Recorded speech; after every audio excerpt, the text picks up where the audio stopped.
Hi, everybody! Welcome to the Monday Sound Stream San Diego Comic-Con 2026 edition. I'm not wearing a hat because it's 84 degrees in my room already. So, He's not wearing pants either. I am wearing shorts. There is fabric here, Yeah, though. me too. I'm also wearing shorts, actually. You can see that receding hairline. Yes, thank you. also The not Mexican wearing gene pants. kicks in the wrong places. Anyways, guys, how's it going? It's funny. I've had lopsided hair like this for like 10 years at this point. Like, my hair's never been even. That's why I like wearing hats. Anyways, we have so much to talk about. Hellfire. The hat's not certainly attached. No, it's not. I'm not. Just like when you see Kevin Feige without a hat, you do realize why chronic hat wearers are chronic hat wearers. It makes my forehead look gigantic on the top of my head. I'm convinced Kenner Robucci, Keita Mamiya? Yeah, Keita Mamiya's hat's never have seen him without a hat. I'm pretty sure he was born with it. It's funny, as a kid, everyone was thinking I was surgically, attached to a hat because I always wore hats, and then after a while, I just don't wear hats as often. Yep. All right. Well, anyways, we've got a lot to cover. So today, because it's Comic-Con and because we have a bunch of news, it's funny. It's a light Comic-Con compared to most years, but it's still pretty heavy. So we got a lot to get through. I forgot to put the schedule up on the screen. I will fix that right now because I think it's helpful. It's in the description of the video too. But we've got everything broken down pretty good. And so what we'll do is we're going to go through all this stuff. Some of it's going to be a little touch and go. You know, hey, this was a thing. We moved on. We did, go over everything, and I made some cuts to some news. Playmates Power Rangers was nothing but teases, so I was like, yeah, let's just not worry about it. There's some other stuff that we couldn't find solid reporting on, so we're just not worried about it. It's just going to be that kind of show today. We're gonna focus on the big things of the stuff we normally cover. Is that Dragon's Zord Kickstarter now open now? August 18th. August 18th. Okay. Yep, we'll talk about it when they launch it. So they have enough time to mention the AI usage. Exactly, and if they don't, then I'll report them live on the stream. So, on that though, we need to talk about last week on the channel. It was I'm in a crazy production mode at the moment because I'm going out of town next week. So because of that, I have to get a bunch of stuff done. So I had done this Batman Absolute White Knight video, and I was like, all right, that's going to be Wednesday's video, and then Friday's video will be the X-Men Home Video history. Jada means Jada Toys. So what ended up happening is I was going over last week's stream where we did this Avengers Doomsday trailer breakdown, and I was showing it to my parents. And my mom was like, this is kind of really good. Like, you could just make this its own separate video. And I was like, oh my God, I could spend like 20 minutes on it. And then, boom, slot filled, and I can move on to these other bigger projects. Really glad I did that because that X-Men video was a pain in the ass. How many times did you say re-release and the movie in general? I don't know, but the first X-Men movie had 22 printings. So, yeah. Anyways, long story short. The Avengers Doomsday trailer breakdown on its own didn't do super hot, but that's totally fine because that X-Men video blew up like crazy, and I appreciate you guys for watching it because I was literally killing myself to get that thing finished. It was driving me insane by the end. I was regretting putting in all the Deadpool covers. I really was. Well, but the saddest part is seeing how like the quality of releases went down and down every year going forwards. Yeah, it's as much as it's a history of X-Men, it's also a history of DVD and Blu-ray as a format for movies. Digital copy disc. Digital copy disc, cardboard cases, Blockbuster, Best Buy, Target, Walmart exclusives, bonus features just sort of dwindling at times. Like we go through the entire history of physical media practically in that video. Back when home media was a big deal back in the day. Yeah. So I thought the video was it turned out great, but it was a pain in the ass to put together, I'll tell you. Also, God, those Whataburger cases, because I used to own the Justice League DVDs back in the day, the volume sets, and God, I hate those cardboard DVDs. Oh, yeah. Despise them. It is funny. Which cardboard DVDs? The one Whataburger used back in the 2000s for like cartoons. Where it was plastic on the side that held the disc, and then the rest of it was cardboard. I never had one of those. That's crazy. Yeah, you can 'Cause I see think it in they the did X-Men make- Evolution segment of the video. Yeah, because I think they did make like full plastic cases on some of their releases, but the majority was the cardboard releases. Yeah. It's funny watching commercials for Justice League Unlimited, Justice League DVDs, and then you get also X-Men. The one time Marvel and DC are together like that. Yeah, that's true. There was a couple of them on the X-Men DVDs, and I was like, this is just weird. This is just weird to me. But anyways, so, yeah, that was a fun video to do. But it was a nightmare. Shorts last week. I synced up again to the X-Men 97 episode. So we had the first short last week was what I would call the catch-all. More Forge, Bishop, Emma Frost.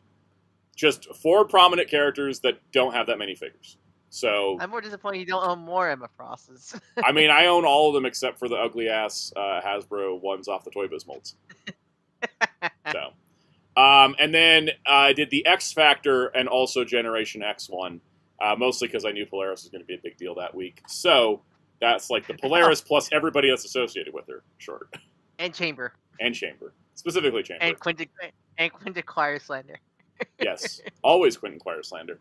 That being said, so you showing up. You keep showing up and everything. We will talk about X-Men next Monday, because we don't really have time today. But this week's shorts, I got a prominent X-Men coming out Tuesday, and then we'll have some other people on Thursday, which I think are going to be in the episode. I keep spoiling myself on the show just so I can make sure I sync these shorts up correctly. But it's fun. All right. We're going to jump into the news section of the day. We're going to start with Bandai news. Now, some of this was technically SDCC, but I thought let's just lump it all together and get it out of the way now. Because... Yeah, because if you don't guys know, there was like a Japanese show happening, I think Wonderfest at the same time as... Yeah, same time, yeah. And so, like, a lot of the reveals that we had at SDCC were being revealed at Wonderfest, like hours earlier. And what I decided to do is I would just go with the figure arts that are relevant to the things we normally talk about that have been solicited. There's some teases out there. There's some polls and stuff. We ain't worried about those. We're not worried about those deals. Let's just focus on what's actually coming out. Because a lot of the Asian companies, this is true for companies besides just Bandai, they have a tendency to show stuff and never release it. So I just kind of don't like to do the teases. Or my favorite one, they're Asian companies using a third-party name to create OC figures, and then you wait like 2 years after the mold was showed off just to get the actual product in hand. You don't need to slander Haya like that in the public. Whoa. I wasn't slandering Haya. I was slandering all the Figma Reveltech knockoff groups that are actually made by their designers. Well, anyways, we have the Memorial Edition Go-Go Sentai Bokenger Excellular, which is the next Memorial Edition, which is for the 20th anniversary of Bokenger. It's an upgrade of the deluxe mold. It, of course, has, like, the screws removed. It has the extra details that are more show accurate, like the screen being blank. It, of course, has the flippy thing. It has a vibration sensor in it. It actually has a light on the wheel for when you roll it on stuff, which is pretty cool. It actually does have Chief's voice lines in it, which is different than the recent Memorials, which have kind of been skipping out on voice lines. But this one does have Boken Reds, does have the black light still, and it does have the mecha combination sounds and the mecha summoning sounds, and 4 pieces of music. So it's fully decked out. I think it ships in December, and it's like what's the price on this thing? It's December, and it's like 18,000 yen or something like that. So... Anyways, I'll be reviewing it, because I'm on a track record with those. Bokenger has a really damn good soundtrack. It does. Alright. Ultraman Shadow is up for pre-order now on your Japan, Asia, and USA P Bandais. Ultraman Shadow, for those that aren't aware, is the evil Ultraman Zayurth from the second movie. And he also comes with parts for Zayurth, including a red eye, open mouth, a beam effect, and a clashing effect between the 2 Zayurths. That is...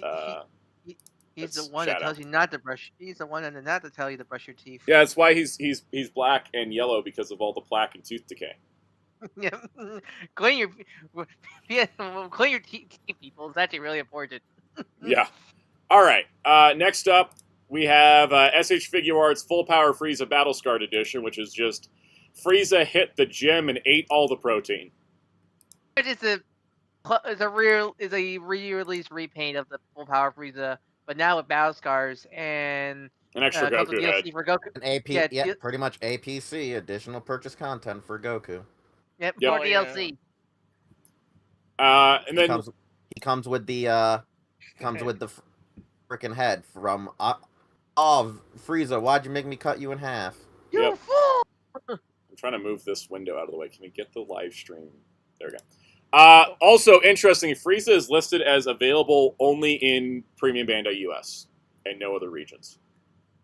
Yeah, they're trying to do this thing now where a lot of the Premium Bandai things will just say US even though they're still being in Japan. I tried looking at also it. trying It's to not make- on the Japanese site at all.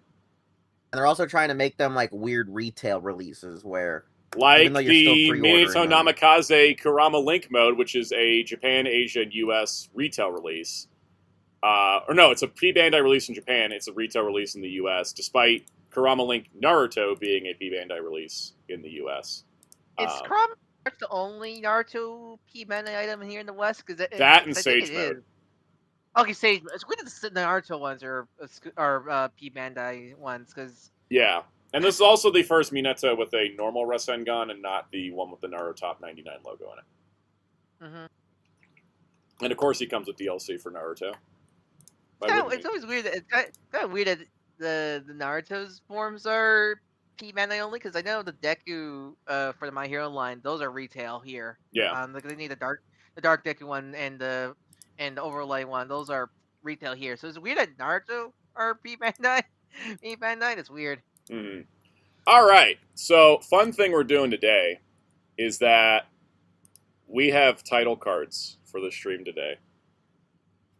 So we're gonna start them off. Did you make one for Gundam? I didn't make one for Gundam.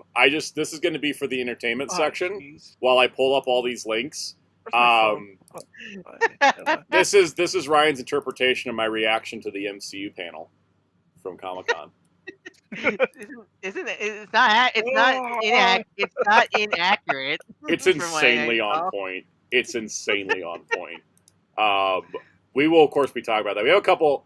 I did cut some stuff. Clayface looks good, but not my thing, so I didn't really feel like I need to talk about it. Lanterns is not my thing, and I don't like it. And I was like, let me save my complaining time for other things. I mean, we're gonna talk about that's right. Lanterns. We're probably On my talking about stream, Lanterns when it comes out. You were like, oh, lanterns, and I'm like, I guess you're gonna talk about more about that. You're like, yep. We'll probably talk about it when it actually comes out. Yeah, at this point, we gotta wait till it actually comes out. Did they confirm that's weekly or all at once? I've seen It's different weekly. reports. It's because Okay. it's airing on HBO. Okay. So, people are wondering who's in Wild. the picture. Actually, hold on, let me. Speaking of phone, my phone is It's Ryan Gosling and Sean Levy. That's the images in the back, guys. It's, I can't believe you have a Jim Carrey like smile structure. he always riffs sublimely. All right, so let's get to the big entertainment news. I think this is actually probably the biggest entertainment news that come out of Comic-Con, to be honest, was Bandai launching their new Gundam anime at San Diego Comic-Con. Am I surprised they're getting a new Oh. a Gundam there's anime a this T-Mobile soon? outage right now. Huh. Oh, Oh, really? explains it. Huh. Anyway, go ahead. I'm Yeah. really surprised. In case chat wanted to know. But I'm surprised we got a Gundam anime like new reveal this soon. Honestly, I don't know. Maybe 'cause I'm still used to Sunrise taking forever. What Yeah. did you say when you saw the trailer for the game sound out? Because I remember you were like, When I saw the Like before trailer, this okay, anime. so for context, Let's explain. yeah. Let's explain what this is. We'll first come before we- back to Rogue Orbit, but this is Mobile Suit Gundam RG, not related to the real grade line that's existed for 5 years. Alex Zero, not related to the Gundam Alex that's existed for almost 40 years. Also, Yeah, the it's Zero, not not Alex. related to Wing Zero, and not related to the Gundam O, which is spelled with a zero. Yes, because it's pronounced Alex, not if it's not Arux or like because I think It's pronounced Alex Zero. Because I get like a kind the like Romanji kind of pronunciation is Alex Zero. That's how we get Alex yeah. Zero. So Yeah. The other yeah. X is this X here. That's silent, like Bandai's love for Gundam X. Because what they revealed for this new Gundam anime is not just a new anime, but also it's a start of a new universe technically with Gundam. Called the RG Project, which is that Alex Zero is going to be an anime that takes place 100 years before the previously revealed Gundam Rogue Orbit video game. And yes, as Hellfire always says, and I should say, Bandai apparently fired their search engine optimization guy because they keep reusing names all over the place. It's insane. But the idea here is that this is going to be a new sci-fi world created by Kenji Kamiyama, who has a Ghost in the Shell experience, which always is a good little thing to have. And so basically, Gundam Alex Zero is going to be the story of humanity leaving Earth. It's going to try to play a video. I have to scroll past it. Hang on. All right, here we go. So the story... The story is that the 3 revelations delivered by the autonomous interstellar object from another galaxy ushered in an age of unprecedented prosperity, allowing humanity to expand across the entire solar system. So, gravity control, FTL communication, and targeted materialization. Yet, less than 10 years after its discovery, the object that had delivered these 3 revelations suddenly ran rampant, spawning an aggressive, self-proliferating ecosystem. Humanity came to see this unknown ecosystem as the apocalypse. For 3 months, humanity has fought the apocalypse to stand still in an orbit above Earth. Forced to abandon the planet, humanity marked that year as AA1, the first year after apocalypse. By AA45, children born on the moon and in space colonies have never known life without the apocalypse, and on the lunar surface, a boy named Rei Azumi awakens. So,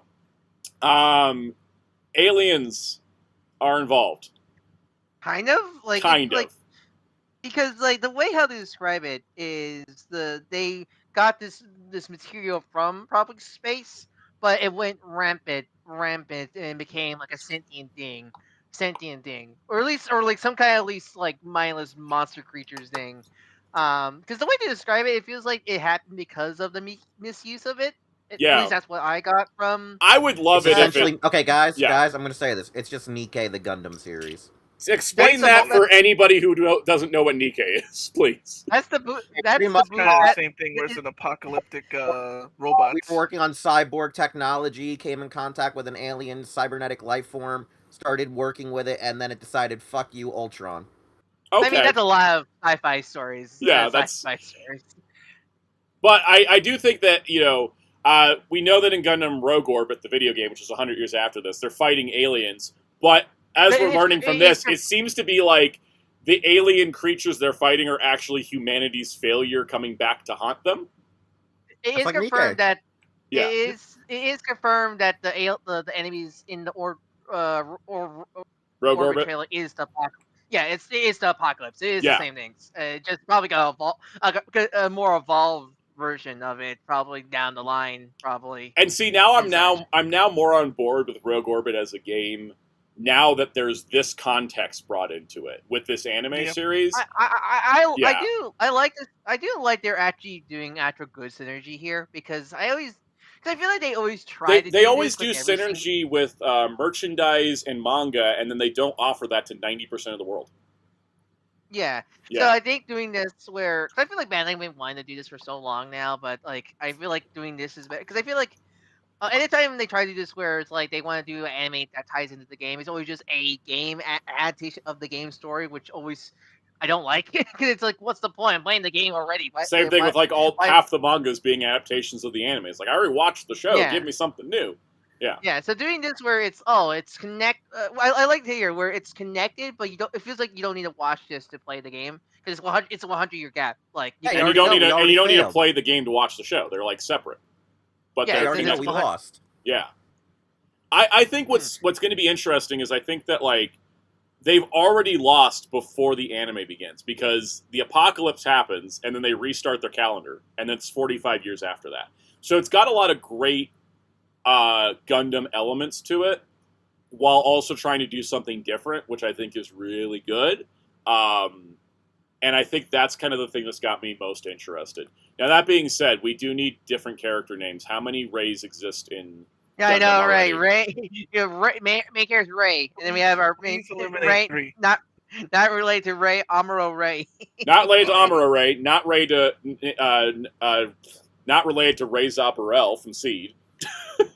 There's a lot of guys named Ray in this franchise. We don't need another one, but Ray Azumi sounds like Ray Amuro if you just have dyslexia. I don't know. And it's Jerry, spelled what do you backwards. think? I was just saying, please eliminate 3 Rays. Yeah. I am not a crackpot. Anyways, he's a war orphan who lost his parents in an apocalypse attack, and he serves as the designated pilot of Gundam Zero. That's another interesting difference. He doesn't accidentally come across the Gundam, apparently. He apparently is, like, told you're the Gundam pilot, which is different. So, It's you, buddy. yeah. I do like the Gundam Zero. And It's a he's the very Gundam Zero. Yeah. he's very much RX adjacent, but like look the city because it looks like there's probably gonna be something that happened in the series where he gets the cloak and the other arm. And look, I'm a sucker for robots wearing like capes and cloaks. Like Yep. that. Every time. Like, Every time. Loving robot people are eating good with this one. yeah, as much as I see that, I'm like, God damn it, you sold me already. Yeah. All right. Then we have, let's see, the Apocalypse, which are the crazy alien-looking things. And then here's some of the staff. And that's pretty much all we got so far. The series is premiering in 2027. The game will come out, I think, at the panel. I was watching the panel live. Or I was watching the presentation they put up live, where it's that guy that sounds like he's an AI voice, but he's actually just really bad at pronouncing things. He's the same narrator for the Guilty Gear Yeah. Drive. Every time I hear him, I'm like, are you a real person? And then I see the credit, and I'm like, oh, he's just very off on every syllable. But yeah, basically they did say that the game and the show are both coming in 2027. I think the show's going to come first, and then the game will come after that. But it's actually pretty exciting because I feel like this feels like them trying new things. They are going a little safe in some directions, but I think that's kind of smart too because if they go completely crazy, then there's a bunch of audience that just won't follow. So If they want to go clearly- really crazy, they just need to put the Laser in there. Just put don't explain why. Just have Laser show up. Wheels, AG wheels. flies in. The wheels. They don't want more air conditions to blow up. No, Heaters. I need them. I need them to Heaters. blow up. And since they're going to alien worlds, all of a sudden they're going to find out it's the future and it's a gallant world. And it's the Super Robot Wars, the Sunrise show. By the way, everybody in the chat, I am watching the chat. I'm not calling out a ton of chat messages because we got a lot to cover. But WG Phil, the SMP VRV Robo is in the I'm not covering teases category of news because it's just I want full pictures. I'm kind of getting to that. I think I'm getting to that age. Also adds like there's so much stuff to cover. If it's not solicited, I kind of don't want to cover it yet. Here's the best way to explain it. If it isn't colored, is it worth talking about yet? Yeah, exactly. Do we have any other thoughts on Alex Zero before we move on? I think because I'm excited. I'm not sure you would call it. Yeah, I'm not sure you would call this a made for the West thing because it's definitely leaning to it. I feel like but I feel like out of all the made for the West Gundam stuff, it's probably the best one so far. It's not another 1 year war project. Yeah, it's not another 1 year war project, and because it takes what's familiar, like the designs and memes and such, but doing something new. I think that's kind of what we want for Gundam stuff is like that. Where if you're gonna like definitely like I don't mind I don't mind Zero looking like a bit like RX as long because as long as it's doing its own thing and it is that's what I like about it and such. Also, yes, it's spelled that way to be RX0 like RX78. Yep. Yeah, it's definitely like so far like the best attempt of like doing a Western AIM Gundam series because I think the problem is everybody think that they need to be a 1 year war. It's like no, like all you need is the themes and some like recognizable stuff and that's it. Yeah. That's all you need for a Western AIM Gundam. And as Tomino keeps saying, stop remaking the thing I already made. Do something new. I love Tomino because like every time he gets interviewed, he always just like yelling at new people to be different and not repeat what he's doing, and I'm like, yeah, I totally agree. my favorite Tomio ran would forever be when he saw the Gundam statue and go, why is this tit so small? Yeah, or like he just like walking around looking at every part of the moving Gundam, and he's like, change that, change that, change that, change that. I already made that. Make it different. My favorite Tomino story is the one where For years, people said he hated G Gundam, only for the G Gundam interview to stay like, he came in, said, just sat silently and go, I like this. This is different, and then left. And Yeah. everyone was like, wait, It's so- what? it's He so just funny, he wasn't mad. He was like, this is good. Bye. I still And then, find funny. I still find funny people think that like did he chose the writer? He chose the writer for Yeah. Gundam. He did, yeah. he chose everyone for G Gundam, and Yeah. allegedly, like, everyone was like always saying that, oh, he hated what happened. And allegedly, he went in, saw it, and was like, this is different. I like. I think and then I just think left he it, literally. and I think just, I heard. I think I saw where he literally chose the writer Gundam because he knew it would be different from his work. I think it's literally something like that. Yeah, I that's what I really appreciate about Tomino. It's just the fact that he will use his grumpy old man powers to get things to be made better. All right, are we ready to move forward? Because we had a couple bits of gaming news. Okay. We talk about is it time for Batman's mentor? Yes. Marvel Tokon Fighting Souls said F you to everyone trying to predict their DLC by announcing Cyclops Phoenix. First off, quick thoughts on the open beta. I am pre-ordering the game tomorrow.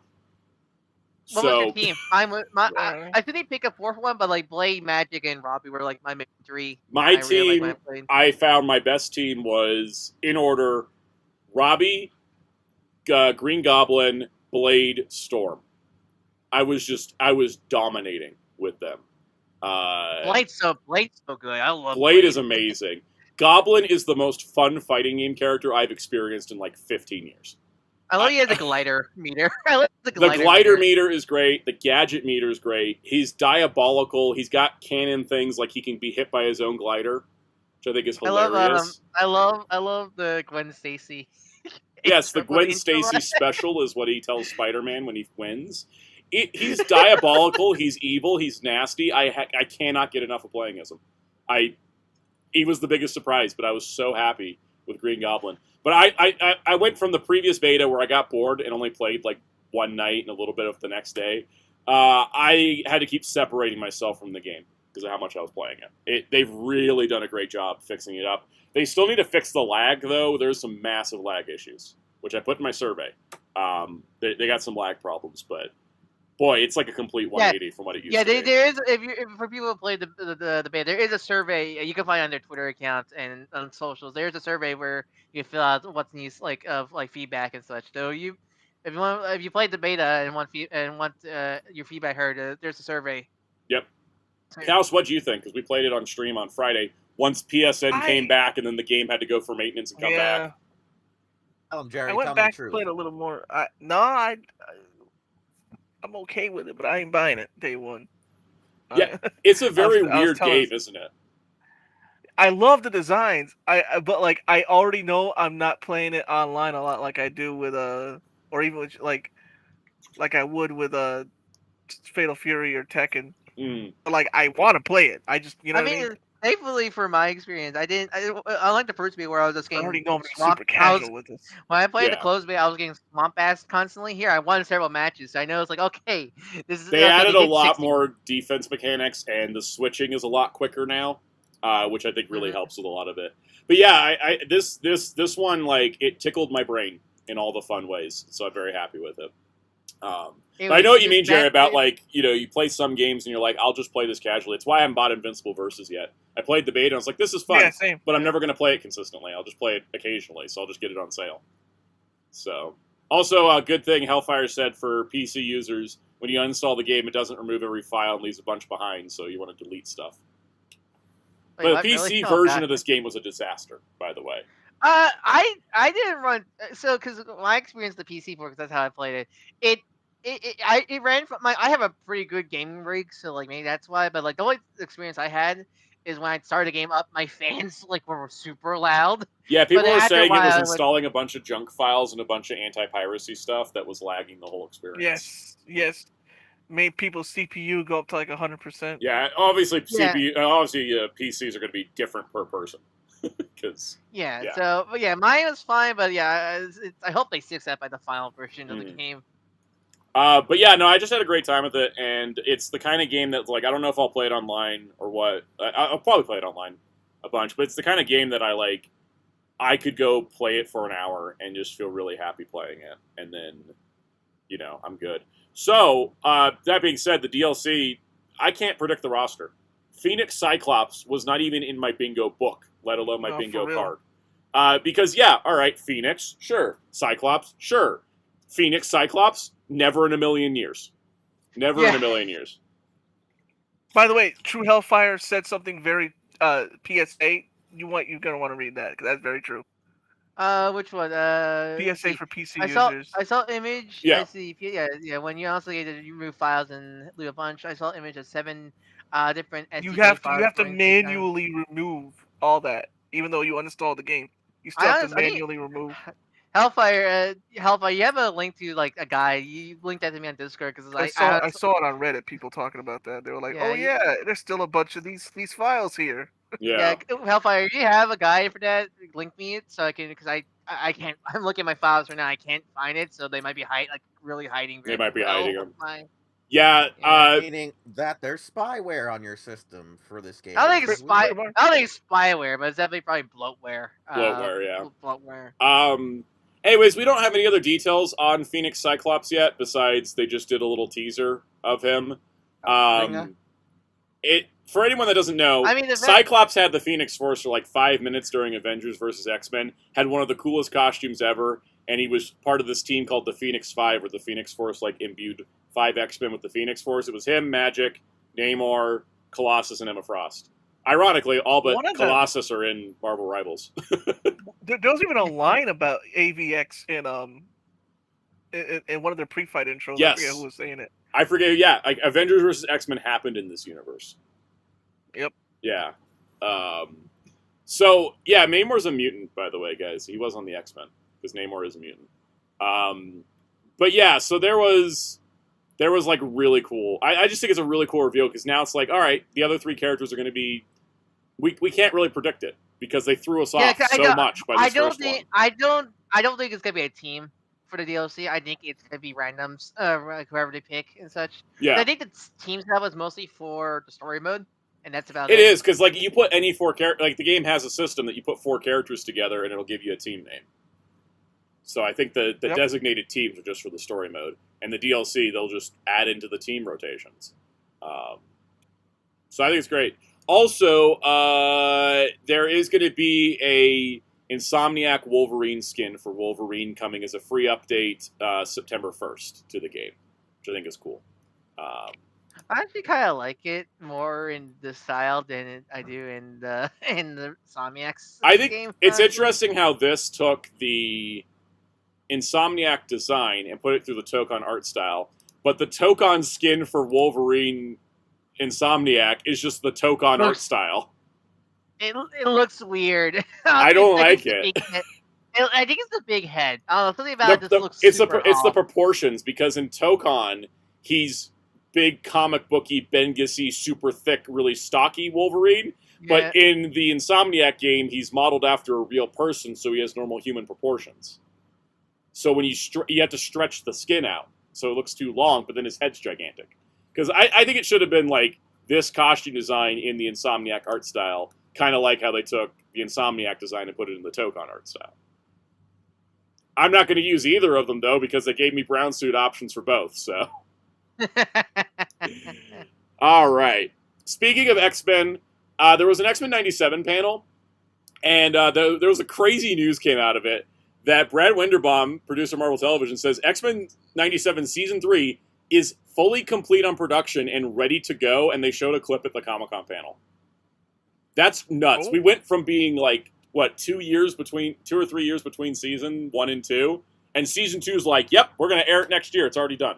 And they're working on season 4. And I'm like, holy cow, actual TV. I'll take it.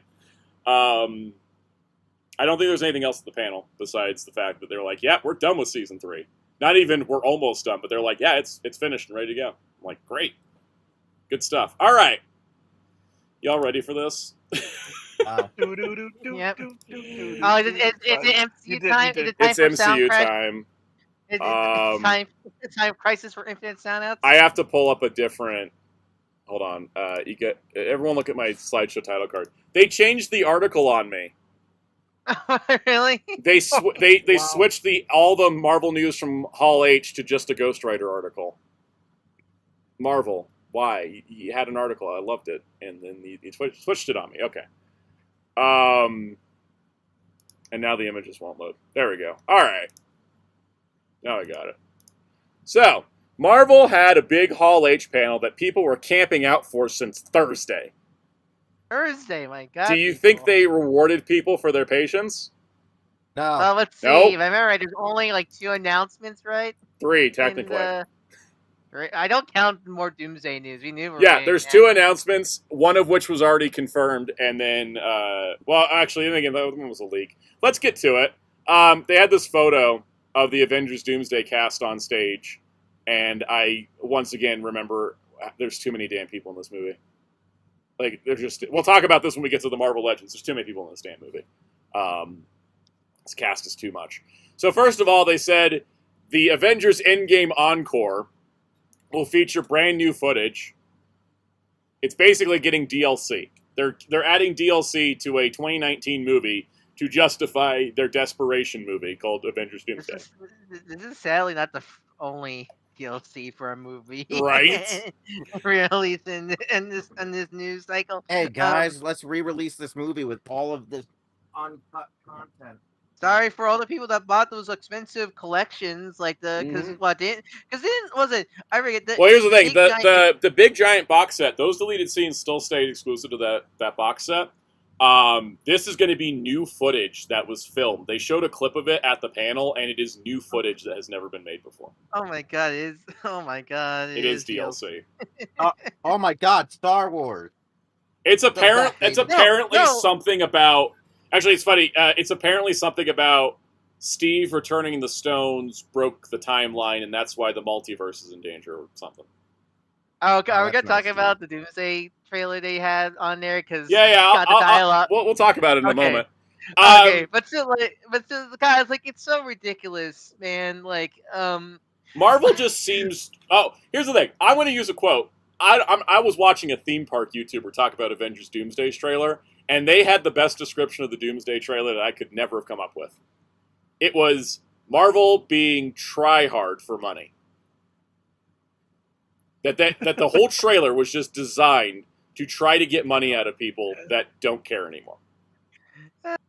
But to back, we'll get to the Doomsday second sec. But so like just the whole idea of making movie DLC like that is so like it's like the equivalent of like adding new stuff for a trade collection. Yes. and stuff like that because it's just pointless and stuff like that. Cause, like I hate it because we always mentioned the Star Wars special edition but most of those like besides like I think the only really new thing added for the special edition is what the Jabba song scene. and dance. Yeah, that's about it because the everything else isn't plot relevant. Well, because for example, like the biggest one I can think of for the special edition is the Jabba scene, but that was like deleted footage. That was footage that already existed. They put back in, but it's funny because the Greedo scene is the reshoot of that footage to get the same information into the movie, so you kind of repeat the same beat twice. Yeah, but I don't count that because that's just like a weird reshot version of the scene and such. But like, yeah, because we're talking about new content that's like actually like adds substance to the movie. Yep. And like, this is just like it's reportedly 7 more minutes. Why? Because back in the day, this would just want to be one of those what do they call like Marvel Presents I think of like the Marvel one shots. Like the Mandarin one shot for example like that. But instead, they're going to make you go watch the movie again in theaters, which I'm not doing. I don't care. It's not happening. Let's talk about 15 9/11s for me. Ghost Rider. Y'all probably know I love Ghost Rider, right? I forget what was the order? Was it Ghost Rider then Doomsday? It was Ghost Rider. It was Avengers Encore then Ghost Rider.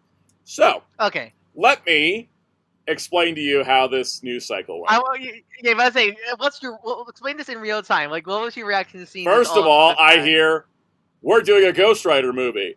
Oh, snap! Cool. All right. Then they're like, Ryan Gosling's going to play Ghost Rider, and I'm like, oh, snap! That makes sense. He's been campaigning for it for like 4 years now. I heard casting. I thought like Ryan Gosling, but I was like, okay, that's like interesting.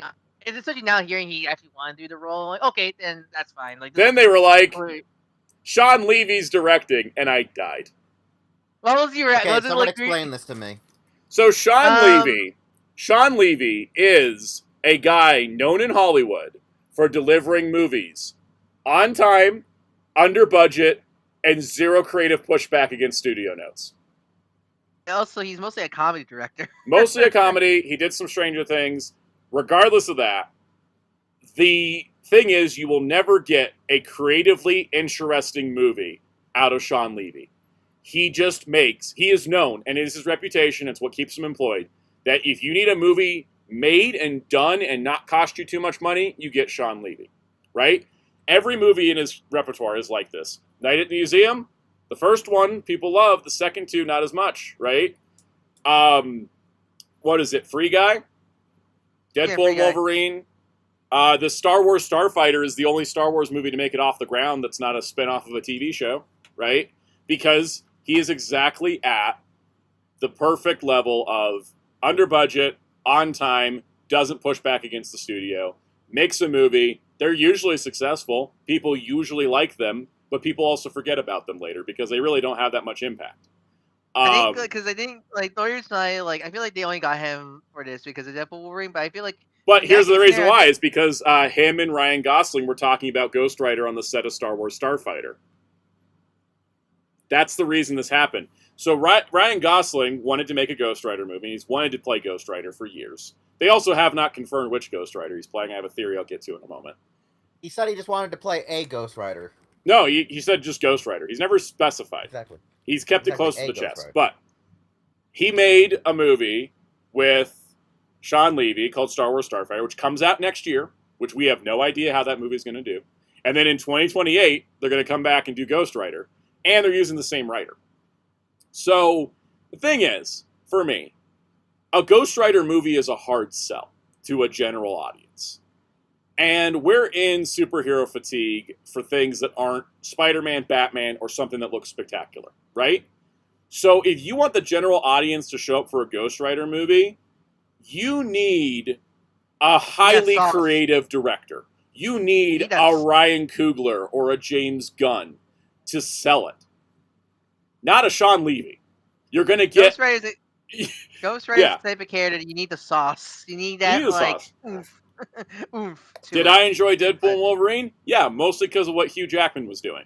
Well, that's the thing. I feel like with Deadpool and Wolverine, the reason why that film worked with so many people, even directed by Sean Levy, because of Ryan Reynolds. Because it's Ryan Reynolds being Ryan Reynolds. Yeah. Yeah, Ryan Reynolds and Hugh Jackman. They were honestly most. I feel like Levy. I can't point to a single thing that Levy actually contributed to that movie.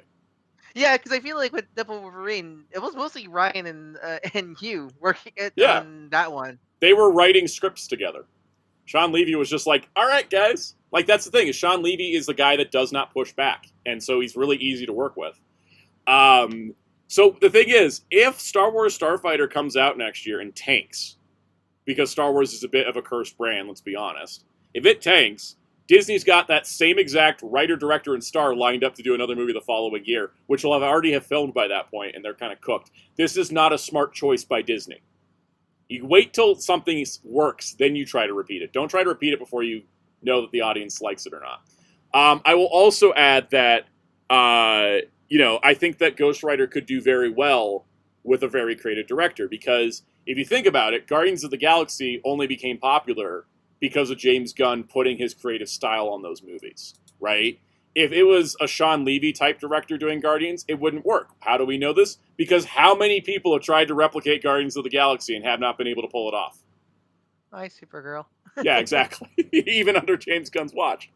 So the thing is that, for me, it's incredibly disheartening that we're going to get a Ghost Rider movie that bombs, because the problem that audiences have been having is that too many superhero movies feel the same. They don't feel like they have life to them. They feel like products, not movies. This is all things that have come up in people's complaints of superhero films. And this just completely ignores all of that, right? I think we needed a visionary, creative director to make a visually interesting, really cool, creative movie that happens to be a superhero movie. And we would be really cooking. Right now, I'm just sitting here like, man, I don't think Sean Levy's got the sauce in him to do a Ghost Rider movie.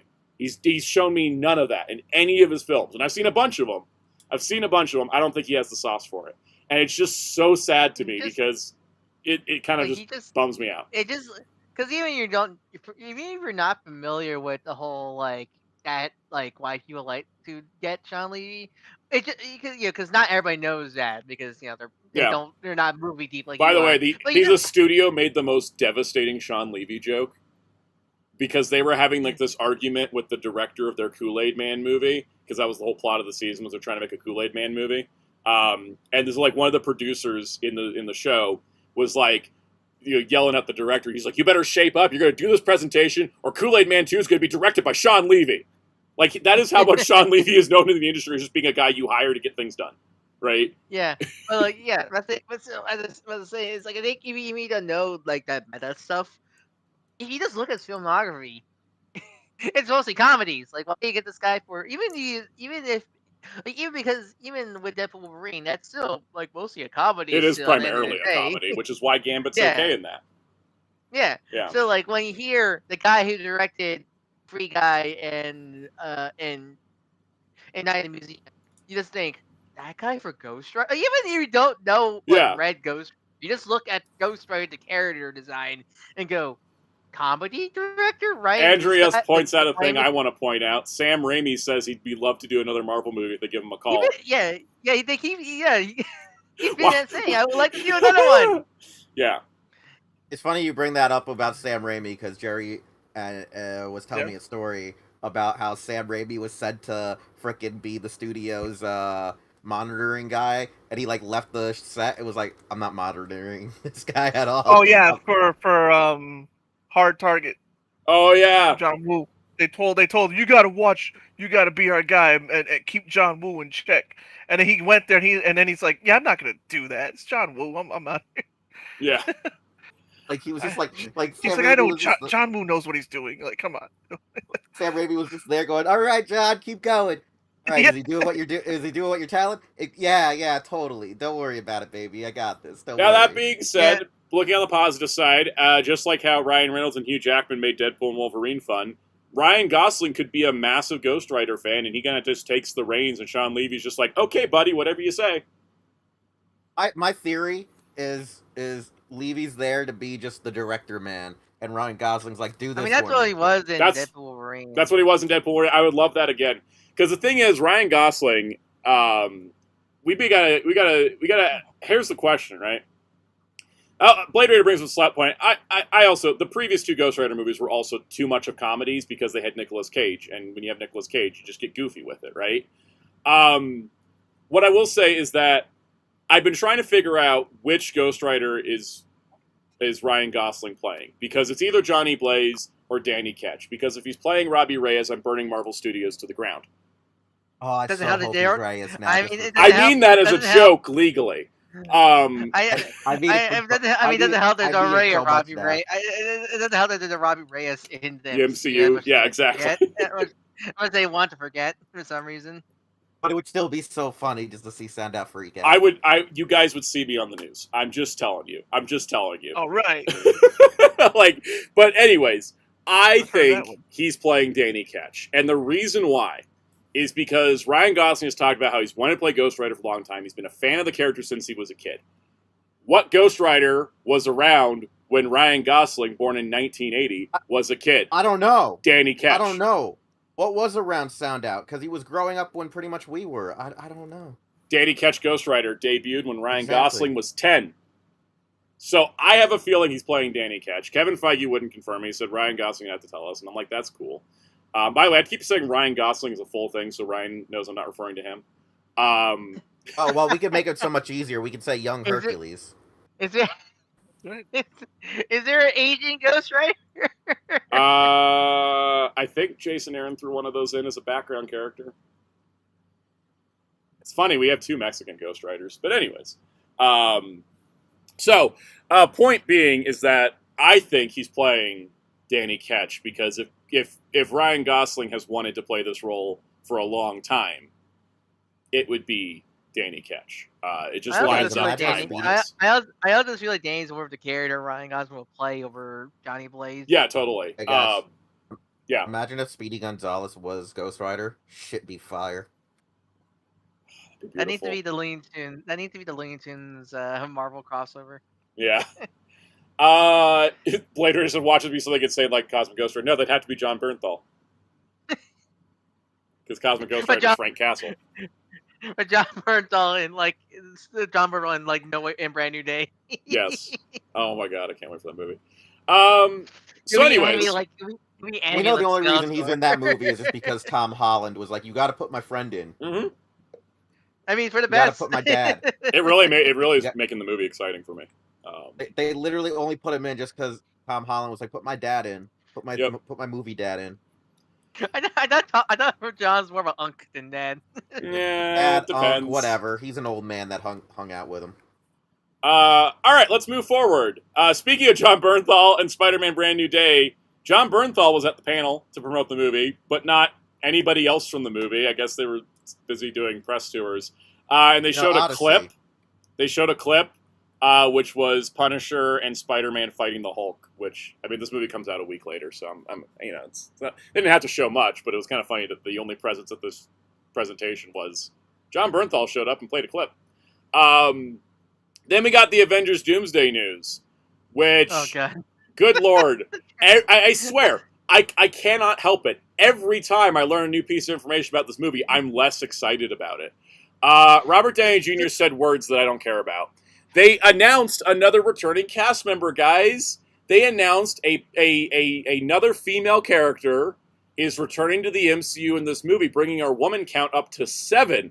And as soon as you hear that, you're like, oh, who is it? Is it Storm? Is it Jean Grey? Is it Captain Marvel? Is it Monica Rambeau? Is it She-Hulk? No, it's Haley Atwell back as Peggy Carter. For like the 50th time. Oh, jeez. I feel bad for Hey Alex. I don't want to be that guy, but I feel again they did push Captain Carter too much during phase whatever. Yeah. But it's getting to the point where it kind of feels a little bit sexist. I don't know. It does, but the thing is, I will complain about Haley Atwell showing up just like I'm complaining about Robert Downey Jr. and Chris Evans. I love Peggy Carter, but they burned me out on the character. She has had more appearances than almost every other MCU character because of the Captain Carter thing. Definitely, but I don't know. It kind of roasts me a little bit. Maybe because I just never had a problem with Captain Carter personally. Did you watch all of What If? Because I got tired of her. No, I did. A lot of people. I never watched. I didn't finish it. That's the thing about What If. The problem with Captain Carter is that she was in one episode. She was in, I think, 2 to 3 episodes a season, and it's like, all right, well, at some point, What If? She became the main character of What If, but they never developed her. She just kept showing up. And you're like, well, what alternate universe are we getting this week? And they're like, Captain Carter again. And then they put her in the comics, and they put her in the merchandise. And they were pushing her. They pushed her more than Sam Wilson as Captain America. Yeah, no, definitely. But yeah. I don't It's almost like they wanted her to be Captain America. I don't blame Haley Atwell, but Marvel... I just think problem I have with the reaction is like Christ people. It's probably her as Peggy. This is the problem. This is the problem with it. They don't give us any details about what she's doing in this movie. And on top of that, where is Monica Rambeau? She was part of the setup for this movie. Yeah, that's the problem. Because, I have no problem with Peggy being in the movie because I figured, well, Steve's in the movie. I guess Peggy would be in the movie. But the thing is, we don't know. Is she just there as, part of Steve's story, or is she there as Captain Carter? They didn't tell us anything. They're just like, she's in the movie, and everybody, and even in the room, people were like, wouldn't she be? They have not touched. They have not touched what? The only Captain Carter that's actually outside of What If it's just Multiverse Madness, she died. Yeah. So I think it's just Peggy with Steve. I think it's gonna be Peggy with Steve. Then Robert Downey Jr. was talking about this family of doom while standing next to Steve and Peggy, or to Chris Evans and Haley Atwell, and I'm like, are they gonna be evil? Because that would be way more interesting. Could you imagine if they had evil Peggy and evil Steve? I would be way more into that than just bringing them back as normal. I want Steve-ble. I want Steve-ble. That'd be so much more interesting than just bringing Steve back when his story was done. I think evil Steve would be Stevie. No, it's actually Steve-ble. Hydra Cap in the comics. They start calling him Steve-ble. I'm into it. Okay. Rogue gave him that name. They keep mentioning Nomad, but they kept saying Nomad with Steve when they were doing Infinity War. I don't think they actually are committed to Sega doing Nomad. Nomad. All right. I Alright, mean, cool, I guess Nomad. they do. I guess they do Evil Cowboy Barrett and Hydra Cap because at least it's not portraying the character's origin. Exactly. All right. Then Ryan Reynolds showed up in a gray Deadpool costume that was made out of gray denim, and I'm like, is this a Jean Grey joke? My favorite bit is I was like, that's not great, but that's just the colors of the Russos filming. Yeah. This did not confirm Deadpool's in the movie though. They had to. Well, come on. I thought they were going to. Like, I thought this was going to be like, oh yeah, you're in the movie too. Come up on stage, and then they just didn't. Look, there's. I don't know. It was great though because he said, "So is there enough time for me to be in your film?" And they were like, "We already finished. It's in the can." I'm just storming off, pissed. Was like, well, no, he was also like, but isn't there reshoots? Like, no, look, he's giving Secret Wars. We gotta get that scene of Dor crying over Deadpool. Eventually, We're never getting that scene. God, if no, they re-released Doomsday with that scene added. Oh my God, it's funny if we get Thor crying over Deadpool, but we never get a follow up on Monica Rambeau. I don't think I'm ever going to let that go. Monica Rambeau at the end of the Marvels gets stuck in the X-Men universe, and she's not anywhere in this movie, and I don't understand it. Like, that was the one connection to the X-Men being in this movie. Then they brought the cast out. They showed a new poster where it's just Doom aura farming again. And then they showed a clip, which confirms that this Victor Von Doom is the one from the Fantastic Four universe. Maybe. Because I saw the leaked trailer because they were kind of slow DMCAing all the uploads. Yeah, no, I saw it too. Yeah, and like it was a lot of standing around and talking again. Yeah, I know. But like she was like, Victor, you're not like this, Victor. You used to be good. Yeah, they go. Okay, so like everybody in the trailer for the Fantastic Four, like Victor was such a good boy in college. No, the hell he wasn't. In what world was Victor Von Doom a good person? He's always been an asshole, and Reed felt sorry for him, and that's why they were friends. That's very key to the dynamic. And especially Sue. Sue hated that bastard. Sue loves everybody, but she hates Victor Von Doom in particular. That's her one person she hates. Because it's something like, because I think there were some like leaked scripts or whatever going around at Doomsday, and I think I think sadly a lot of them are becoming true and true. That's the thing that was crazy, is that we heard from Variety that there was 50 different versions of the script given to actors to prevent leaks, only for the accurate leak to be the one on Reddit. Because apparently I heard that apparently like the reason the one that might be honestly getting true more and more thanks to this trailer is I think apparently like after Steve returns to Infinity Stone, it did some like weird cosmic timeline shit, and that's is why Victor's evil. Like apparently Steve doing that apparently destroyed that area or like Doom's home or something happened. I can't remember the exact details. But that's the thing. It does line up with the fact that the clip they showed from the Endgame Encore is related to Steve returning the stones. Yeah. So, yeah. Like, I just want a plot synopsis already. What the hell, Marvel? Right? It's weird because the way how like all the trailers make it seem, it feels like a crisis movie. I don't know why. Somebody on Twitter is like, wait, why is Marvel making a crisis movie and why is DC obsessed with military operations? Yeah, this is backwards. Because all the trailers make it feel like this is a crisis if it herbs like movie, like all like the anti-monitors about the whole multiverse or something like that. Yeah. Is down. It wouldn't be the first time that the comic companies adapt the wrong comics. There was a time that in Arrow, they adapted iconic DC villain Scimitar, who was actually a Marvel character. They got the wrong wiki page opened. Wait, really? Yep, that legitimately happened. There was another... Oh, it's like when Kraven the Hunter was actually a really great Catman adaptation. Is that Spectacular Spider-Man? No, I mean the Kraven the Hunter origin in the movie... where he was like attacked by lions and then like has like a bond with animals. That's Catman from DC. I need to read Secret 6. He should. It's great.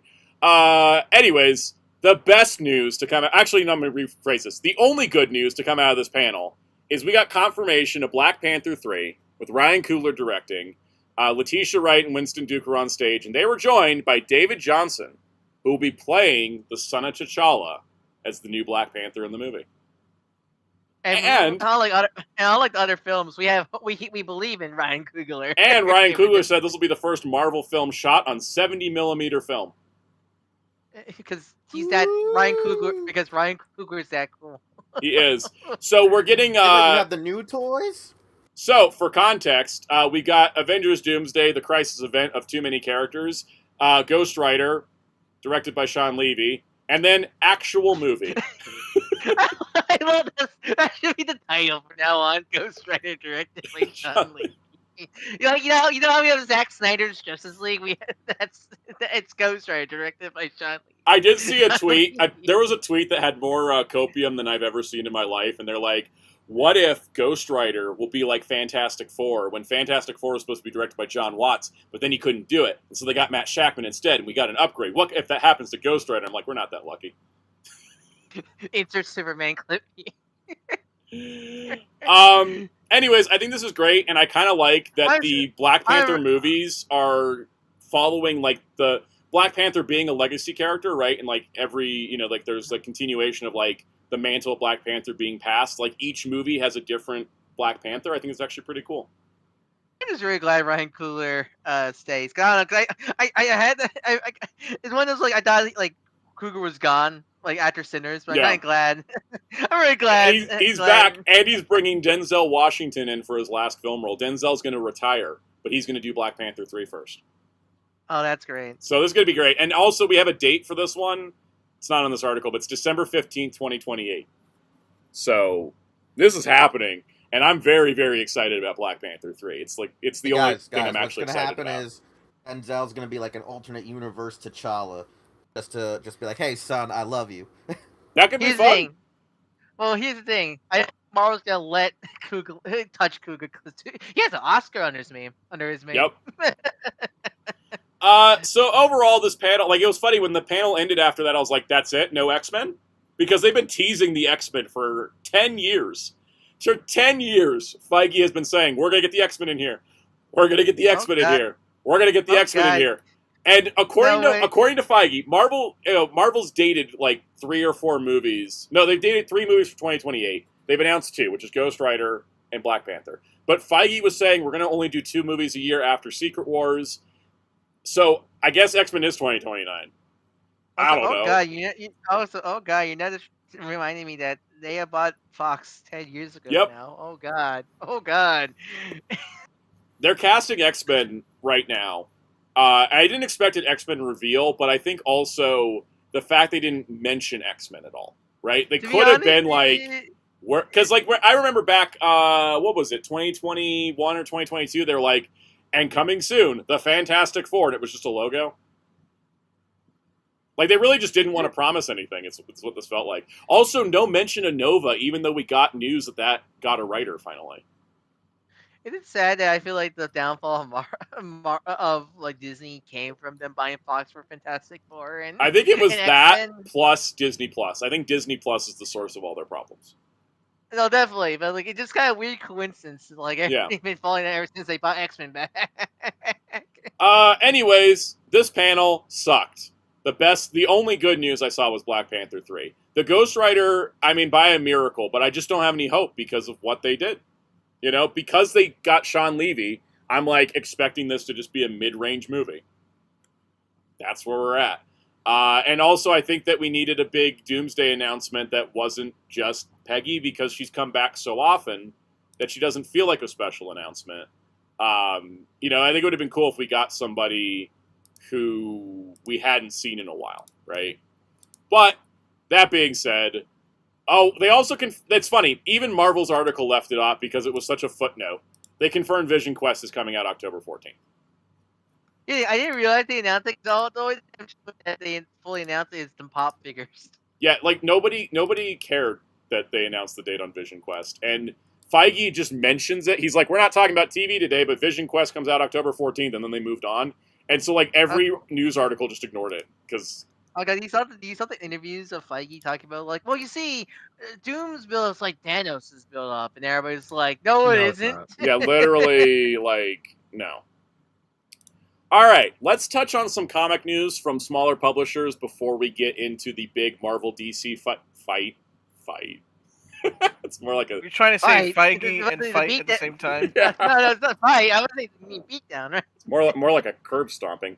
Anyways, Image Comics announced that the ROM #1 special, which was debuted in the Mask blind bags, will be coming to retailers alongside the Mask Origins one-shot that was also originally in blind bags. These will be coming to comic shops on August 26th. So, yeah, hit up your comic shop. Thank God. I'm really glad they finally did this because I'm glad it's also not we have to wait till October and they're just rushing them out for August 26th. I mean, they're done. They just need to print. They're done. They just need to print them again. Scott Pilgrim's back in comics. So Scott Pilgrim EX Dawn of Metal Scott is a one-shot by Brian Lee O'Malley. It's the first Scott Pilgrim comic he's done since the original series ended, and it ties into the Scott Pilgrim EX video game. Wasn't it? Because I think I saw some people got confused. Cause I think this was announced a while ago, but I think it was like meant to be like exclusive to like the collector edition bundle. Yeah, but now it's actually coming EX. out for most people to get it. Yeah, so I think that's what. Also, because I don't think that collector edition ever shipped. Was it limited run games? It was limited run games. No surprise. I got my standard copy 4 months after the digital game came out. Mm-hmm. Yeah. Never trust limited run games. It's cool, Ben though. Anderson mentioned, I figured it would be something for Board Against Season 3. Yeah, Or, they said they the did. I season. think that the panel, like I thought when they said we weren't doing TV, they had a bunch of movie announcements, but since they didn't have that much to talk about, their panel was not an hour. It was only like 35 minutes, and it started a half hour late. It was really weird. I think they should have touched on Born Again Season 3. They should have touched on Vision Quest some more. They should have touched on, I don't know, X-Men 97, because that's what things people like right now. But yeah, I'm excited to see Brian Lee O'Malley doing some more Scott Pilgrim. Also, the IDW Ninja Turtles comic is getting its third writer in only 25 issues. What's going on over there? What is going on? Jason Aaron was only ever going to do 12 issues, so he came in and did that. Gene Yun Lang came in and did issues 13 to 24, and then Matthew Rosenberg's taking over with issue 27. That guy's busy, by the way. He's doing Spawn right now. Very weird that they're not able to keep a writer on the new run. Because I think they're having a sales issue.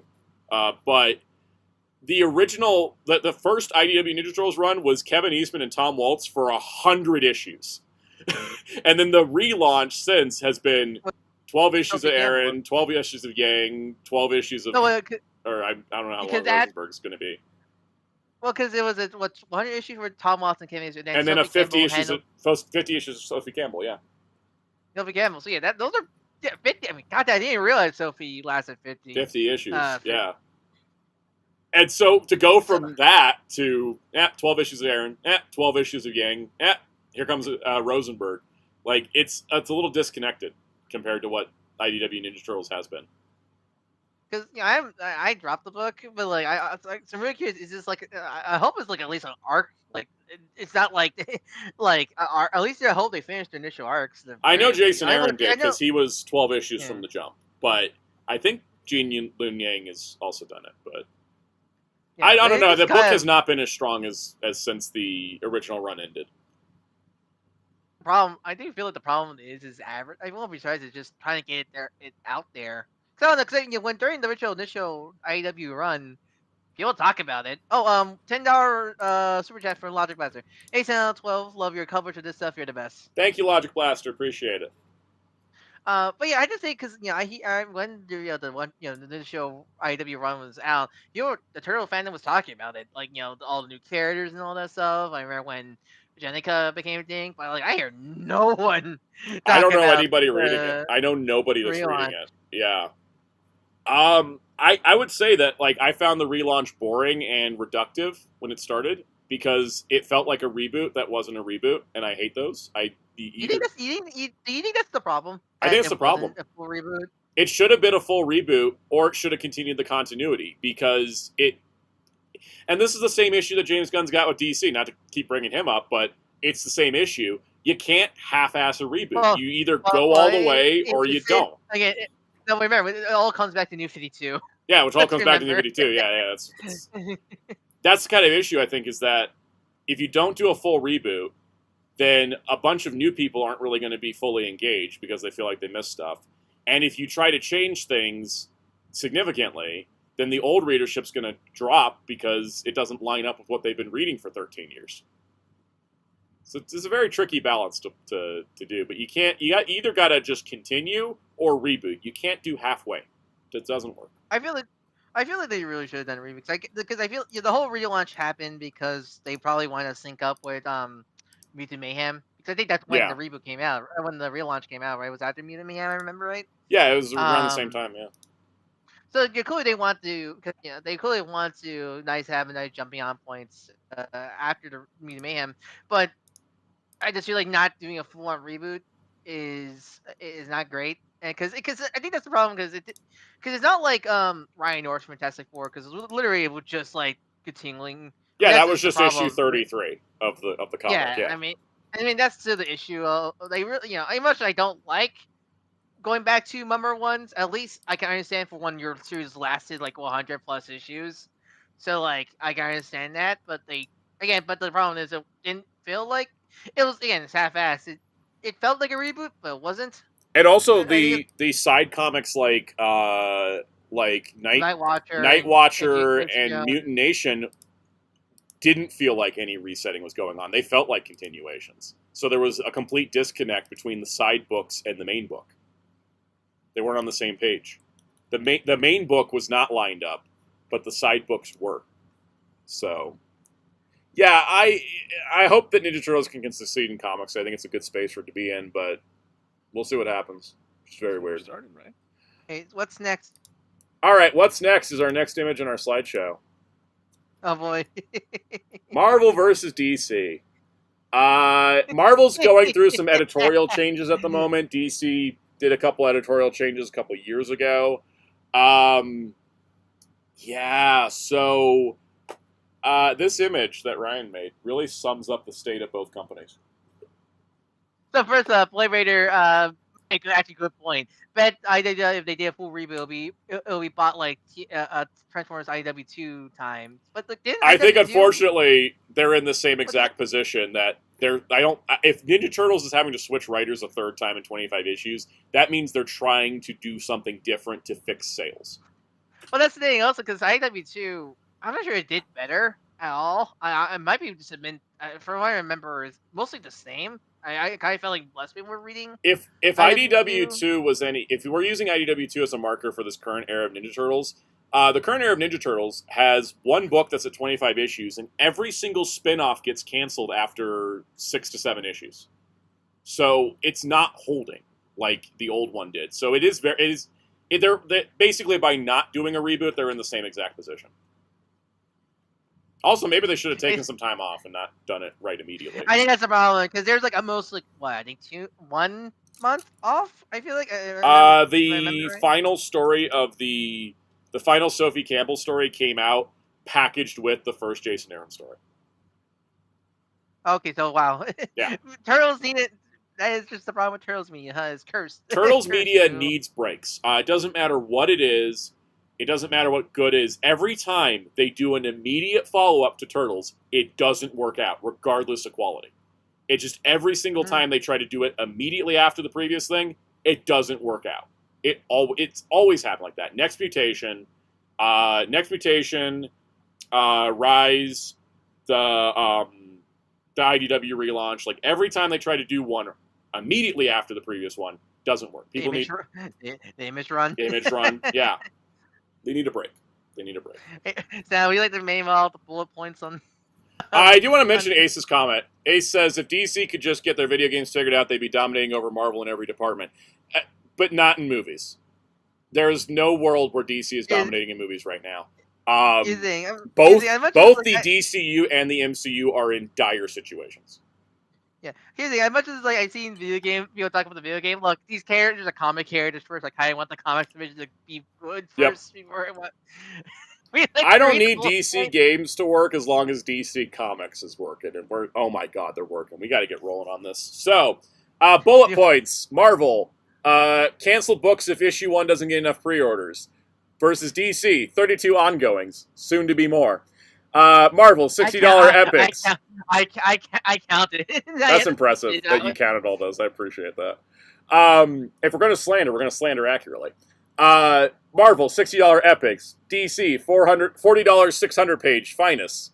Marvel, nothing but omnis. DC, $10 compacts. Marvel, $25 for 5-issue single trades. DC, trades always in stock. I guess I should read these independently. Marvel, only 6 ongoings. Marvel's potential company. FOMO, bad editorial. Nothing but 10-issue miniseries. Always outsourcing. Keeps kneecapping their books. Paul. DC has 6. Is it 6 or is it 5? 6 black writers writing ongoings. Always lets books cook. Only resets to #1 if they need to. Trades always in stock. Compendiums. Dan Mora is a huge plus. Actually uses their LGBTQ characters. Absolute books selling like hotcakes. And, most importantly, creator-led.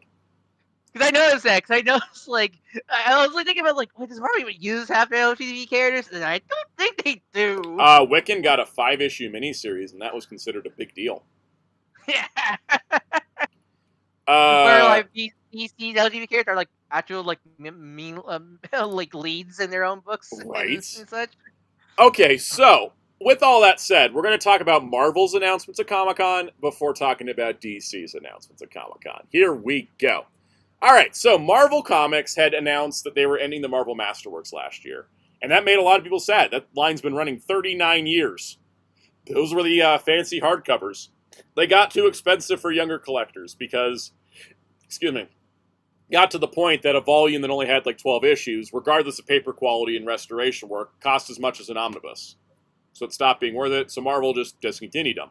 But Clover Press, who has been already doing licensed Marvel books to begin with, is now expanding their license with Marvel, and in 2027, they're going to reissue previous Marvel Masterworks editions and continue some of the long-running series that Marvel abruptly ended. Now, this is good, because a bunch of Marvel Masterworks lines needed 1 or 2 books to be finished. Like, obviously, Spider-Man and X-Men needed a ton. But, like, I think Marvel 2 and 1 only needed 1. Marvel Team-Up only needed 1 or 2. Tomb of Dracula needed 1. So this is really good that they're going to come back and finish those collections for people. And so they said that there'll be the first 4 books will be new volumes of Uncanny Spider-Man, Supervillain Team-Up, Mighty Thor, and Tomb of Dracula. They will have 2 versions, one with the classic trade dress, format, trade dress, and numbering, and the second one with a new standalone design and no numbering to make them more appealing to new readers. And so Clover Press is going to be trying to make it work. It's going to be different, probably business-wise to do than Marvel, but I hope they succeed because I think it'd be great for Masterworks to continue.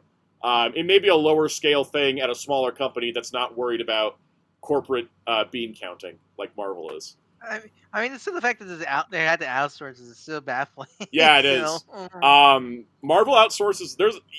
Almost every publisher has a license to Marvel Comics except for DC. It's crazy. We could go through that a different day. I don't think does Image have any? Yeah, Image published an artist edition of a Marvel comic like a year ago. Oh, okay. It was so weird because I was like, oh yeah, Dark Horse has been doing those. Oh, is Image? Oh, IDW's doing it too? Like, oh, Fantagraphics? Abrams cover, Abrams books? Like, everybody's been doing it. It's crazy. I know IDW's been doing the kids' books for Marvel for some reason. And Dark Horse is doing Marvel comics, Dark Horse is doing Star Wars comics that are more interesting than Marvel's Star Wars comics. We're in weird times. All right, let's talk about Marvel's comic announcements. First of all, if you haven't gotten enough Punisher with him having an ongoing in 2 miniseries this year, well, there's going to be some Punisher one-shots where he goes off against fighting other characters, including Black Widow and Wolverine and the Winter Soldier. Why aren't these all one book? Yeah, Marvel loves doing the one-shots that could have been a miniseries thing. Yeah, they made this a miniseries, just make it all one book, like an anthology. They all come out 1 month apart. Why is this not just the Punisher Showdown miniseries? Showdown. Because, that's honestly my biggest comic pet peeve, where something that really is a miniseries, but they make it number 1, so you have to keep asking your comic store, okay, make sure you order this, and this. Yeah, I had to do that all the time with Dynamite. It's really annoying. Kaus, as the resident Punisher head. Yeah. Is an ongoing 2 miniseries and a series of one-shots that should have been a miniseries too much Punisher, or just enough? Not enough. Cool. I feel like you could combine some of that though. Yeah. If that makes any sense. I think the miniseries could all just be like a second Punisher book. Yeah, exactly. Yeah.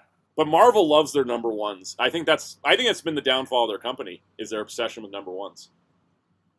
That's because like they've done a ton of these miniseries that come in one trade and they're sold as one shots for no reason. There's a Star Wars one going on right now. All right, let's see.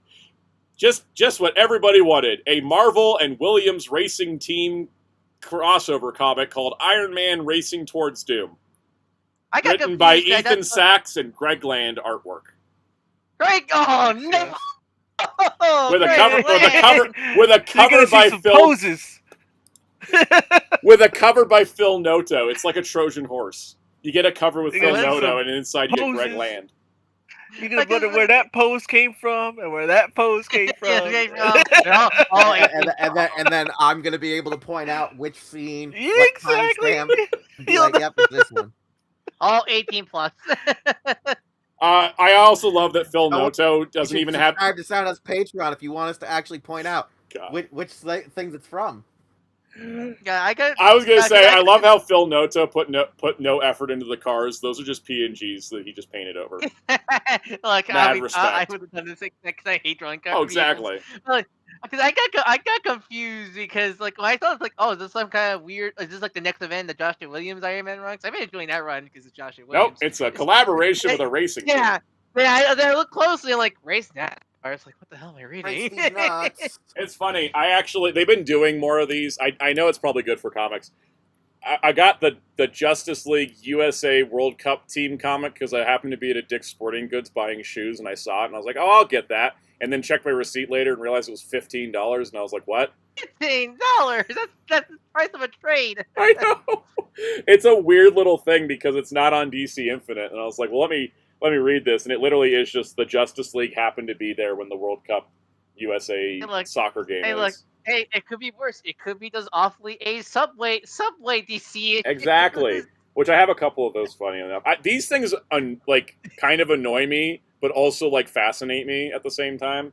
Also, it had Sergio Kuna art in it, so I was like, well, okay, it's worth it for that. Is there any obscure characters in it? Question. No, it's all the standard people. Anyways, Alice, who's Greg Land? Infamous comic tracer that traces 18 plus material for some reason. Yep.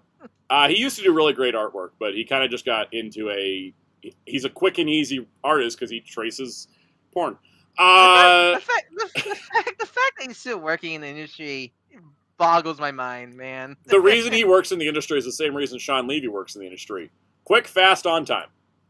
Hey, that's insulting to Sean Levy. It's a little insulting to Sean Levy, but like they serve the same purpose. If you need somebody that can get something done quick and not cost a ton of money, that's the Greg Land's the kind of guy you go for. That's usually me as an artist.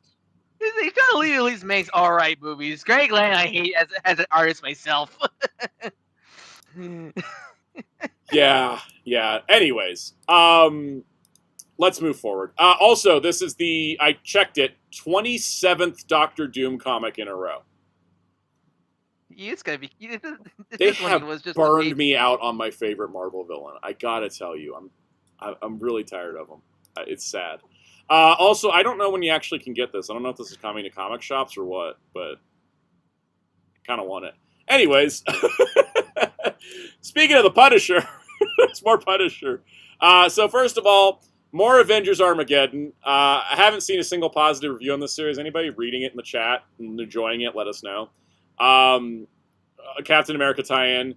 They're going to be double shipping Iron Man so that they can get to issue 700 quicker. But this also means that Iron Man's getting past the 10 issue barrier and getting at least up to 13.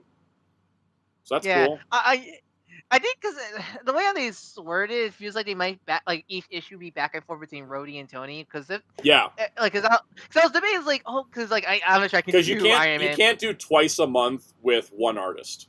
You got to have a way to switch artists, and I think it's clever instead of having the art alternating rapidly and everything looking different every other issue, like some of the early Rebirth titles, you do like Greg Rucka did. You just have 2 stories. So you have 2 different artists and 2 stories. Yeah. Yeah, so like, I mean, because I really like the Joshua Williams run a lot because one is Joshua Williams, and 2, I feel like he's just doing some fun stuff with the character and actual like character moving stuff for the character also. So like, and especially when he gets to Rhodey, I can't wait to see how he does Rhodey. Because God, Rhodey's one of the most underrated Marvel characters. Damn it. He really is. He should be in Doomsday. Why is he not in Doomsday? I mean, the fact that like I saw you talking about it recently, which I agree. Well, why didn't Rhodey just took over Iron Man like he did in the comics? Right? The comics, man. Marvel. All right. So then they started talking about. I think they said Punisher's joining the Avengers in Armageddon. That's fun. This announcement confused the hell out of me. They're like, all right, it's a new X-Men book, Maximum X-Men. They're taking over for the Avengers. And I'm like, you just announced a new Avengers book, didn't we? Okay, wait. I thought this was just I thought this was a relaunch for. It says no. It's a new book. In the wake of the events of Avengers Armageddon, Earth's mightiest heroes are no more. So who will stand in the defense of the Earth? The X-Men will. But there is an Avengers team, and Wolverine's on it. Why is Wolverine also on this team? What is going on? So here's the question: is this replacing the main X-Men No. book, or is this another X-Men? It's another X-Men book, which is probably replacing X-Men United because I believe that got canceled after 10 issues. This is a third X title, and it's Storm, Wolverine, Bishop, Colossus, Iceman, Psylocke, Firestar, and Justice. This is bad synergy, right? Look, I get X-Men's really hot right now with 97 and the MCU and Doomsday, but Jesus Christ, it's too much X-Men. It is. Also, why is Wolverine on the Maximum X-Men and the Chip Zdarsky Avengers team? What? Yeah, because even like even you ignore the quality of the books, like even if all the X books were good right now, it's still too much X-Men, no matter what the quality is. Yeah, and they try to lure us in by saying Chris Yost is going to write it, but I know better. The first ever Gail Simone book I dropped was under Tom Brevoort's edited X-Men titles, so I don't know. Thing is also, I don't know why Justice is on here. Is Justice a mutant? Do I need to look this up now? I know no one cares, but I care. Vance Astro. Is he a mutant? Because I know Vance Astro's Guardians of the Galaxy history. I don't know his New Warriors history. Is he a mutant? He is a mutant. Okay. Alright, he can be on the team. Yeah. I'm surprised they didn't throw Spider-Man on here to do a Spider-Man and His Amazing Friends thing.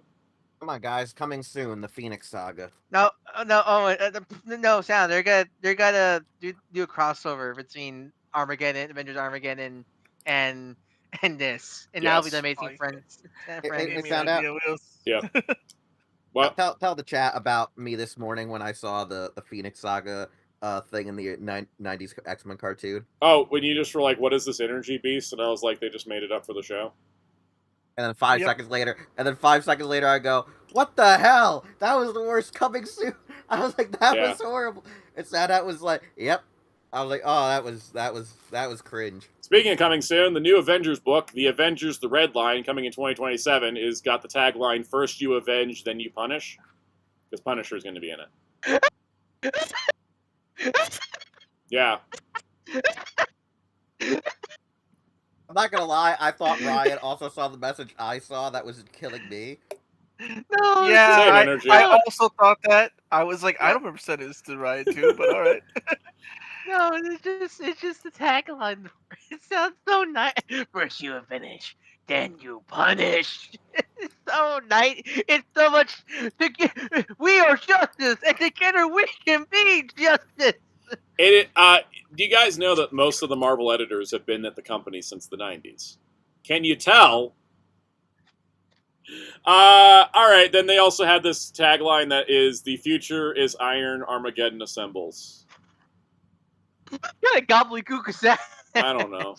I listen to so many, like, don't tell you anything quotes out of people involved with Avengers Doomsday over the weekend. I think I lost brain cells.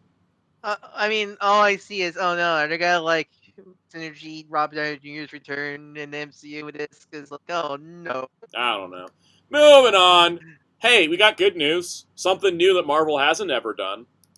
An Indiana Jones miniseries. And also some Star Wars stuff. But we're getting an Indiana Jones and the Sword of Pandemonium by Brian Hitch on covers, Jason Aaron on writing, and Aaron Cooter on art.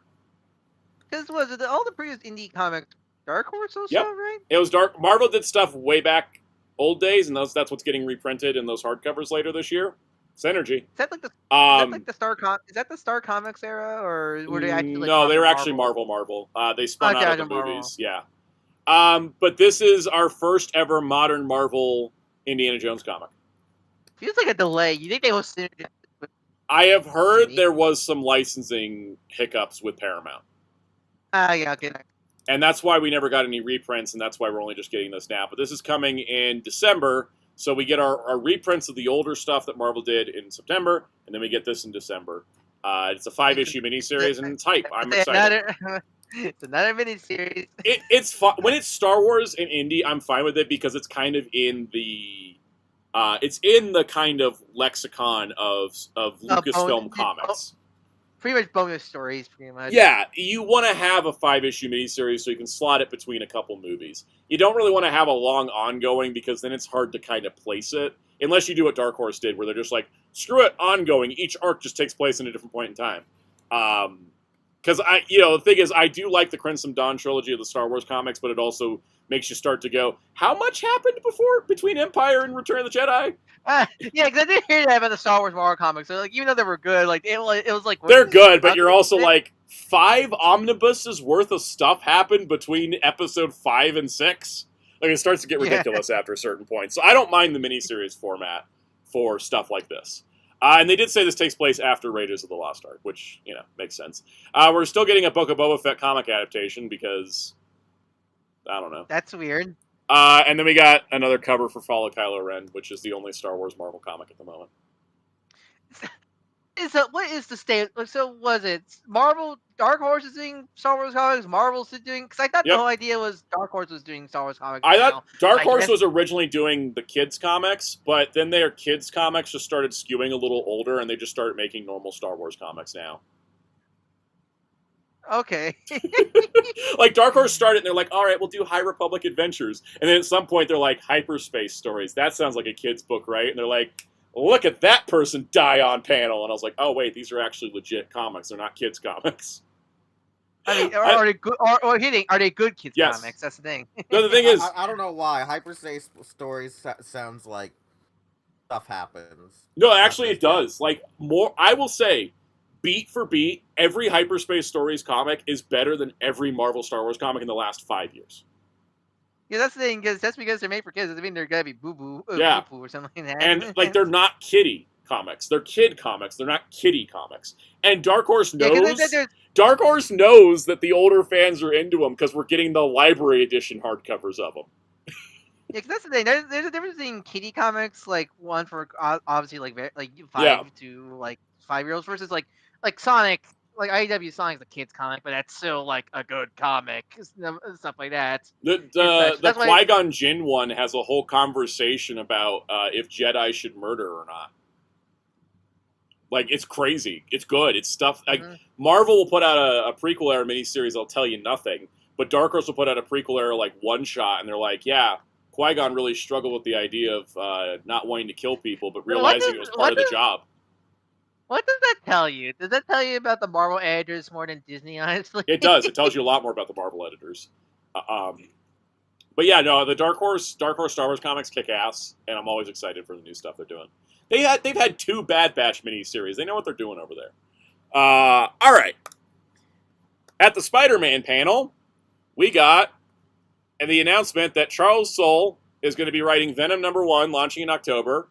Alongside artist Tommaso Bianchi, and Eddie Brock is going to be back as Venom, which means Mary Jane's time as Venom is over.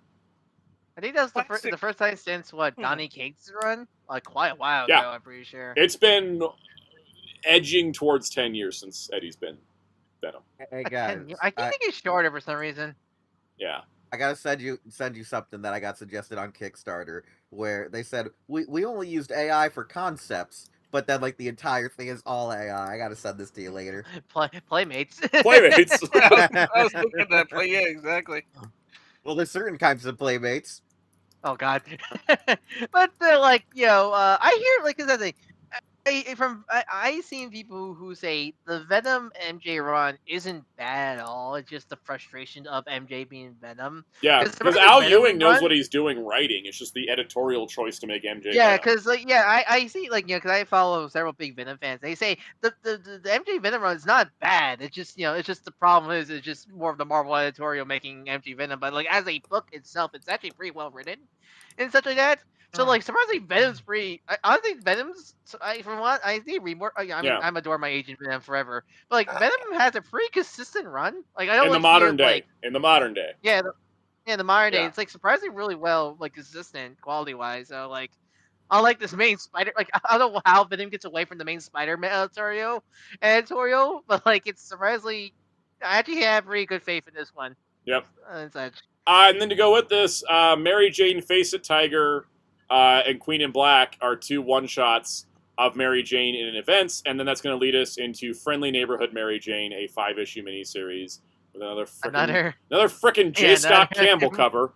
Another miniseries. Another miniseries, and this is going to be written by Ashley Allen with Phil Noto on art, and of course another frickin' J. Scott Campbell. I hate J. Scott Campbell's art, by the way. Every single J. Scott Campbell art is the same exact male face, same exact male expression, same exact female expression, the same exact female body on everything. Variety. Why is Tony giving the DreamWorks smile? Because that's what J. Scott Campbell draws guys like. That's just how it is. I mean, we have a Peach Momoko cover. We have a Peach Momoko cover. I'm going to focus on that. Pretend Peach Momoko is doing this. Even though Phil Noto's good. Can DC, like... Can DC sneak Peach Momoko out there on Marvel? I know. I mean, they got Cody Ziegler, so... All right. The Road to Hulk War continues. Infernal Hulk versus Wolverine in September. Infernal Hulk versus Fantastic Four in October. Infernal Hulk versus Spider-Man in November. Infernal Hulk versus Avengers in December. That's just a mini-series. God. You're just making the omnibus contents list longer for no reason. Just Hulk versus all right. God. I feel fire. I need someone to release Peach Momoko from coverage. I know. She has a contract at Marvel, and yet all they do is let her do covers now. And I'm like, well, at least give me an art book. Come on. For real, I don't know why that art book has been made. Also, Ace said buying the Momoko cover and maybe reading the book. That is the most valid response you could do to Marvel news today.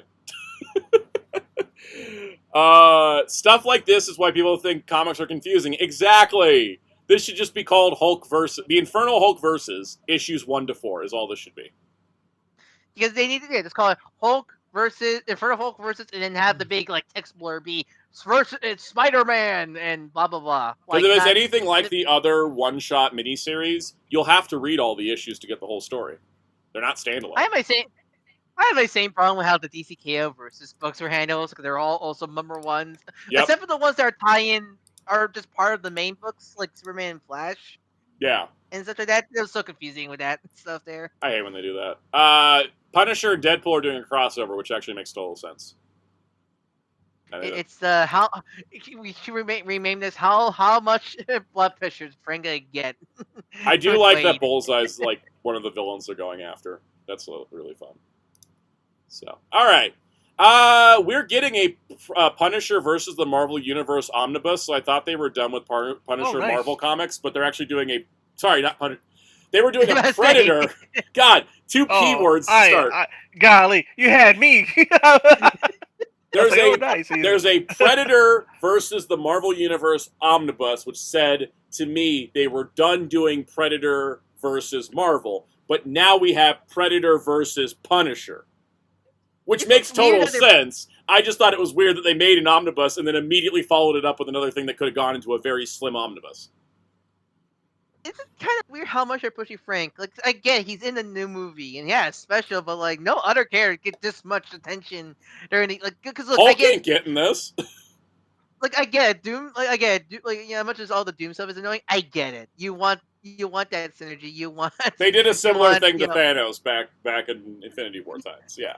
Yeah, I get it, but like this many Punisher books, like I don't dislike Frank, but like I feel like Frank as a character doesn't need this many books. But as That's Jerry it. says, never enough Punisher.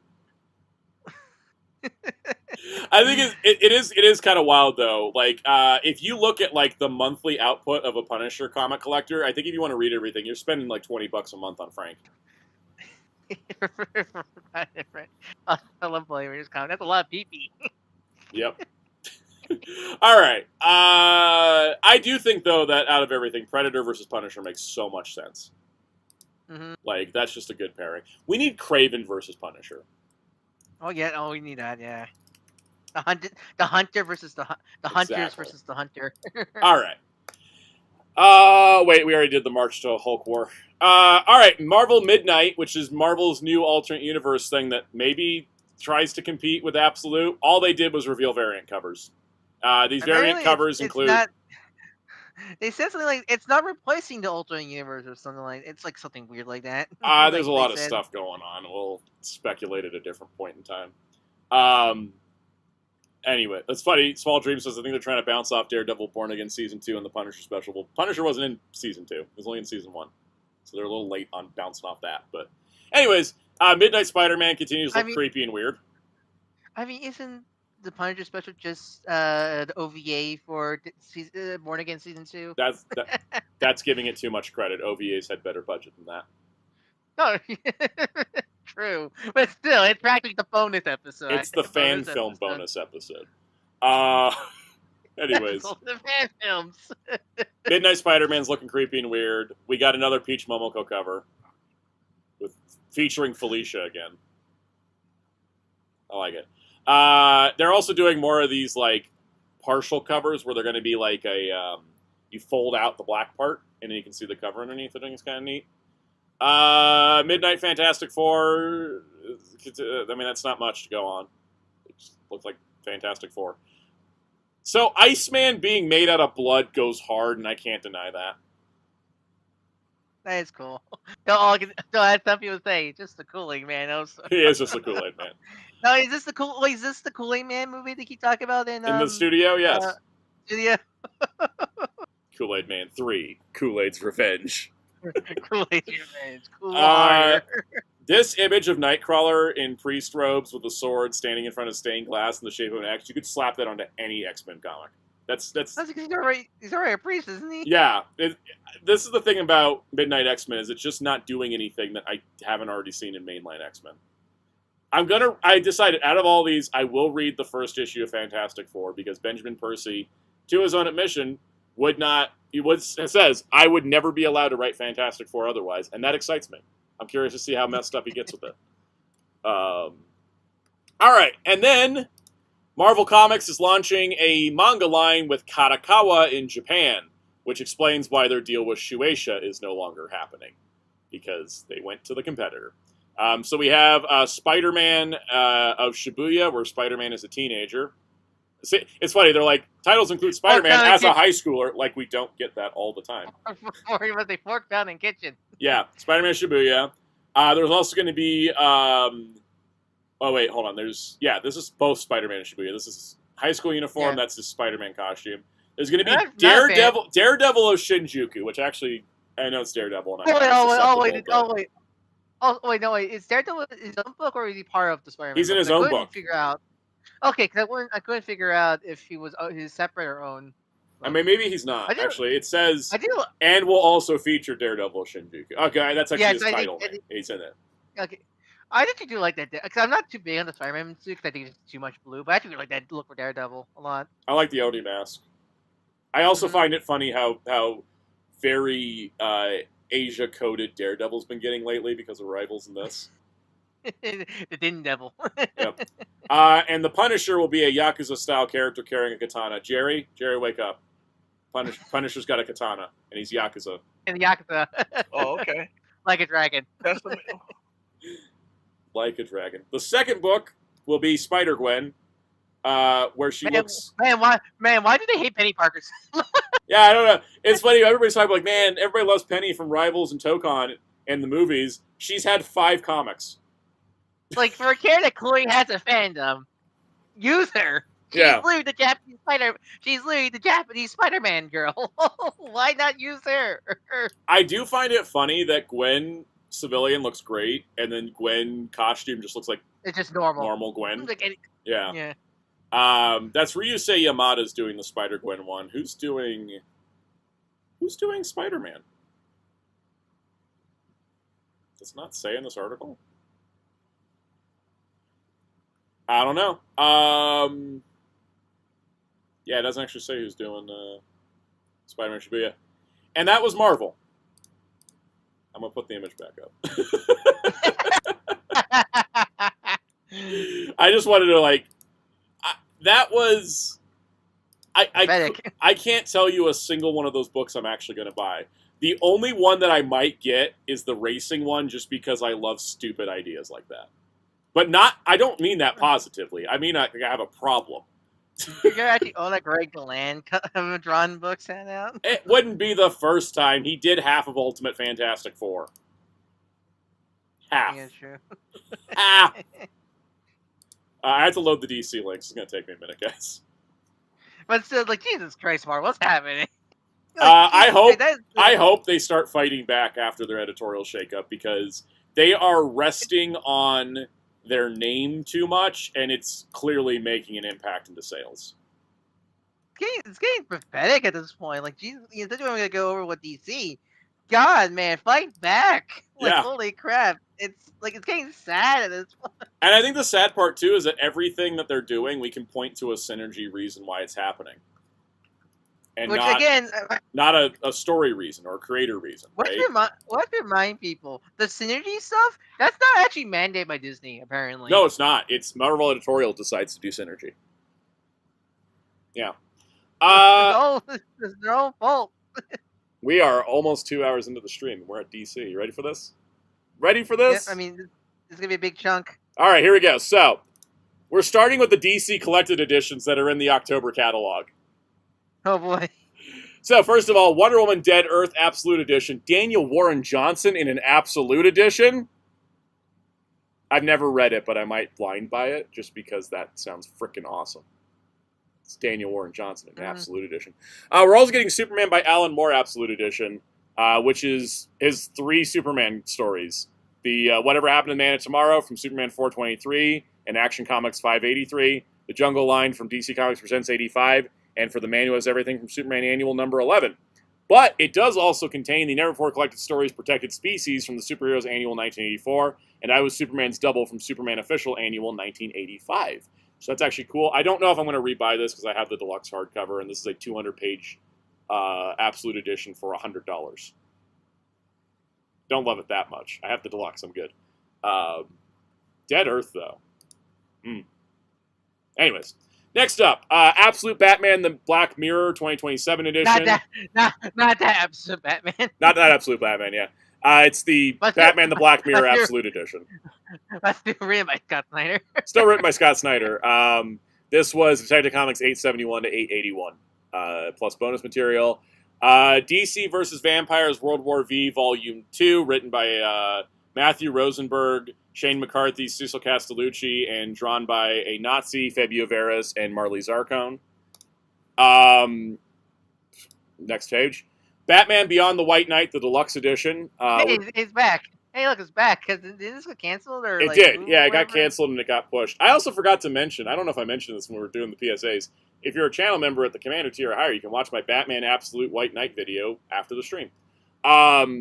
Anyways, this has got canceled and then resolicited, apparently because the regular hardcover was selling still, so they didn't want to cannibalize it with the Deluxe Edition. That's fair. That's fair. I mean, I will buy an Absolute Edition in like 2 or 3 years. I love this. Very good. I actually think Beyond the White Knight might be my favorite of the 3. Getting JSA Compendium 2, which is continuing to collect the Jeff Johns run plus all the side material in reading That's order. great. I've been meaning to pick those up, the JSA Compendiums. Yeah. Really And I'm glad to see that there's a second one finally coming. It's been a minute since the first one. Still waiting on Lobo Compendium 2. DC, if you're listening. Fragging Compendium. Big Fragging Compendium 2 needs to happen. Superman Shazam First Thunder is getting a reprint of its trade. Then we're getting Legion of Superheroes by Mark Waid and Barry Kitson Omnibus with a preview of the sketch for the new cover that's being drawn for it, which is very exciting. Well, I like that. Loving it. The Teen Titans Together Connecting Cover Edition, which is the Kame Garcia and Gabriel Piccolo graphic novels, and this connects. That's cool. This is a different cover of the Teen Titans thing to match some of the other ones they've been doing. All right, Absolute Flash Volume 3 is coming in December. Flash Volume 6 also in December. Which is Ryan Northman guy. yeah, that's Ryan the Northman first volume of the Ryan. fun. It's so good. It's so good. I love it. Harley Quinn Volume 3, Emperor Aquaman Volume 3, DC Finest Batman: The Curse of Crime Alley is in November. DC Finest Swamp Thing: The Man Who Would Not Die is in December, which is right next to when the Omnibus comes out with that same stuff in the new remaster, which is crazy, and I love that, and they should do it all the time. And then we got a new Finest that was added to the catalog that we didn't see before, which is Finest Requiem for a Gunfighter, containing Weird Western Tales 18 to 43 plus Jonah Hex 1 to 7. That is continuing off of the previous volume. Cause I didn't pick up any of the Western stuff, but like I see Jonah Hex, like, oh, I'm tempted. He debuts in the previous volume, which is also very good. I should pick it up then. I can't recommend the Western stuff enough. Tomahawk's like my new favorite character. Which Batman? Which era's Batman is this Finest? Is this post or pre-Crisis? This is pre-Crisis. This is Pre-Crisis. Batman 307 to 324. This is 70s era. It's Denny O'Neil, Len Wein, Jim Aparo, Irv Novick. Okay, you can't really go wrong with that. That's fantastic. I'm actually really curious. Bronze Age. Age. You think they're gonna touch Nightfall at all? They will, because those three. Okay, because the three paperbacks, and the 3 omnibuses are all missing stuff. Because that's annoying. Yeah. Like, they keep referencing stuff with the Riddler. I'm like, did I miss the issue? Yeah. They left stuff out to kind of make it so that each chapter of the Nightfall saga could be in each one book, right? There's also the 0 Hour tie-ins that happen during that whole saga that they leave out because they kind of just deviate to do 0 Hour stuff and then they come back to the story. So I think that DC Finest will do Nightfall, but they'll do the entire thing because they don't have to break it up as Nightfall, Knight's Quest, Knight's End. They can just go Batman for the first half of 92, second half of 92. Like that's how I think they're going to do it. All right. DC Compact Comics Adventures for Batman the Dark Knight with the first 6 Batman Adventures issues. Only $8. Yeah, that's even cheaper than Compacts. Less page count, and they're also aimed at kids, so they got to be cheaper. But damn. Also, the first 6 issues of Superman Adventures. And then there's a compact edition of Tom King's Mr. Miracle comic, a compact of Jeff Johns' Justice League Origin, and that was the October solicits. So those finance I'm definitely looking forward to. Yeah, for me from this catalog, I'm not getting all 3 finance. Actually, I'm going to do the Swamp Thing Omni because it comes in a slipcase. Yeah. I'm doing JSA. I need to pick the first one, but so JSA. I need to get on my Batman Finest reading eventually. And the Swamp. Just all 3 of those Finest are very. I'm not sure I'm gonna do pre-Crisis Batman. I probably might, but like I'm mostly going. I need to read up my post-Crisis Batman. Still, the Swamp Thing in Western though definitely the big one. And those, because the Dark Knight, those DC Compact Adventures, those double dip with those compendiums they released for those 2. Yeah, because the Batman Adventures Omnibus has everything, and the Superman Adventures Compendiums have everything. So these are just it's the Teen Titans one coming out that's gonna be all new practically. Yep. Practically new for modern reprint. Yeah, for me, I'm gonna get DC Finest Batman and Western. I'm gonna get Legion, obviously Legion by Mark Waid Omnibus. And I will get. You should do a Legion. Maybe Absolute Wonder Woman Dead Earth. Depends. You should make a Legion reading guide when the Joshua Williams run come out, like you did with Ghost Rider and such. Joshua Williams run comes out in September, right? Yeah. Okay. The omnibus got pushed to December. All right. Yeah, I'll do it before then. I'll do it in September then. Very excited about more Legion collections. Also, as you may notice, there's going to be collections for like Legion and Jonah Hex and stuff. That's not an accident. We got titles to talk about. First of all, DC wants you to read comic books. They're going to make it easy. They're offering Batman New 52 Issue 1, Batman Rebirth Issue 1, Batman Dark Patterns Issue 1, Batman White Knight Issue 1 for $1. And they're offering it to retailers for 50 cents a copy, so they actually can still make money. Yeah, because that's the thing. They've been doing these like you can buy certain comics at dollar stores, but like I think they're like $1.50 or something like Yeah. that. Like so $2 practically. But this is like $1. Like that's And they're that's going to a be good move. selling the trades to comic shops for 10% less, so that way the comic shops can be like, oh, you really enjoyed that Batman White Knight? Here's the trade you can buy. Oh, that's wow. Brilliant. Brilliant. I hope- It's so I do hope simple, but it's so brilliant. I hope they do this. I hope they do move. I hope they do like Superman and 1D and Flash. I'm like, sure all they the will. other- If this goes, they always try with Batman, right? Because yeah. It's Batman. But I think we could see like Joshua Williamson's Superman issue 1 as like one of these. So this is smart. This is really, really, really smart. All right, let's move on to the new announcements. Part 1, Batman of Two Worlds, which isn't exactly what it sounds like, because they put regular universe Batman and Absolute Batman on the cover, and they're using the name of Flash of Two Worlds, which was the Flash crossover back in the day, where it met up Jay Garrick with Barry Allen and invented the concept of the multiverse in DC. This is a Batman story by Matt Fraction and Javi Fernandez, and an Absolute Batman story by Scott Snyder and Nick Darrington in a $2.99 format to celebrate Batman Day. It's not $2.99. Yeah, it's Holy not crap, a I didn't realize crossover. It's 2 stories with each Batman paired together into one comic. It's kind of a compare and contrast the 2 versions type thing. That's cool.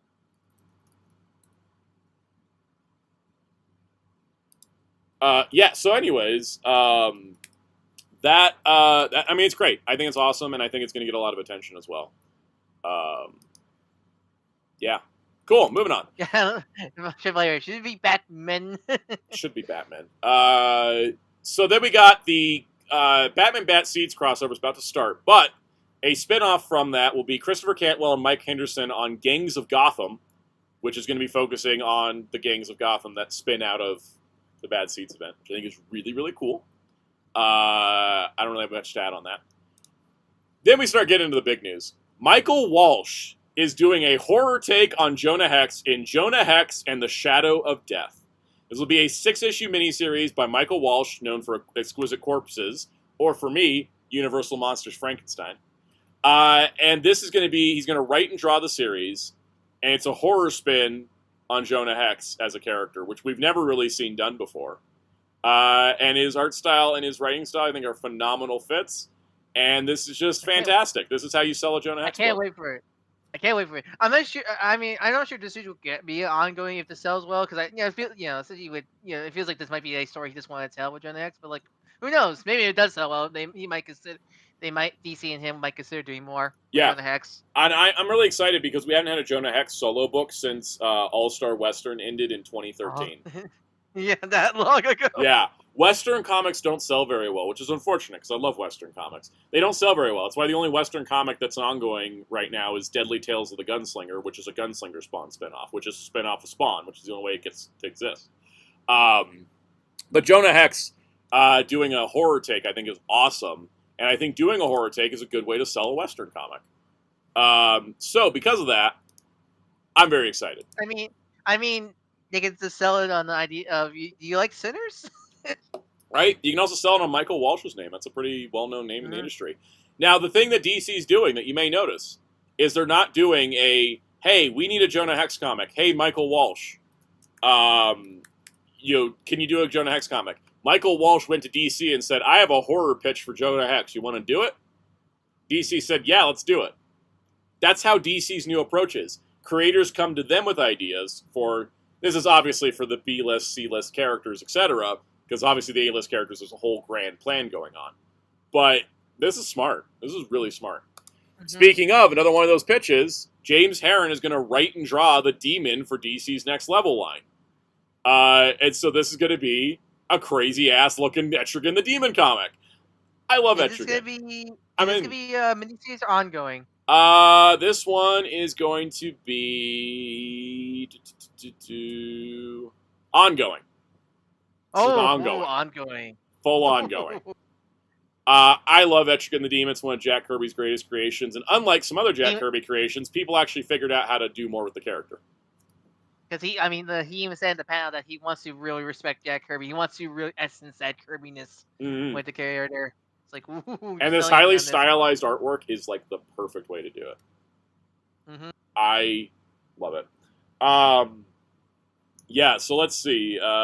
He is doing the writing and art, right? I didn't get that wrong. Yes. Yeah. Yes. Cool.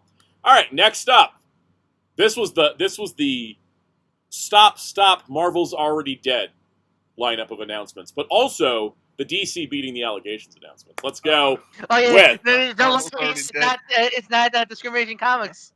DC. I think finally can kick the Discrimination Comics name as long as they support these. Starting with Stephanie Williams and her Vixen pitch that she pitched 2 years ago has made it to print. It is happening. Stephanie Williams and Kari Randolph will be doing Vixen's first ever ongoing comic. I can't wait to see her. She had ongoing before. She had a 6-issue miniseries in the 2000s. Paying for how popular character Vixen is, she never got ongoing. And the crazy part, too, is the fact that with Vixen, she was supposed to have an ongoing back in the 70s, but then DC had the DC implosion where a bunch of stuff got canceled, and that was where her book died. And this is finally happening. We also finally have a mainline black-led comic in DC, which is what people have been saying we needed for a long time. We got it now. We got this. It's great. It's not just this.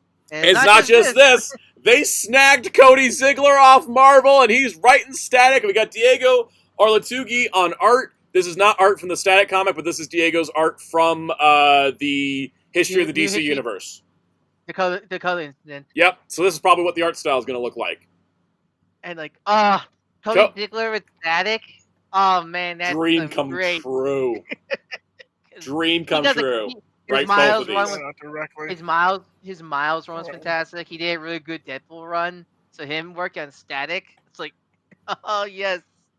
But that's not just two. We don't have just two. I was going to say, we're going to get to the third one in a bit, because we have another one here that's not in the same category. But the thing I want to say is that Stephanie Williams and Cody Ziegler both started at a Marvel Stormbreakers conference, where they get new artists and kind of train them up to work in the industry, and they couldn't hold on to either of them, and DC's got them now. That's the difference between Marvel and DC right now. Marvel's good at cultivating new talent, but not keeping new talent. DC's good at keeping talent. Yeah, anyways, everybody buy Vixen and Static, please. Please. And they're both ongoings also. Yep. And then to round out this round of article announcements, Data's Camp and Javier Rodriguez, coming off of Absolute Martian Manhunter, are doing Batman Shadow of the Bat. Yeah, this was, a reminder. So, because Absolute Martian Manhunter could have been ongoing, but it's up to Data's Camp if you wanted to continue. He said, I think I'm going to stop for now. It's like the stop for now. If I want to come back, I'll come back. Yep. He said, I found an opportunity at DC to write another book, and this is the book he wanted to write. Shadow of the Bat, which is going to be a series is poised to explore Gotham's collective wounds as much as Batman's own, using a citywide disaster as the backdrop for a psychological take on the Dark Knight. And this will be main canon, because that is like that is the Jorge Jimenez suit he's wearing in the cover there. Yeah. So banger announcements right there. Is that ongoing or miniseries? For that ongoing. One? These are all ongoing. Oh, okay. Three ongoings. What the hell is going on here? God, as long as they sell. I'm going to put the title card up while I pull up more articles. I couldn't pull up all of DC's stuff in one go. I couldn't pull it all up in one go. There's that much going on. Anyways. As they said, DC poach beef from next, please. Yes. Kaus, what do you think about DC's steamrolling of Marvel right now? Oh, I sent you a gift that pretty much shows it. Okay, cool. How I'm I feel very excited. Let me go see it. Yes. This is literally okay. I'm gonna pull this up in the browser so everybody gets to see it. Everybody gets to see it. Hold on. Let me finish pulling up the links. I don't think I can get all of these open at once without crashing my browser. Yeah, but that's how much. Oh, yeah. All right, so let me turn the slideshow off. This is basically DC to Marvel right now.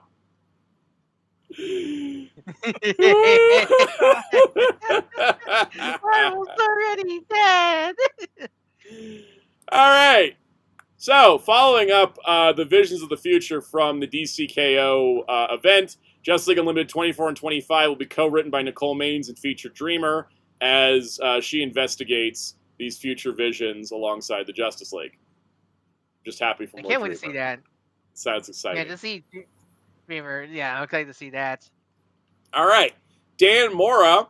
I was just talking about this in the server like a couple weeks ago. Dan Mora's doing a writing and drawing a Justice League one-shot. I forgot the name of it. What's it called? It's in the Reddit post, right? Justice League Dark Realm Special, which is going to be focusing on magic side of things. But Dan Mora's character that he created as a background guy in Justice League Unlimited and in World's Finest. He was in World's Finest. Then he was in Absolute Power. Then he was in Justice League Unlimited.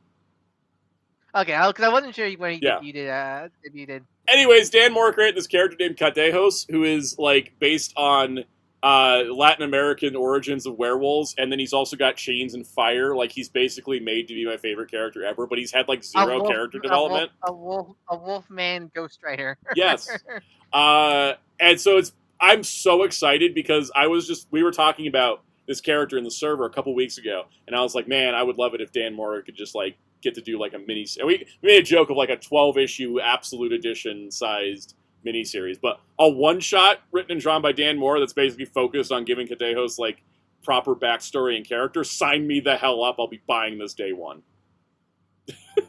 Blader said it's Werewolf Chamber. Of course, you like him. Yeah, I want to know more about him. I'm so excited. I'm legit. That's why he's in the thumbnail. That's why I covered my face with Cadejos' face in the thumbnail because I needed something. I was like, this is it. This is me. This is me being very excited. All right. Then, to add on to the excitement, Morgan Hampton is writing Steel as an ongoing. Which being those allegations, comics allegations fully. Steel had a 50-issue run in the 90s, and then every time since, he's only had miniseries. I did really like the Steelworks miniseries I loved by it. Michael Dorn. Michael Dorn did a great job with that. I am so glad to see a Steel ongoing. And this is my super family book reads. Yep. Book reads. Also, just to continue DC breaking the allegations of discrimination comics, Marilyn Moonlight, one of the more prominent new black characters in Superman comics, is finally coming back with a storyline called Night Shift, starting in issue 43, where Sir Monaco is joining as artist. So we're going to be getting some great-ass Superman artwork. Mm-hmm.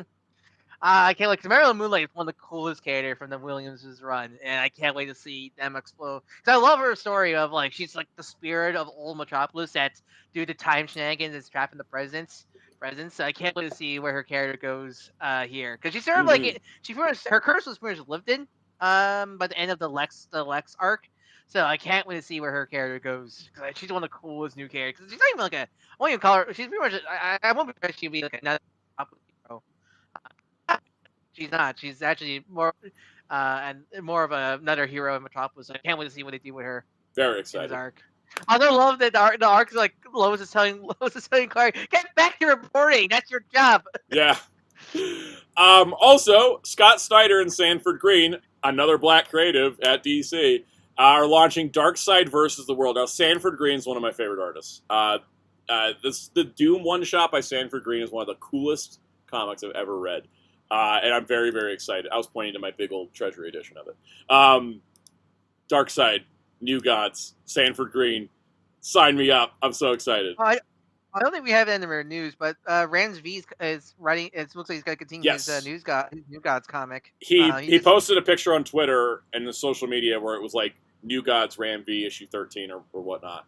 It's confirming he's coming back, which is great because he said that when the series. He's like, I need to take a break. I got other things to work on.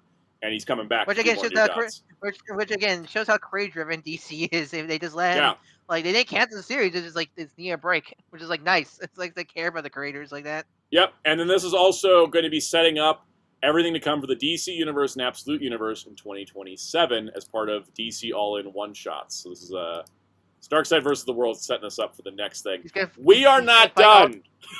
He's got to fight all the evil X's. Yes, all the evil X's. We are not done. we still have more to go because the Absolute panel happened for the Absolute universe. Oh my god. You guys know that we finished Marvel in like a fifth of the time when we talk about DC. And we only just now got to Absolute. Hang on, I'm still loading like the... One still remembers they're a comic company and the other not so much. Yeah, legitimately. Oh, wait. All right. DC with the steel chair. Yeah, John Henry Irons chair. Yes. Oh my god. All right. I have pulled up the rest of the DC news. We're ready to go. Okay, here we go. Absolute Universe time. Here we go. Absolute Black Canary is getting a one-shot. That will be done. Let me make sure I rate this correctly so YouTube doesn't flag me. Pornsak Pinchote and Belen Ortega will be putting out a Absolute Black Canary one-shot between Absolute Green Arrow 6 and Absolute Green Arrow 7, since Absolute Green Arrow got jumped from 6 to 12 issues. They need a gap to get ready for that, especially for Raphael Albuquerque to do the art. So we're getting a Black Canary one-shot in between. Fantastic. Right, because even though Diana's already the main character of Absolute Green Arrow, it's mostly about the Green Arrow killer. So it's nice to get like a purely focused Diane story. Yes. All about her. Very I can't excited wait about Green that. Arrow, because if you're not reading Absolute Green Arrow, people read it. It's so good. I think he said on the panel that like I'm surprised the things I got away with. Or I think like he that. said he's surprised the things he got away with, and he said that 5 years ago, if he pitched this to DC, it would have never happened. I think he said we had to check the legal team if we're allowed to do this. I think he said. Yes. So, it's like ooh. That's ooh. what But happens when you make your first villain Absolute Jeffrey Epstein. Yeah, so I just hear that. I'm like, oh, what do you have plans? What do you have plans? Yep. All right, next up, Absolute Wonder Woman 25 will be introducing Cheetah, and she is in full holy shit, what the hell happened to her mode. Oh, poor Barbara. Poor Barbara. Her mouth is on the top of her head. Like she's like mutilated. It's like the skin, like the cheetah thing is like a parasite. And like I just only read the first arc, and I just go like, oh no, that poor girl. It's so funny too because we've started to see teases of this throughout the series, and now it's like it's going full crazy curse of the cheetah. I'm trying to remind. There's a design that she reminds me of, and I can't think what it. Oh my god, she looks like Beast Machine's Night Scream's toy. You're right. The proportions, especially. Yes, totally. All right, and Absolute Superman 25. We're also getting Absolute Steel in a new armor because he's been in it so far. Do we have a picture of that in this article? Bleeding Cool, do your job. Anyways, Absolute Steel's been in it, but we got a full armor for him with the Superman logo and everything now. Plus, there's more Brainiac stuff going on, because Brainiac's going to start taking on center stage, finally. Let's say if I'm a Superman villain. Yeah. All right. A new look at Absolute Joker. My God. The Absolute Universe is full of horrifying beasts everywhere. You know what's great? Absolute Professor Pig is an actual pig man who wears a mask that looks like a pig. I'm so interested because Professor Pig already is kind of a horrifying character in main comics. So what are you going to do with him Grant here? Morrison. Yeah, no, I'm scared. This will also be part of the Absolute Batman Beyond Arkham special. It's not Absolute Batman Beyond. It's the Absolute Batman, Beyond Arkham special. Just wanted to be specific. Yeah. Also, they're going to be introducing the Absolute Teen Titans through Absolute Flash with Vic Stone as Cyborg coming up first, and he's gone full Bionic Commando. Love that design, but also he's still more human than his main Earth counterpart. I don't think that thing on his arm is safe at all. Yeah. Oh, that thing's still going to have a great arc, isn't it? And then also in Absolute Flash 20, we're getting Ray Palmer as the Atom. And apparently he ain't a nice guy in this universe. So. I mean, Ray's not a nice guy in general, from what I read. Yeah. All right. Continuing this. If you're like me, and you're like, man, I'm tired of buying small trades because I've been collecting comics too long, and I just don't vibe with it as much as I used to. And boy, I wish I could get like 12 issues at once of these Absolute books. We're getting Absolute Deluxe editions next year with Superman, Batman, and Wonder Woman in deluxe hardcovers. I might sell because I like the single trades of Apps to Batman Volume 1 and 2, and then Volume 1 Flash and 1D. I might just sell. I always want to read Batman Volume 2 first, and then sell those and wait for these. Yeah, Because I have the first volumes of each of these in the free comic book day exclusive covers. But I'm definitely buying these deluxes. And I'm so excited because that means we're going to have Absolute Martian Manhunter. We'll probably get one, and it's going to be the complete. entire series in one. Yeah. Oh my god. We also already got the solicitation in the Penguin Random House catalog for the Absolute Batman Deluxe Edition Volume 1. It'll be $50 at 424 pages, containing... Which is the same price of the World's Standard Trades. Oh, no, sorry. Yeah, it's the same price as Poison Ivy and World's Finest. Finest. Yep. So good to have consistent pricing for these. And it will contain issues 1 to 14, which is the contents of the first two standard trade collections. I love this. Also, they have kind of a faux leather look, but I don't know if they're having a faux leather cover or if they're going to have it's just designed like that. But I have the Superman Rebirth Deluxe hardcovers, and I kind of wish we'd get back to it because I kind of like having chunks of a series. It's easier to read, and so I'm very, very excited to see this. So I don't mind single trade. I really hope these they catch up with, because I understand why they're doing this with, because the ones that Poison Ivy makes sense because that's selling very well, and then World's Finest is one of their best. World's Finest already crossed 50 issues. I feel like with World's Finest, it's almost too late. Like they should just do a first volume omnibus because they're already 50 plus issues. Like I'm like, why are we doing a 12 inch? That's why I didn't buy it, because I'm like, it's only a 12 issue volume. Like, we have so much to catch up on. Here, it's like we're just getting 25 of Batman, like in a couple months. So this is perfect. Like I think it's great. I think it's good to get started on these. It kind of reminds me of how the Energon universe is selling so well that they can put out trade, deluxe hardcover, trade, deluxe hardcover, because there is a lot of people like me who love the new stuff. I'm writing the Energon universe in single issues. I'm reading Absolute on DC Universe. I want to buy it, but I want to buy like my premium hardcover because that's just the stage of collecting I'm at. So this is up my alley, 100%. I'm in for all of these. And I'm glad to see they're not marked up either.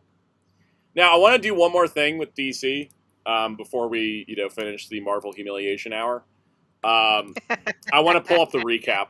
I want to pull up the recap tweet from DCU Updates because it's funny because it misses a couple things. Here we go. Here's the recap. Every single announcement from DC Comics SDCC. New Steel book from Morgan Hampton. First look at Absolute Cyborg and Cheetah. Marilyn Moonlight back in Superman with Zermanico as artist. New Vixen ongoing from Stephanie Williams and Carrie Randolph. Absolute Batman Beyond Arkham by Frank Thierry and Francesco Francavilla. New Static ongoing from Cody Ziegler and Diego Oratsugi. Nicole Maines joins Justice League Unlimited. Absolute Black Canary one-shot. Jonah Hex by Michael Walsh. The Demon by James Herron. Shadow of the Bat by Dennis Camp and Javier Rodriguez. Batman of Two Worlds by Fraction, Javier Snyder, and Derriding. And deluxe editions of the Absolute Universe. Oh, also there's an Absolute Batman-themed jacket Scott Snyder was wearing that's apparently going to go on sale in September. Ooh. I don't need another jacket. I just bought an X-Men one that I can't wear because it's freaking 100 degrees out. Well, eventually. Eventually. Can't wait for fall. Just wear my X-Men jacket. Anyways, to recap, Comic-Con. Marvel pulled up to SDCC with a Venom relaunch and an MJ mini, only to have DC follow, giving everybody a free pony. Or in other words, that image. I cannot believe, I knew DC was going to have a strong Comic-Con, and I had a feeling Marvel was going to have a weak one. I just can't believe the stark difference between them. It's not even night and day. It's different universes at this point. It's, baffling how pathetic Marvel is versus DC, man, just comparing the two. It really is, and I'm very excited to be giving DC more money and giving Marvel less, because I need room in the poll list, and... Yep, same. Much as I really like Rhino's Fantastic Four, I'm just tempted to just get them eventual trades. Yeah. Trades or something like that. I think the only reason I'm keeping Fantastic Four on my poll list, aside from the fact it's my favorite Marvel team, and I just love them, is because I have lived through the time where Fantastic Four was canceled and not on the bookshelves, on the comic shelves. And I don't think I can handle canceling Fantastic Four. Because I wasn't enjoying the Dan Slott run in the back half, and I was like, I gotta drop it. But, what did they put the Fantastic Four in a closet for 10 years? I have a trauma response to the Fox embargo era. So I'm like, I'll just keep buying it because I just don't want them to go away forever. I love them too much. I think same for me. As much as I really like Looney and Iron Man, I might have to drop that and read that in trade because it's a great run. I'm not sure I could do the whole 2-week thing, Yeah, bi-weekly two a thing month for is me. rough. Alright, Jorge's yeah. card said, so of the new announcements, which ones y'all pulling? Jonah Hex, the Demon. I'm gonna do Jonah Hex, the Demon, Static, Vixen, Steel, Absolute Black Canary, because I'm reading... Absolute Green Arrow is the only one I'm buying in singles, because it's that good. Everything else I'm reading on DC Universe. It's how I balance my budget, is by having that DC Universe subscription. I think for So, me, yeah. I probably gotta buy like pretty much all the new books announced. Almost all of them, honestly. Yeah. At least of the non-Batman books. I read Batman on Infinite because Yeah, I won't be picking up any of the Bat books monthly. because too much, too much for my. And budget. they're Batman books; they'll sell without me.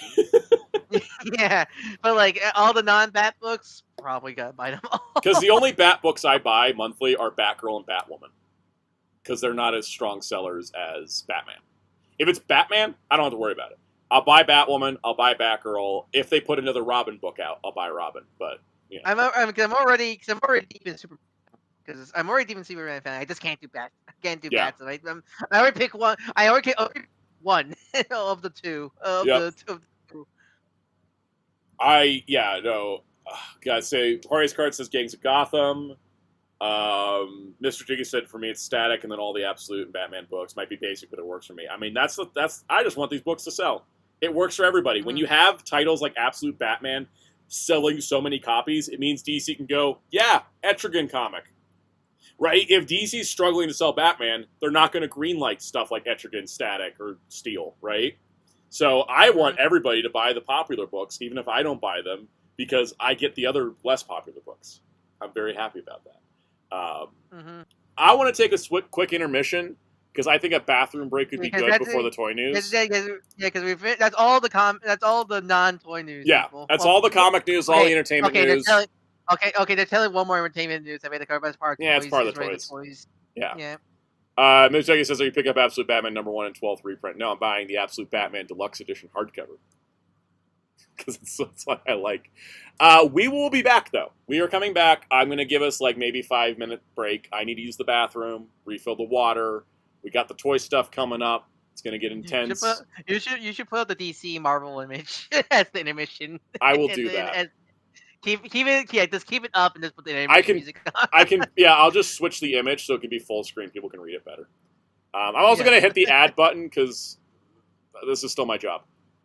So if you guys get an ad, I don't put automatic ads on because I hate the way that YouTube's automatic ads work with streams. So I don't like doing them. But I am going to stick one in while we're on an intermission just because it's an intermission. But we'll be back soon with the toy news.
Hi, everybody. We're back.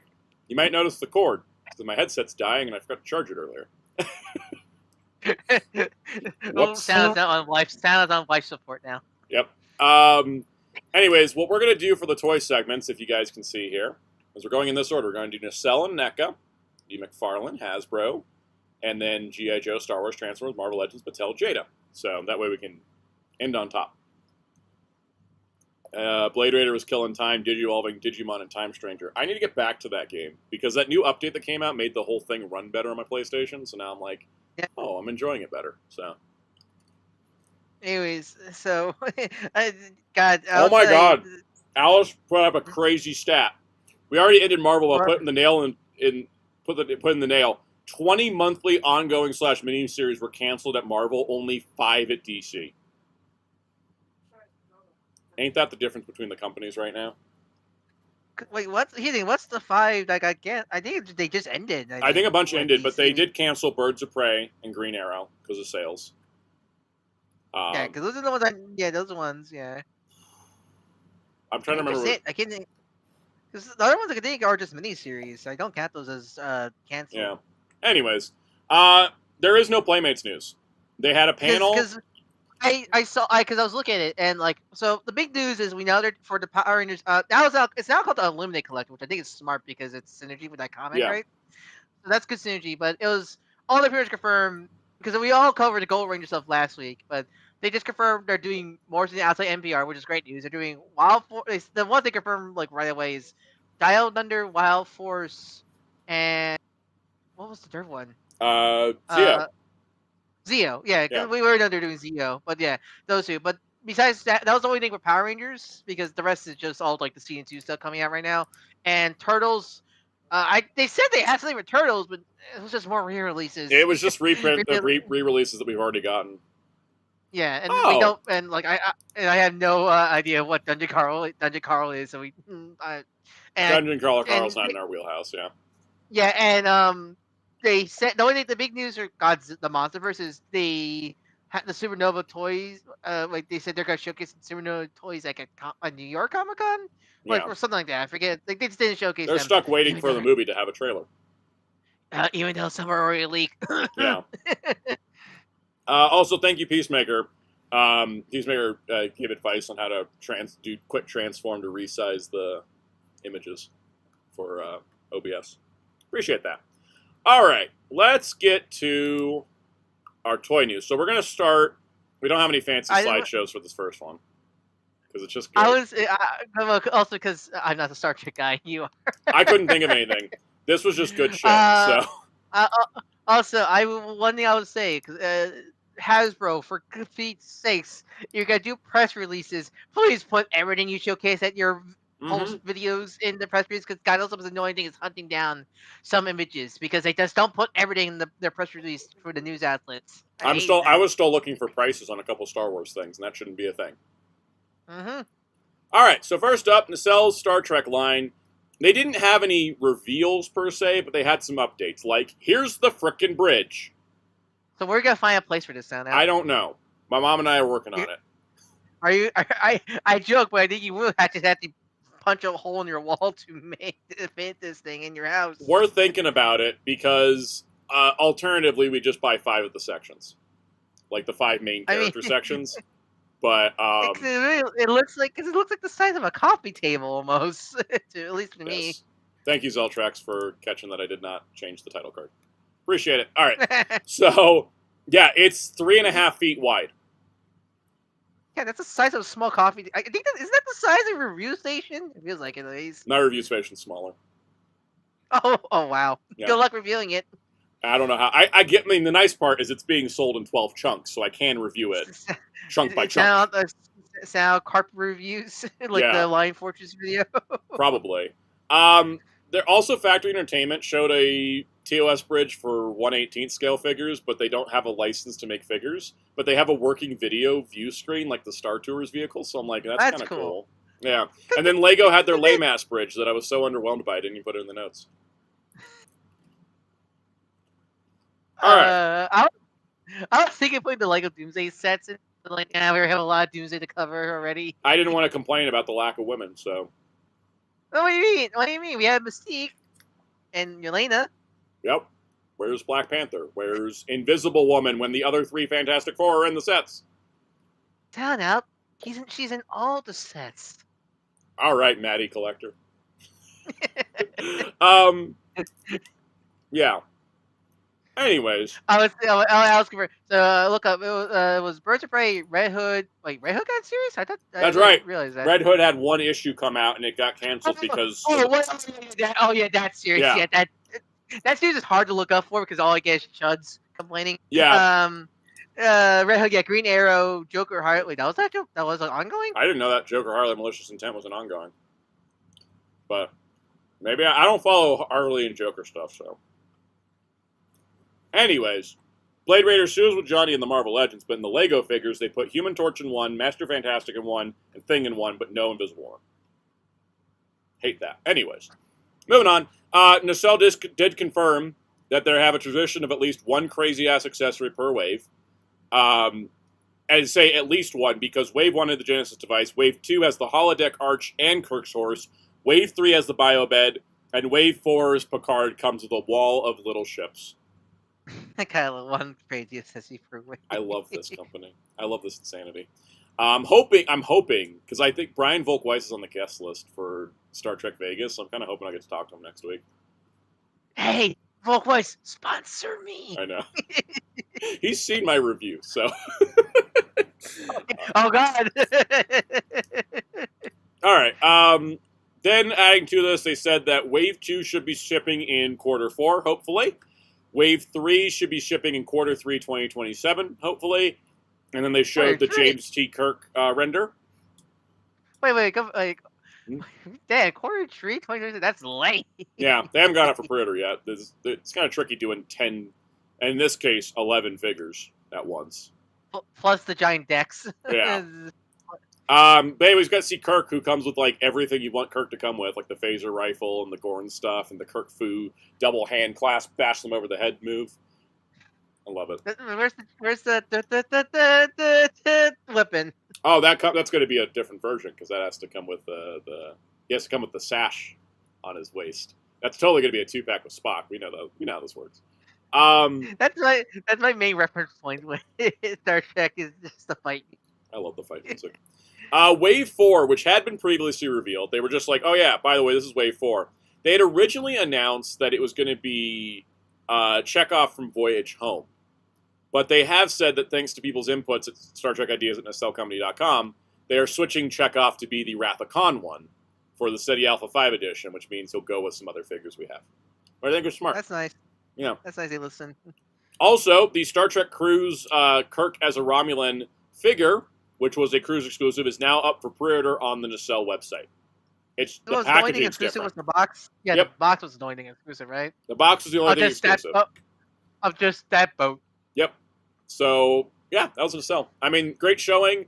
They've got a lot in the works, and they've had a lot in the works. So we're still waiting for them to do some stuff. So, guys, ready for the next thing, which is our next slideshow tab coming up? So we also big major news also. Yeah, this next one's huge, but NECA. They're distracted by the other green people in the room. Stupidest thing I ever made. This is so dumb, but I love it. I had to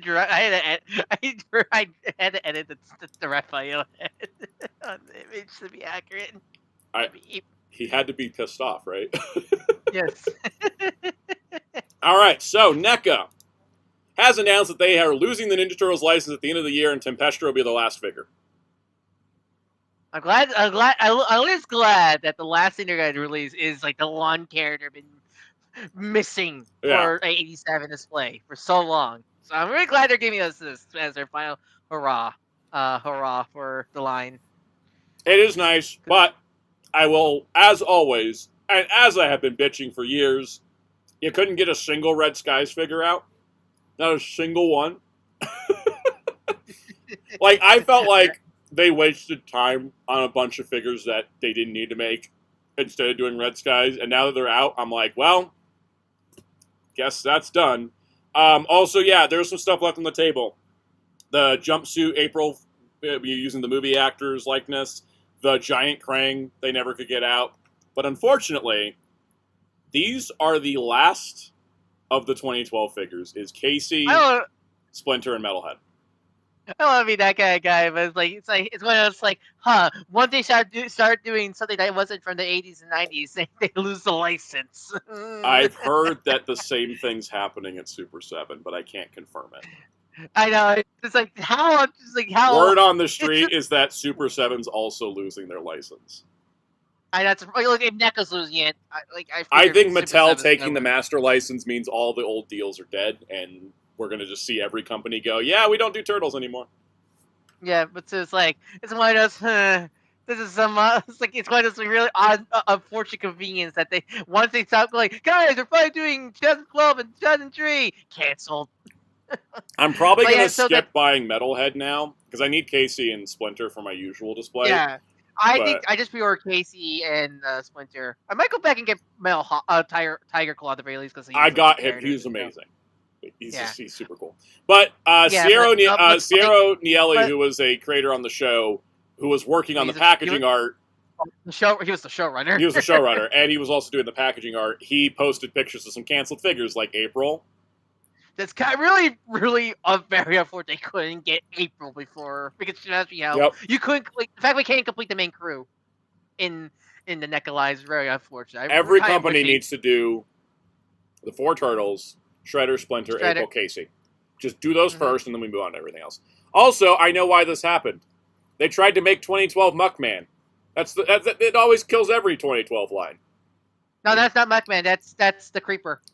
Well, who was canceled in the Playmates line. That's right. Muckman was the one that got shifted from being a retail figure into being a rewards point redemption. God, that was a whole. Because because Muckman was retail, but it got recalled because parents complained. But then to get rid of that stock, they did the points thing. Yeah, I had to do the stupid rewards points thing again. Anyways, the Creep was also part of the 2012 line, and then boom, dead. So welcome back. Welcome back, Creep Curse. It's the Cosmos. The Cosmo of Turtles line killers. Also, Spike, who they previously showed, is canceled, and also this. I don't want to call him civilian form Casey, but civilian form Casey is also canned. Yeah, I think he was originally going to be part of Casey's. Yeah, it was going to be one figure, but then they said they were going to make it 2 figures because of budget. So I think the budget. Yeah. But yeah, that's canceled now. So really unfortunate. Really damn unfortunate. It's honestly really sad. Yeah, because they were really nice figures, the 2012 figures. Besides, it had a NECA-ness to them. Okay, get the hard dryer out, but they're we're giving nice figures. I still hate that the accessory pack was Comic-Con exclusive, but still, it's really and the fact that we're finally moving away from 87 was nice. Then canceled. Yep. All right. Well, we may not have Turtles, but we got Muppets, baby. We have the other green people, the other green person. So the Muppet stuff we got going on here. We got Kermit and Robin as, of course. Wow, my brain's cooked. I can't remember the names from Christmas Carol. Bob Kane, and Tiny Tim. Bob Cratchit and Tiny Tim. Yeah. So Bob Cratchit and Tiny Tim from Muppet Christmas Carol. These are up for pre-order now. Nobody can decide what the price is. NECA, Entertainment Earth, and Big Bad Toy Store all have different prices. Big Bad was 40. Entertainment Earth was 30. I forget. No, Entertainment Earth was 40. Big Bad was 65, and NECA was 50. 50. Yeah, they can't make up their minds on this I don't know. Cool though. I love it. Also, it's I don't know why I did Bob Kane. I think that was on the mind too. You saw Tiny Tim's cane. Honestly. Then we got the Menomina trio. Menomina. Menomina, $62. It actually isn't that bad for 3 NECA figures. It's a 3-pack. Yeah. Seriously, would they have bendy wire in arms? Because didn't they do bendy wire for one of the? No, Grover. Yeah, Grover was bendy wire. Grover was bendy wire. Yeah, maybe they might. I don't know. I haven't seen any pictures to say. I don't know if they need them though, because they kind of just stand there and go Menomina.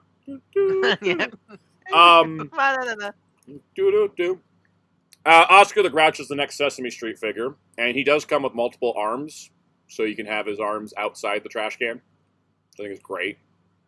No Oh. secret portal to no secret portal like secret dimension portal inside his trash can. Probably. Wait, he does come with the letter T.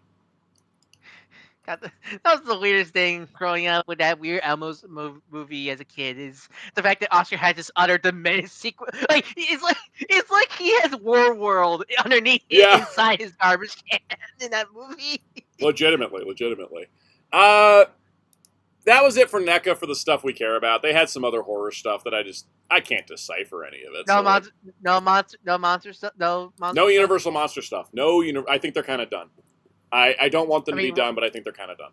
I mean, what was left? Like, was there any missing? Or, they like, got all the major stuff. There was like variations they could do and some other things, but they got the major stuff. So. Oh God! I just realized now they lose the turtle. They can't finish the Fortnite turtles. Damn it! I just realized that. Oh my God! Oh no! I just realized. What? That means that Krang Metaludamutant's been canceled. Oh yeah, right. Because the fusion Donnie Mikey combo monster that they made the new design of. Yeah, because we haven't heard any word of those yet. Now I'm more sad about those in 2012. Those are so cool. It is like very insane that because NECA did so much for Turtles, so the fact that they are losing the license is it's honestly more bigger than Playmates Hunt because it feels like they have done so much for the Turtles brand that it's so bizarre. Yeah. Where Mattel, because I'm pretty sure Mattel's gonna do collector figures also probably. I hope Mattel. I mean, seeing what they do with Motu, I'm curious. I think we, unlike the past decade, we've been waiting on the other line. I feel like Mattel will probably, hopefully, do other incarnations of the Turtles because they've been pretty good with that with all their other lines. I hope so. And such a represent them. All right, well, we got McFarlane up next, which is also losing their license. But no, unlike NECA, they're like speed forward. We have a leaked list, and they haven't even touched half of it with these announcements. I appreciate McFarlane going, oh, we're losing the license? Let's release 500 figures this year. They're just going for it. All right. Rapidly, I already saw in Big Bad that the woman wave, it's already in stock. Yep, I already got my notices for them. Hurricane is out. I got my shipping notices for Black Mask and Sentinel already. Damn. Next to DC Vault Wave is the red version of Batman Santa, Power Girl, Mr. Freeze, and the lighter color blue Azrael Batman.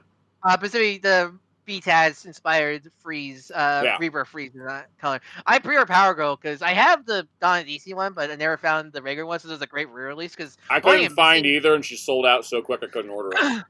Damn, because I have the only thing missing from Power Girl is Streaky, and I already have Streaky from the Platinum one. That was the book that got canceled. Power Girl. Power Girl, yeah. Well, that one just felt like it just ended. Yeah, no, that was actually a canceled because they replaced it with a Supergirl book. Okay, because that lasted 20 issues, or at least because DC gives books a runway. Yeah, so again, that's me. DC books when they cancel, they don't feel like they get canceled because they had a long run. Mm-hmm. Red Hood is the only one I felt like it was canceled. That make issue 1. Yeah. All right. Then we got the panel announcements, which includes we're getting a Green Lantern wave, and I don't know if this is another head swap situation like they did before, where they had a collector edition and it came with 2 sets of heads. I don't think these are 4 separate figures. I have a weird feeling it's 1 or 2 figures. But it's Grill, Medfill, Noctaloy, and Sinestro. The first 3 at most could be the head swaps. Oh, yeah. I just realized Sinestro's got a completely different armbands. Yeah. Yeah. Thankfully, because it looks like they're now sticking with that sweater body mold for the lanterns, which I'm really glad, because I know them, the Jessica Drew Page Punchers, that was with Hal, and he was on that body type. So it looks like they finally found their lantern body, which thank God. In the last year of the line. Yeah. Yeah. Next up, we have a regular wave, which is Hush Catwoman, Silver Age Robin, Terrific's Plastic Man, and Justice League Unmasked Batman. That last one's a little weird. But finally a Hush Batwoman, because the only other Catwoman we had was Boot Socks. Yeah, so nice to finally get Hushed for so long. Also, finally nice to get Silver Age Robin, because people have been asking for Silver Age Robin for years now. It was nice, and possibly it's like a nice way to release the plastic Build-A-Figure without like fully releasing him. And Like, it's give a another, version like, that's never been costume. made for him. Yeah. Yeah. I'm curious if he's still got come with those accessories though. He might come with like the one. Figure. Yeah. Yeah. All right. Next up, a collector edition wave that's mostly women with Mira, Wonder Girl, Black Manta, and Raven. Black Manta just. Black Manta looks like he walked into the wrong party. Yeah. Also, one of the very few Mara figures, she barely gets anything, so it's actually kind of nice. That's to see. her third comic figure, Damn, really? I think. Oh no, the Mattel one got canceled. That's her second comic figure. Yeah, because I know because DC directed one. I'm pretty sure. DC directed a Red Lantern. No, it's actually third because there's two DC direct ones. There was the Red Lantern Mira, and then there was the regular one from Brightest Day, and then now this one. So, damn, three. Because Mattel made a couple from the movie. DC Direct made one based on DeCamu. That's actually the one on my shelf. Because the DC Direct one and her in the green scales was so hard to find. And the QC was insane because all the scales were individually laid on the figure. What? Yeah. Jesus Christ. I have the Red Lantern one. And I'm scared to touch it because all the scales are individual. Yeah, it's going to shed. So I'm very excited about Mira. Also, we don't really get Wonder Girl Donna at all. Hardly ever. This one, though, I would say this one looks more based on the Dan Mora. What was that? Practically Titans, World's Finest book. World's Finest Teen Titans, yeah. Yeah, it's practically that design because it's clearly the more older Donna Troy head on this body. I think also that Raven's from that. What Raven is that based on? Because it's not really Wolf. Because it doesn't really look like. I don't know what that's from. Because it doesn't really look like George Perez. No. Raven. It's more modern, but I don't know which one it is. Supposedly, Wade by Mirror Universe. We all make the jokes, but Todd's been actually been getting a lot better with women in the last couple years of the line. He's doing better than Mattel with their DC line, which we'll talk about in terms of women. But all right, moving on. Page Punchers. We've got Nightwing in his. This is Tom Taylor run. Tom Taylor run. Tim and Dick, yeah. And then Tim Drake is funny because I thought we already had that figure, but then I realized it's a release with a new logo. Yeah, and then we got Golden Age Batman and Golden Age Robin. I was saying because I feel like we got two practically like silver, like okay, so one specific Golden Age and one Silver Age because Silver Age is buff. Like that's George Perez. That is definitely George Perez Robin. Yeah, this is your Robin for your Teen Titans. This is your Robin for your Golden Age Batman adventures. Yeah. Then we got a mega figure of Doomsday that says it's based on the death of Superman, but it's still the Batman the World Breaker mold painted like Doomsday.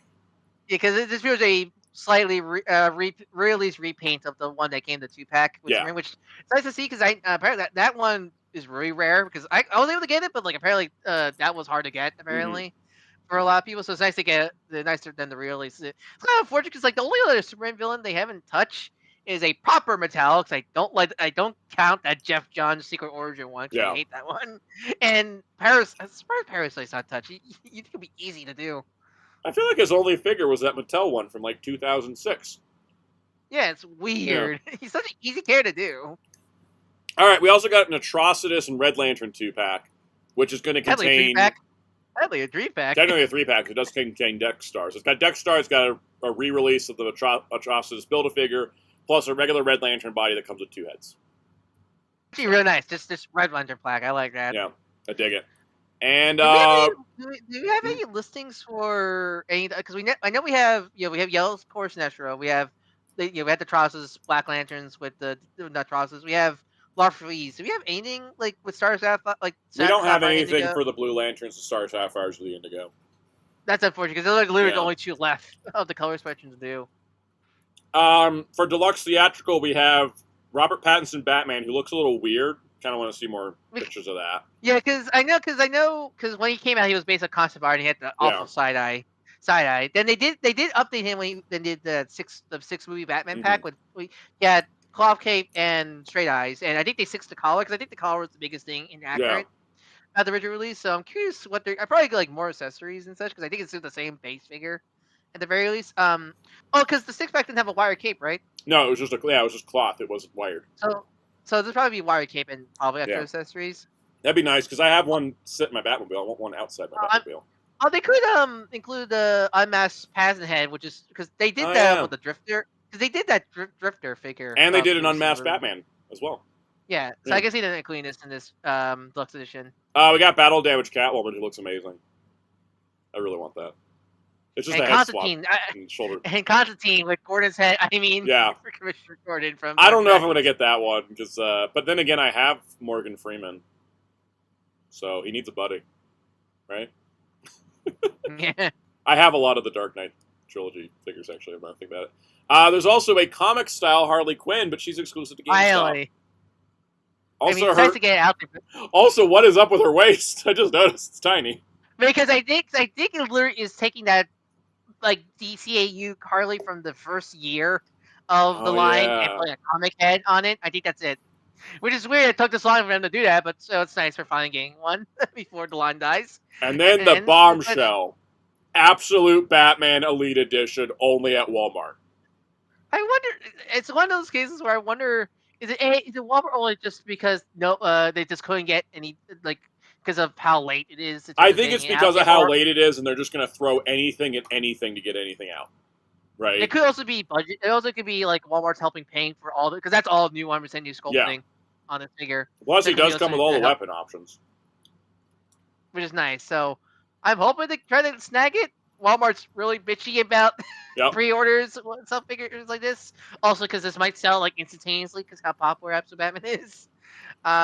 So keep an eye out. You really want this figure? Like, keep like a stock the Walmart pages. If you couldn't get it, wait for the blockage one, I guess. Crazy how this line is ending this year, and yet they're still pumping out stuff I'm excited about, and I'm excited and interested in. Whereas, like, NECA Ninja Turtles seems to be going out on a whimper, right? Yeah. And also, I think honestly this is more exciting than a lot of Hasbro stuff. So, props to Todd and the team. They did a great job. One thing I'll always give credit to DC, because I know a lot of people have their mixed feelings about the DC Multiverse McFarlane stuff, but I always give credit. Their character lineup is pretty damn impressive. Honestly, it's there's a lot absolutely of bonkers. Like what they've done. You should do like a video on just going like, I will. What has McFarlane done in 10 years? Because there's a lot of characters that don't get figures at all by other companies, even during Mattel.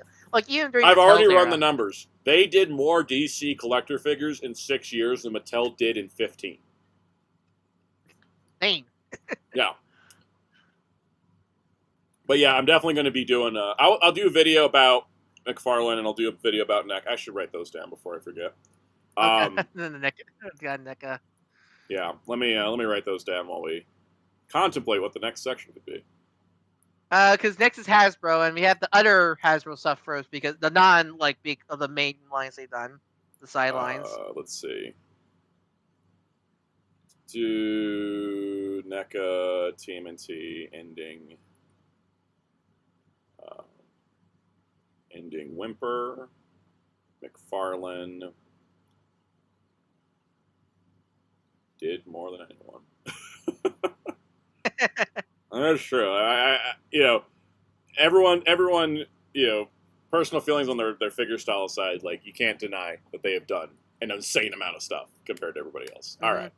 We're going to do the Hasbro that's not one of the main Hasbro brands. That's what we're starting with. And do we have an image for this one? We don't have an image for this one, right? No, I didn't, because it's only two lines, and I couldn't think of a joke for any of them. Well, one line's already a joke, and that's tells itself. All right, so Hasbro showed off the Legend of Zelda Heroes of Hyrule action figure line, starting with Link from Tears of the Kingdom. So how do you feel about these figures? Because I think overall they're fine. I have my nitpicks with them, and mostly just general Hasbro nitpicks personally. Yeah. But I think, honestly, if you really want these figures, these versions of the character, because we'll get to the notes, because they will do more. But in terms of if you just want to get figures of the Zelda characters in 6-inch scale, not bad, honestly. I think overall, from what they showed, I think the figures look good. I think the prices are nice. And I think that if you look at what you have as your options, you really can't go wrong with these. It's either if you want specifically the Tears of the Kingdom designs, it's either this or the $100 Figmas. And the Figmas don't really come with that much else. besides Like what these have. because I actually did look. The Figma Link, that's like the basic one, because of course it's the deluxe one Yeah. that comes with a shit ton of stuff. But like the basic Link, practically comes with the same amount as the Hasbro one, minus like the only thing that the Hasbro one desperately needs is hands and ultra head. And a sheath. That's about it. Oh yeah, that's the most weirdest thing. It doesn't Yeah. come with a sheath. I don't get why it doesn't come with a sheath. But otherwise, again, not bad. Hey, Like, cloth it's cape. just, not. Yeah. As we'll doom about later. Cloth cape. Yep. Yeah, The next one- Zelda's a traffic cone, but like, yeah. That's just the design. because even the Figma. Because even the Figma is also a horrible traffic. Yeah. Like, that's just the problem with this design. It's my least favorite Zelda design. I get it because that front like sash is. I don't think you cannot do that in fabric form in this tiny scale. Such I just personally wish to just from my understanding, this is all Nintendo mandates instead of what designs it can use. Yeah. So like I wish. So it just Because she has that other unfortunate. outfit where she's like wearing pants, right? Yeah, it's the Yeah. champion's tunic, like Link. I Yeah. really wish. I wish they used that. The Nintendo let people use that design, but like, yeah. Nintendo. I do wish it came. I do wish it came with more stuff because Jesus Christ. Yeah, it's just That's one it. hand and a broken sword. Sorry, The one that that's a I gotta sword. tell you, the winner of those is Ganondorf. Yeah, no, I pre-ordered this one. I'm not because- pre-ordering him because I don't have any attachment to Tears of the Kingdom, so I shouldn't buy any of these figures. My comic shop said they're going to get these, and I know as soon as I see it in person, I'm not be able to turn it down. Because I have because I But he's a pre-ordered. pig man. A pig man. But this is Ganondorf, so he's not Yeah. Big Man. He's Hot Man. He's a 'cause I pig man. He's a samurai. I pre-ordered the Figma Deluxe Tears of the Kingdom Link release. So I figured, okay, I pre-ordered the Zelda and Ganon because like I'm not gonna pay the $100 for the Figmas, and I feel like no matter what, Zelda's a traffic gun, so might as well pay less. Yep. for Also, her. And Zelda and Link are 28, and Ganon's 43. Just for yeah, he's a deluxe because he's big. he's But huge. honestly, he's great. the Ganon, like again, the only thing he's really missing is the ultimate head portrait. But that's about it. Yeah. Like everything else is fine, I think. Alright, so In terms of details, yes. These are from Andre Black Nerd's interview with Hasbro. So, the Hasbro figure line is called Legends of Heroes Hyrule. Nintendo approached Hasbro when it came to doing Kingdom first, which not surprised. I'm honestly more surprised they didn't do Ocarina of Time. Maybe they're just waiting till they can reveal Ocarina of Time remake before they do Ocarina of Time figures, I guess. Main focus with the line is representing game feel, representing the game models are as accurate as possible on a retail level. I would say because I think these digital rendered shots don't look the best, but I see seeing in hand. They look video, better in the in-hand pictures. Yeah. Yeah, definitely. Yeah. The possibility of doing figures based on the characters from other Zelda games and outright confirmed, but tease that this is the start of a multi-year relationship between Hasbro and Nintendo. Yeah, not surprised. And likewise, Andre asked if this means Hasbro will be doing figures of the upcoming Zelda movie. No comments given, but I'm pretty sure this was Pretty sure that's the whole reason this deal was made. they got Yeah. What? They got a deal to make movie figure? Oh my god. Speaking of movie figures, here's our Street Fighter movie figures. And holy crap. Like, these don't look good. I gotta say, Jada's been doing such great work with Street Fighter to go from that to whatever the hell this is. Oh no. My god. Because, like, okay, so Chun-Li is probably the best looking out of all that, but even then, like, the kick effect. Can I point out something that's from the movie I didn't notice until now? They didn't wrap her hair in the little white buns. They just wrapped her hair buns and left them uncovered in the movie and on the figure. You're right, I didn't realize that. I just realized that. Buns. They just gave her Leia buns, yeah. Anyways. Yeah, but like, so like, okay, the kick effect's fine, but like, why does she come with peace hands when she just has stoic expression, like no happy expression, like altered head, like what? She just Wouldn't you want to have like flat mean, palmed hands for fighting stance? I know why they put. You only need one of those, by the way. I know she does her yatta and does the piece, but still, she doesn't. Why? No, why two? Yatta with dole surprise. I was gonna say that she looks baked. That's pretty close. Yeah.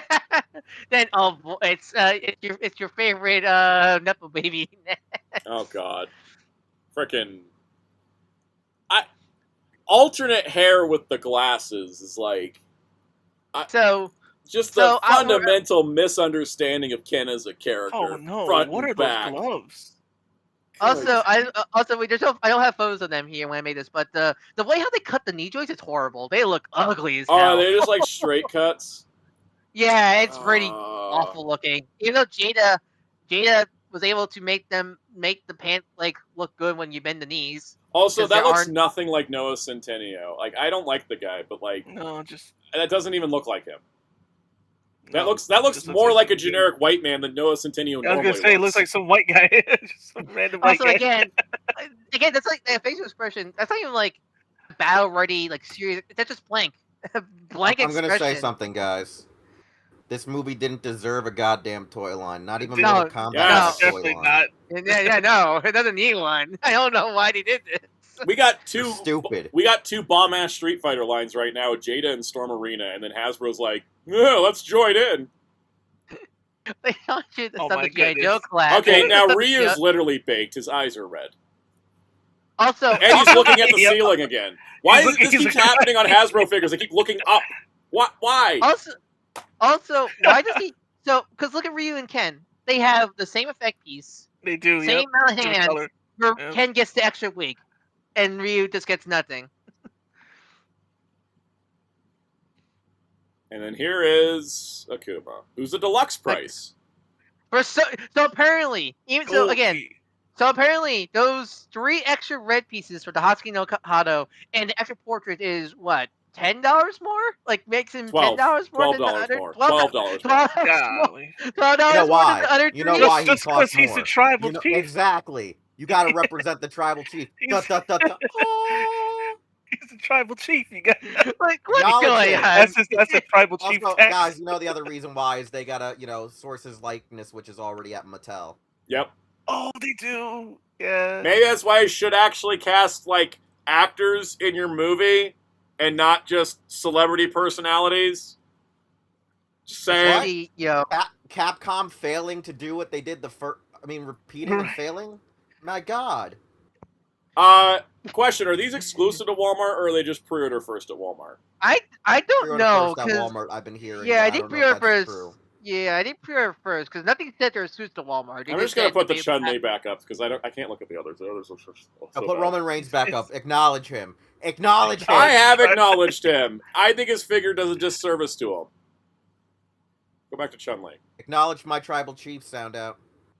I have Also, acknowledged because him. Head of the table. also got like I'm gonna find a photo of them doing the Hadouken pose because holy crap, these guys can't pose. Yeah, can't pose. I need to see that. Yeah. Just, like, if we're I need- we're in Hasbro slander hours, so like, let's go. I'm gonna let me go find it because holy crap, they cannot pose for shit. What's the? I just had an idea. Like, what's the probability of say like just for the funsies, I buy one and I'm like, I'm gonna pose this shut. Leg breaks off. Not there's not, it's not a high chance, but the chance is not zero either. I just opened a Star Wars figure of Watto, and his ankle joint started tearing from the force of moving his foot because the ankle was too tiny. Yeah, I've seen because the that guys happened to me twice already. got going through and seeing the Jada figures while scrolling through pages. Like, oh man, that's a rough, buddy. Comparing seeing those first and then find these movie figures. Blader says, I assume Chun-Li's skirt is plastic, is it? I hope. God. It better be Let's go. flexible. Because they aren't, that'll be pretty bad. All right, found it. I'll post. I found pre-attorneys from the Hasbro breakfast thing. Oh, God. Here's them posing. I don't even know. I don't know if putting this on the screen is considered torture porn. It's that bad. Also, no, Muteki, Roman Reigns is not Asian. He's Samoan. He's Samoan. Yep. He's Samoan. Which is technically Samoa. a type of Asian. Which is Pacific. Yeah, Island, but- But Kuma's specific Japanese. yeah, he's supposed to be. What is that knee? Tom doesn't know that. What is that knee joint? Yeah, see how Oh, badly cut God. the knee. See how badly cut the knee joints are. That knee looks like the kid me hated those joints with toys because I would always get my finger stuck and pinch. Oh yeah, yeah, you're right. That is kind of like pinch. You can easily pinch yourself with those. Yep, that's a plastic skirt on Sean. Oh boy, leg's definitely gonna break if I'm gonna have her kick. Oh my Look God. how look at Ryu and Ken's pose. Look how horrible You know what's they look. blowing my mind? The Street Fighter Rangers were so nice. Yeah. Like Hasbro's Bored made Ryu Joken. and Chun-Li as Power Rangers, and they posed amazing. Oh my god! Joken, just in it for the check Shoryuken. Just in it for the rated. check Shoryuken. Play rated. Knee is a muffin mouth. Okay, look at Ken. Look at his knee. Look how badly cut that Good knee lord. Yeah, well, that's pinch. That's finger pincher knees right there. Yeah. All right, well, Yeah. coming soon to a Ross near you, Street Fighter movie figures. Also, Ken never shot red fireballs. Ryu did. Good point. Is it? No, here's the question. He actually has a different fireball effect than Ryu. They're different molds. So this means it's a movie thing. It's another thing the movie got wrong. Hadouken is a Ryu thing, whereas Ken put the fire in his fist for the Shoryuken. Did they give it to Ken because he's the main character of the movie for some reason? For some reason, yeah, exactly. Wait, why is Ken the main character of the movie? Because white It's man. American, exactly. White. Yep. You can't, They're just can't have the actual lead. every He's single Asian. problem with the '94 movie is just being repeated with this movie, and it's not Yep. charming Wow, this time. It's kind of weird. Yeah, it doesn't have the charm. It doesn't have the charm of the Exactly. 90s Yep. film. There's no Raul Julia to make everybody like Exactly. be like. There's no Van Damme. Eh, Noah Centennial No is Van- no Van Damme. Yeah, no, not at all. All right, I'm gonna put the Todd McFarlane image back up so we can not spoil the next segment because I'm ready to. Oh my god. I thought you have a Joe slide. I do. I'm putting the Todd McFarlane up while I switch tabs in the background, so then I can switch to the Joe one. Guys, G.I. Joe is next. G.I. Joe is next. Okay. Get the fuck out. It's kind of how I felt Look, watching the this- presentation. I have not Oh, okay. seen a worse showing out of this toy line, and it makes me sad because this has been a great toy line. And this isn't a case of like, well, these are still good figures, but like I'm just not interested. This is a horrendous presentation for Joe. Is it Alright. sad to say that, like, it was kind of expected that G.I. Joe was gonna, like, drain itself out eventually? Well, no, because these days it's not like because there's many sources to Yep. get pulled from Joe. That's the There's thing. a They're comic not- book right now that's selling hundreds of or thousands But of isn't copies. the issue always Hasbro doesn't know how to pull the trigger with Joe? That's the problem. Well, here's the thing. All our complaints with Joe are the same as Transformers, as we're gonna get to. Yep. They won't branch out. They are refusing to branch out. And so, yet again, no Energon Universe figures. They have G.I. Joe current media that is doing gangbusters and would make cool-ass toys that would sell to people that don't read the comics as well. Why are we not doing any of them? Give me Risk. Give me Risk. Damn it. I want Risk. Not Oh, much. the Hasbro's Risk Adverse. That was a double play on words. All right, let's get to it. First of all, we got Lara Croft. She looks beautiful. She looks gorgeous. Why is she $45? Because $45. licensing. I imagine, Licensing. but she's I know kind of it. deluxe. And It's- deluxe. She's practically also a deluxe figure, also. Yeah, it's licensing. The accessories are to help justify her cost because of licensing. But Hey, there's one thing though that people are very confused by. Is the harness removable? Because Yes. everyone's Yes. like, Yes. what it the is. hell's going It's on? not in this picture, Wheels. It's not in most of the pictures. And they confirmed the harness is removable back when they announced her. And the badge. Yeah, alright, if you want the harness, you can take out the Joe badge, right? Corey Yeah, Robinson 'cause I want that off. Corey Robinson Make it said, look more, being you a know, Slaughter's extreme. Marauders collector is a humiliation ritual. I'm sorry that nobody else cares about that color scheme but you. I've been there. What color I was scheme? a Tiger Force supporter, but like, the Slaughter's Marauders color scheme does not appeal to most people. But I'm glad you're getting them. But Hasbro should not be wasting their resources on them. Let's get to it. So that's the big news. Lara Croft's the big news. All right. So next up, Falcon as a retro card. That's just Falcon in different colors. All right, Small Gene, Cobra. actually- Hmm? Small Gene. There is actually quite a lot of stuff in EU Joe they can make a wave of. Yeah. There's And there all the main characters got redesigned. Baroness is in a Joe outfit, and that's stuff that's been existing since the miniseries that they could work with. So they've had time. Yeah. All right. So we got Falcon repaint, Cobra Valkyrie retro card repaint, Is this the Valkyrie that's like really loyal to the Cobra right now in EU? Because I'm curious No. what I'm curious what that character. I'm curious what they're gonna do with that character. Because it's Yeah. like this outdoor, this badass Cobra Valkyrie, just like taking Right? the goddamn Energon sword and just cutting up Akarashi members and stuff like that. Anyways, we got Flash. Now, this is a new figure, but he's reusing parts from existing figures. But at least that's a character we haven't gotten before. Then we have the Arctic Battle 3-pack, which is just a whole lot of repaints. They're in Arctic colors to go with the Snowcat. Woo. Then we got Mad Marauders Footloose Mutt and Junkyard. Just Footloose, Mutt and Junkyard in the clashing colors of blue, gray, and lime green. And it's all random. It's so random the way they place those colors. It's what doesn't work for me. I like Tiger Force, but I don't like these. Crimson Snake Armor, repaint. Alright, hey, we finally got the Triple T for Sergeant Slaughter, but I gotta tell you, I love Sergeant Slaughter, but like I also don't know if I need 4 Sergeant Slaughters. Because in order to get Sergeant Slaughter for his default design, which is kind of the design he always uses in G.I. Joe, then if you want like the dumbbells and the billy bag, you gotta get the Mad Marauders color. Then if you want Mercer, you gotta get the desert one, and if you want his vehicle, you gotta get this one. I do like having Slaughter options, but I also feel like he's falling into figure DLC territory. Because I have 4... when I get this, I'll have 4 Slaughters, and I only want 1 on the shelf. But at least we're getting this. I can't wait this. to have one with water-spitting action. Yeah, that's never happening. Hasbro wouldn't do something that fun. That does look nice. That's about it. And then there is a render reveal of the made-to-order Thunder Machine for the Dreadnoks. It will not have electronics, and the Dreadnoks Thrasher driver will be sold separately. So, and then they did name reveals. You guys ever have a car whose brakes just don't work? Yeah. Yeah. For name reveals, we got Dinah from the October Guard, which is like the Russian equivalent of G.I. Joe. She's never had a toy before, as far as I know, so that's actually a pretty cool thing. Would have been cooler to see her. We got Hardball from the 90s, the late toy line that nobody likes that much. Like Extreme or a different line?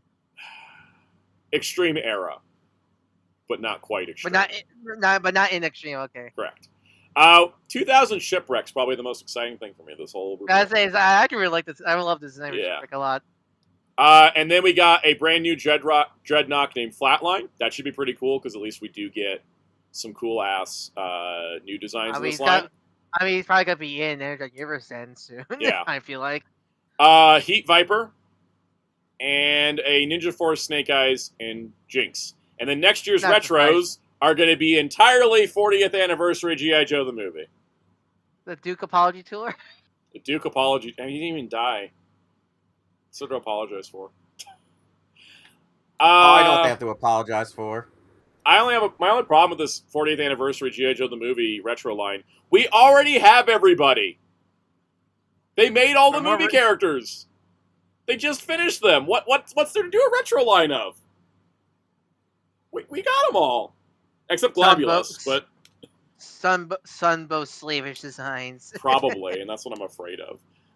So I gotta say, the name-only reveals are more exciting than anything they showed, because everything they showed was expensive collab figure, which they already showed us in a render. Repaint, cobbled together figure, repaint,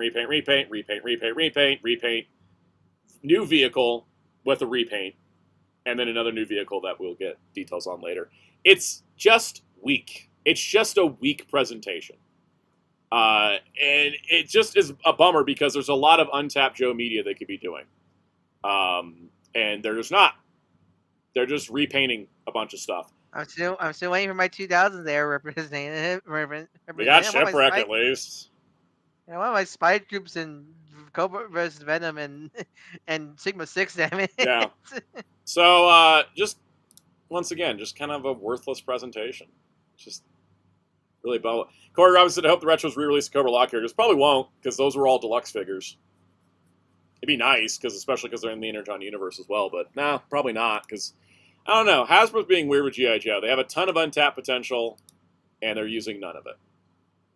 Shall we move to Star Wars? Because, for some reason... let me switch my text fixed up here. Get the... guys, I'm so excited. Let me switch to Sideshow. I usually harp on Star Wars from Hasbro a lot, as you guys know. Behold.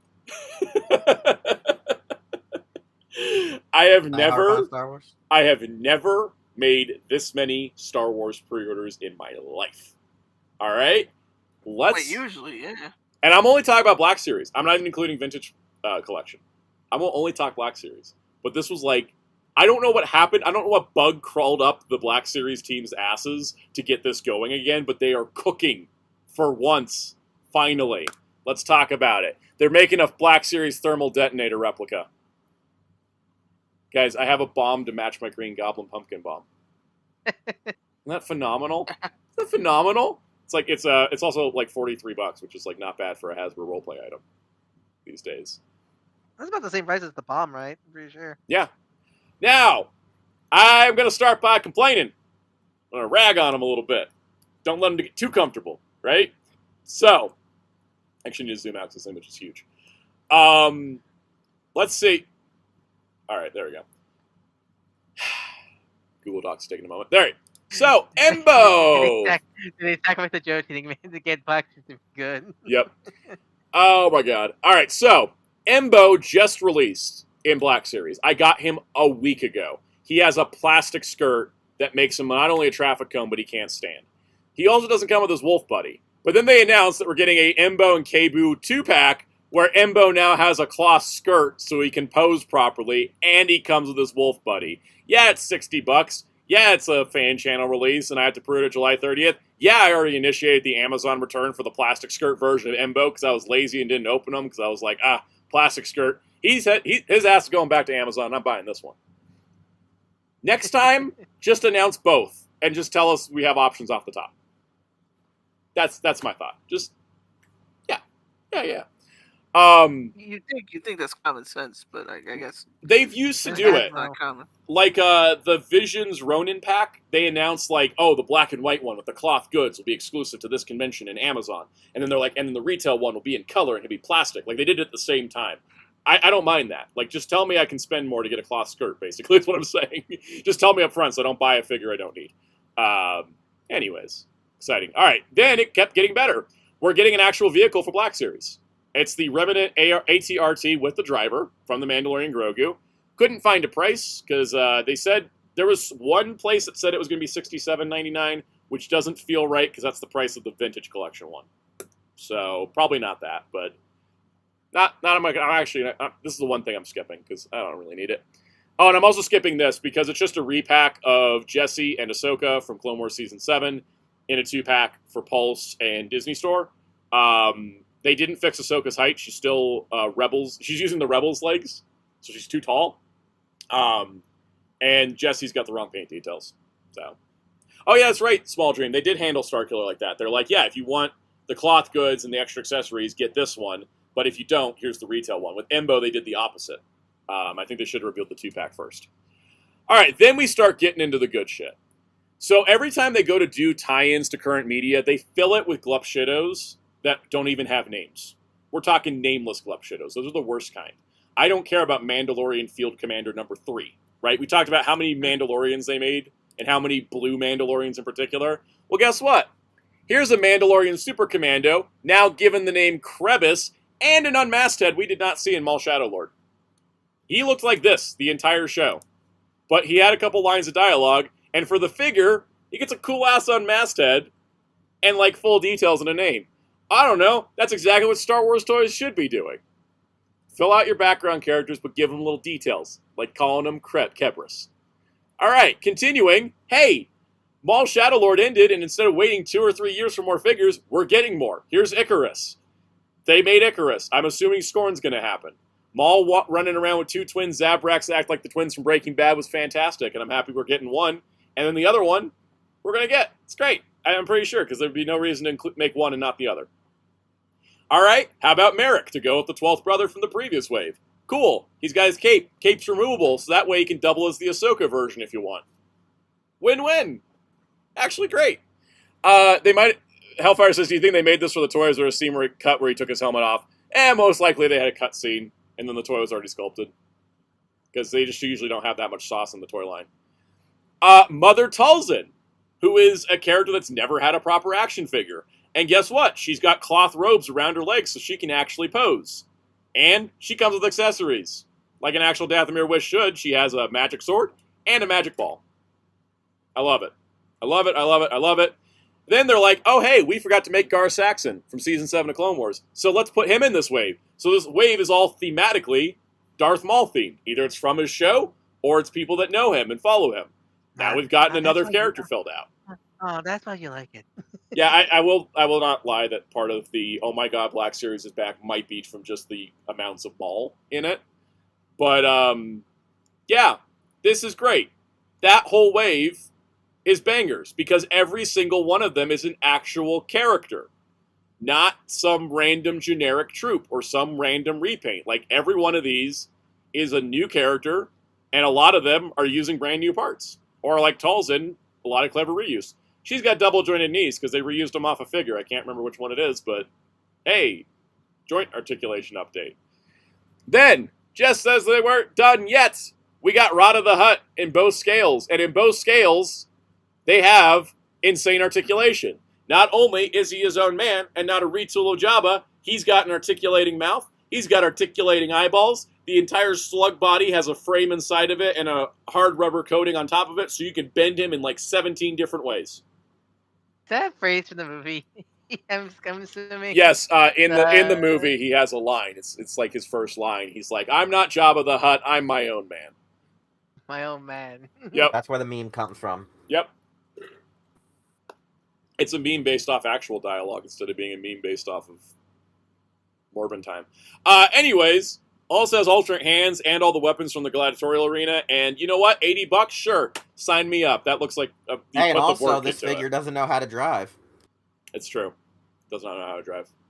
I still love that clip on Twitter when I saw that just highlight like one of the reels for one of the Japanese, I think, trailers. Hey, do you know how to drive? Yeah. It's like, I don't know how to learn that. Anyways, fantastic. Also, we're getting Queen Amidala. And unlike other figures of Queen Amidala in her palace red outfit, they made the entire dress soft goods. So she can actually pose in ways she never could in the movie, but she actually has posing. So the top collar piece and the piece that drops down in front is plastic, but the rest of it is cloth. That's kind of what we should be getting from large-scale Star Wars. Which means you can have your own Natalie Portman, Keira Knightley, and Rose Byrne figure. Yep. Also, they're introducing a new packaging style, which is probably a good thing. So boring. Yep. Well, remember, Hasbro fired all their artists. I know, but it got all the Hasbro packaging for the Zelda to Street Fighter, like they're all the same. It makes it easy for me to throw them out. Is my only compliment. They should be a lot better. But I gotta tell you, ending the Black Series packaging from Phase 4 when they made one sequel trilogy figure in 6 years is kind of pathetic. But apparently they got cornered about it by some fans and said, yes, there will be sequel trilogy figures in this new packaging style. There better be. Nice. There's a whole third of the franchise they just don't make figures of. I want a Poe Dameron that actually looks like Oscar Isaac. Let's say, God, because there's so many sequel characters they need to update. Yeah. So anyways, I still want that character that's only a character in the comics that showed up in A Force Awakens. Yeah.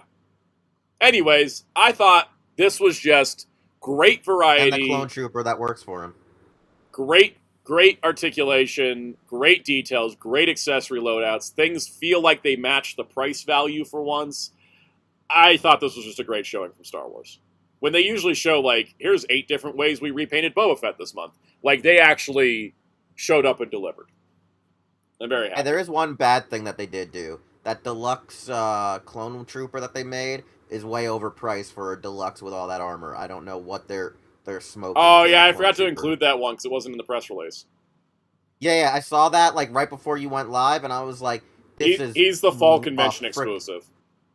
That's like a scam, like $56 or $60. Mm-hmm. I'm not saying Black Series is an amazing line. I just feel like they're finally getting back to being good. So, good stuff. Actually, I legitimately, I made a $300 Pulse order this morning.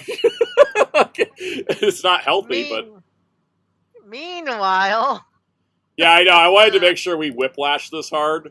So, guys, chat, everybody in the chat of all various genders, because I keep using guys because I'm old and I use 90s slang.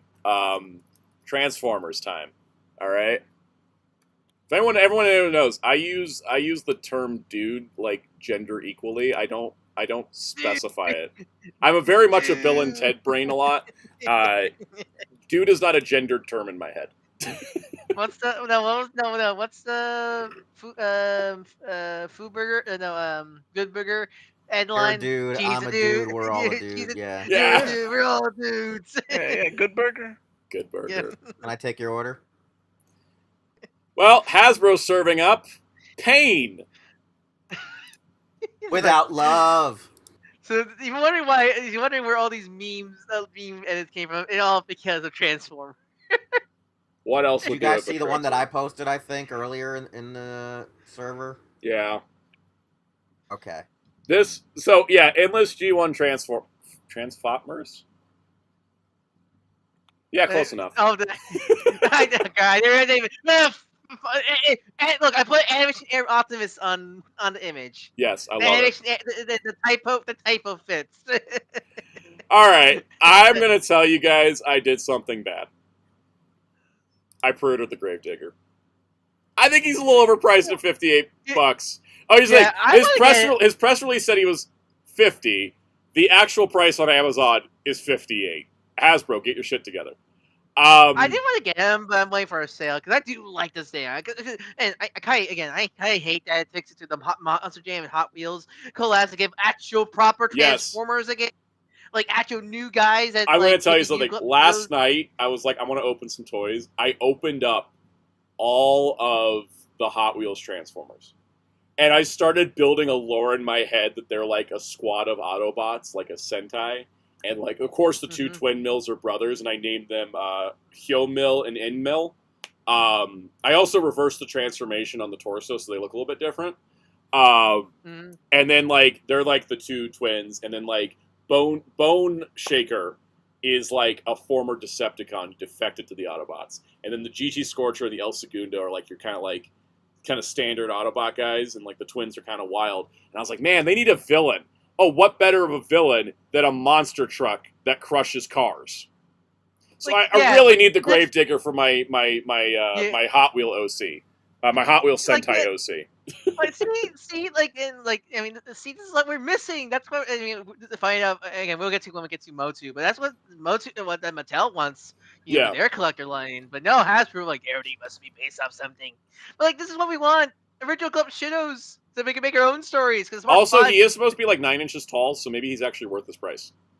Because he is, because I think he is meant to be a leader. Yeah. And such. So again, I mean, I'm waiting for a sale. Actually, with Amazon, they probably dropped the price. So I might pre-order. I pre-ordered him to see if they drop the price, and if I don't have the money when he comes out, I'll just wait. But I very much got in my head about I need a villain for my Hot Wheels Sentai.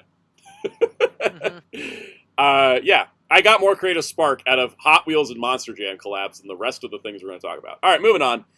There also is these basic ones, which are for the kids line. So there's Megalodon. It's Big Tooth. There is. I like his design. I do too. We got El Toro Loco as Furioso. Look at him. He's so cool. I love it. love it. There's a collector 4-pack, which are Monster Jam trucks painted as Transformers vehicles. And also molded. I realized that one of those is a jet for Starscream. And then there's a collector Optimus, which is a Monster Jam truck that looks like Optimus Prime. And that was pretty much it for the Monster Jam stuff. But I think these are great. I think they're having fun. Mm-hmm. These look like fun. Surprised we don't get more. We get a lot. Nice, good. A lot of the Monster Jam stuff. Surprised we don't get more of the Hot Wheels stuff. You think we would get more Hot Wheel Transformers and stuff like that. Outside just the one Optimus. All right, to go with the Optimus that turns into an Autobot badge, you got a Megatron that turns into a Decepticon badge. I wish these are cheaper because I like these things, especially the friendly Chud mode they have, where it's just the logos with limbs.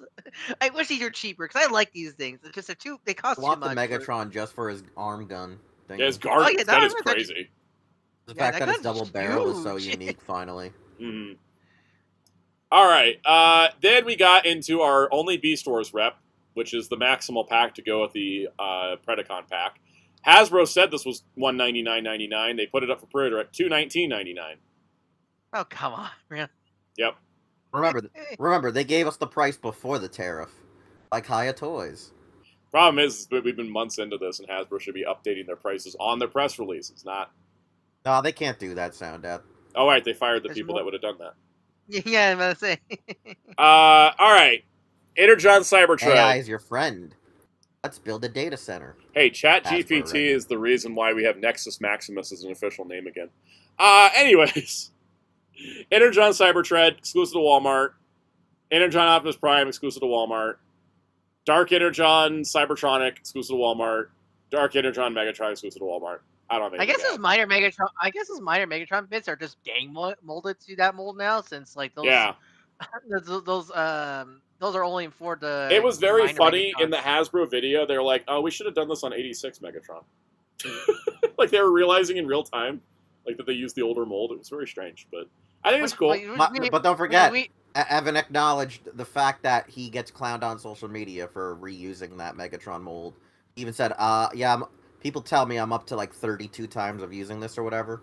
Kind of weird. He said it because Optimus is the Siege one, so Yeah. you think that they want to match the Siege Optimus with the Siege. I mean, I also Megatron. think because they're both Voyagers, because that's the price Yeah. point Walmart wanted. Psycho said the Beast Wars pack is 235 pounds. Why does it keep happening? Why is it so much? It's stupid. Oh, anyways. All right, let's talk about Age of the Primes, Wave 5. You mean Age of the Repaint or Welcome Back Combiner Wars? Oh my god, this way. Yeah. So this wave is, we heard from leakers that there was going to be a filler wave, and that's what this is, and it's painfully obvious. So we got G2 Wild Rider in different colors than G2 Wild Rider is. Wave 7, that's what this is, Wave 7. This is not the same colors as Takara G2 Wild Rider. Because they said, we get to the nose, they are one to complete G2 Mantisaur, but I guess since the car released the accurate one, I guess we had to make ours different now, I guess. Very weird. I don't feel like people are clamoring for G2 Minosaur this hard. What do you think? The car gave them the Yeah. G2 Mantisaur. It's, Like I don't question know. why does this? Yeah. All right. Alpha Bravo off of Vortex. Yeah, that makes sense. I kind of like seeing Alpha Bravo. By the way, again. concerning part, why do these not say retail price $27.99? Why does it say retail price coming soon? I was in the press release. I know, that's what I'm saying. I'm worried. $35.95. God, I'm out. I'm out if they raise the deluxes above $27.99. I'm done. Here, I'm moving fully to blockies. And then this pissed me the hell off. They have Nexus Prime limbs, but they're all wrong. All wrong. Completely wrong. Couldn't be more wrong. Skyguard. Oh, God, I didn't realize they were wrong. I just saw that. Oh, they're completely wrong. I should have the TF Wiki pulled up. Give me a moment. I didn't do my due diligence. I am one of the people that collected Nexus Maximus as it came out. All right? I spent the 5 years waiting for those frickin' things. All right? I need you to be, clipped into oblivion on Transformers Twitter. Good. All right, so Nexus Maximus, because we can call him that now because it's in the press release. The actual tweet said Nexus Maximus. I guess what the new canon is Nexus Prime's the single bot and Nexus Maximus is the combined bot Yep, now. and they don't care about it sharing a name with a sex toy. I think that toy's out of print anyway. Yeah, probably. I'm sorry. I just got the sentence in my brain of that sex toy's out of print. It's just that. Oh my god, that killed me. Is that the one that Greg? Is that the one that Greg Land used? What? You think Yes. the sex toys stay in print like regular toys too? I No, never no. considered it. I just never considered it. Sometimes they should Oh get my new god. names. Um, Go to Adult Amazon.com adult toys Google get real. this shit and read some of the hilarious reviews that are either real or fake. This is how I learned this stuff. You think adult toy people also have the same problems us toy collectors for kids' toys have? I'm sure they do. I'm sure Listen, they do. adult toy collectors only have to worry about if it fits or if it throbs too hard when they put the speeds up. Because, Yeah, like I but said, just read the Amazon reviews. You'll I don't love understand. this. I don't love this one that just collects it because they look neat. You know what the weird part is? Someone actually said they started collecting butt plugs because they all look like really interesting things, like a grandmother would have on her like freaking armoire or whatever over the fireplace. And hearing that description makes so much sense, because if you've never seen a butt plug, they look like doohickeys your grandmother would have like over her fireplace. Like butt plugs get like adult toys get really like overcomplicated designs. They kind of are like weird art things. They're getting ridiculous. They are like, this is why They're just the popcorn bucket, the popcorn buckets of adult toys. I'm gonna be honest with you guys. I really should have started making a YouTube series or a show where I just read the reviews, because I used to read them in the past to Sound Out and other guys in our circle on Skype, and we would just be crying hysterically because we would know if these were just fake stories like people post on Reddit or 4chan, or actual customers concerned about how bad they just damaged their rectums. Psycho host's comment.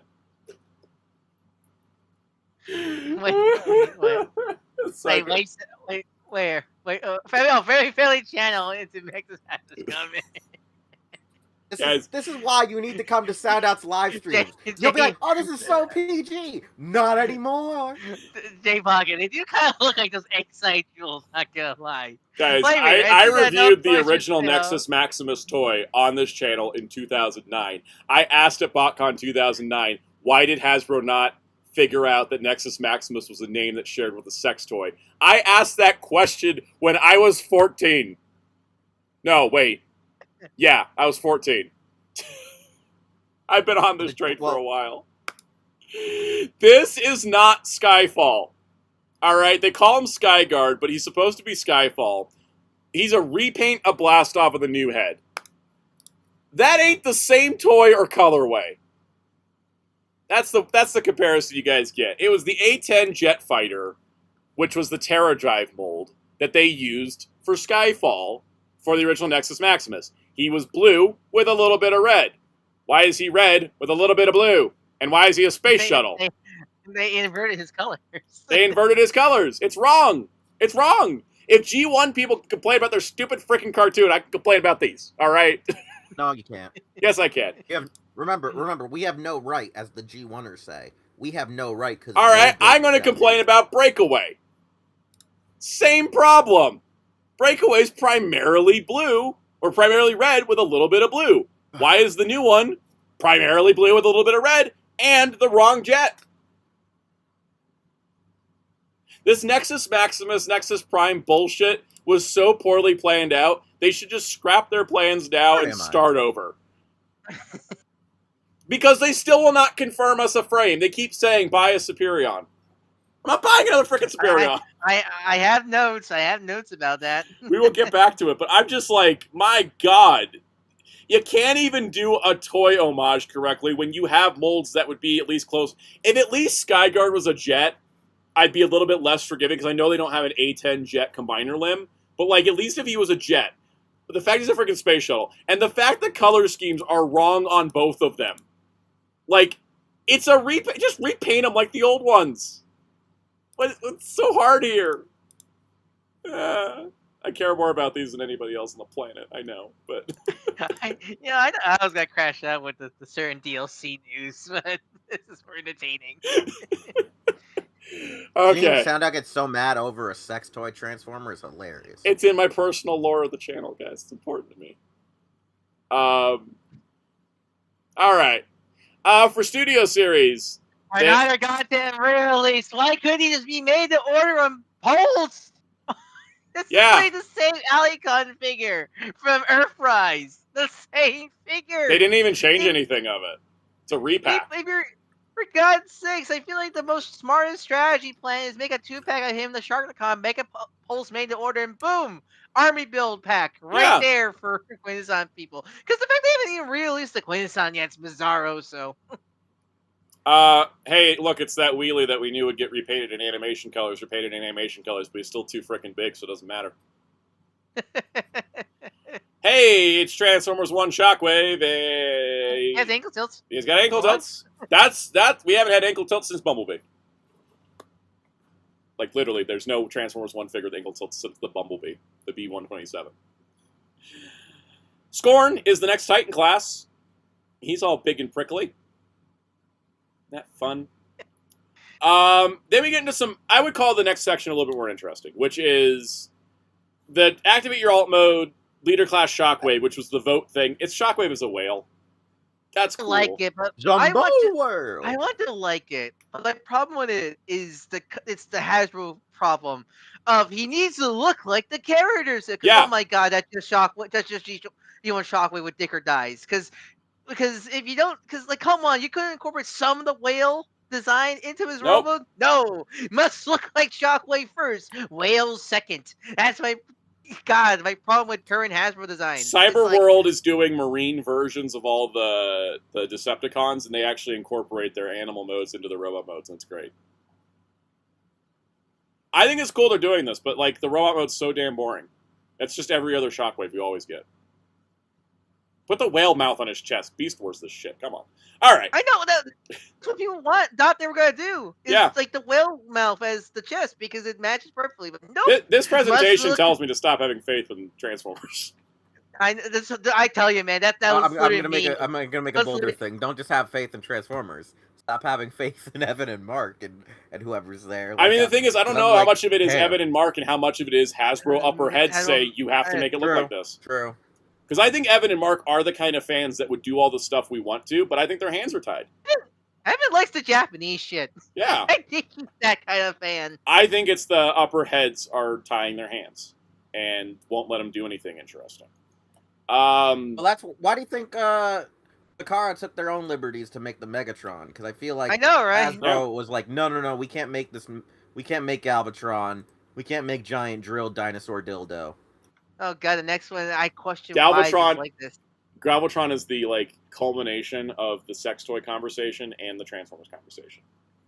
Yes. Yeah. Anyways, Shredhead is a Hasbro Pulse exclusive. Why does he pulse? You could just fit him in. I'm going to tell you why he's Pulse. I'm going to tell you why he's Pulse. Is it the paint? Leader. Yep. Let's make him leader then. If it's the paint, goddamn paint. There is no reason why he needs to be a Pulse exclusive. He is a brand new character for your current popular comic. Advertise it. It's baffling. Like the whole series has made me so angry. They confirmed that every Energon Universe figure will be a Pulse exclusive. Why? Because they're stupid. They're actually stupid. This is a design that would sell at retail, regardless if people read the comic, because it looks cool. What happened to looks cool sells well? What? Just the paint that's the problem. Leader class. Leader class then. I don't care. Some way release it in retail because no reason why these should be Pulse exclusive. And not even like fan channel. Like, why is it limited to one retailer? That's ridiculous. I know exactly why. Oh, they want all the money. This is this is in the comics, right? Yeah. Okay. Even though it's really good as a comic, it's not getting read by everyone. So their mentality... It doesn't matter! It doesn't matter! I know, but their mentality they put Magmatron at retail! None of it matters! Every excuse they could have to make Shredhead exclusive does not matter because we put Tasmania Kid at retail, we put Magmatron at retail. Those shows haven't been legally available in the United States at any point in time. Why is the comic character exclusive to Pulse? It is so... God. Next! God, no.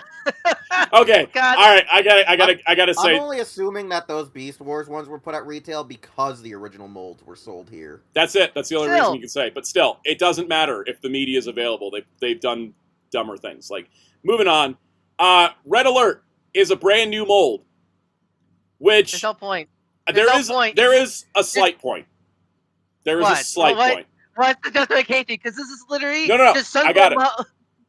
This is the justification. Red Alert has a different animation model than Sideswipe. I don't care. It's literally the only difference between this and the Earthrise one is there's wheels on the shoulders. Yep. I'm sick and tired like this because what's the problem is I don't know what's the Sideswipe mold.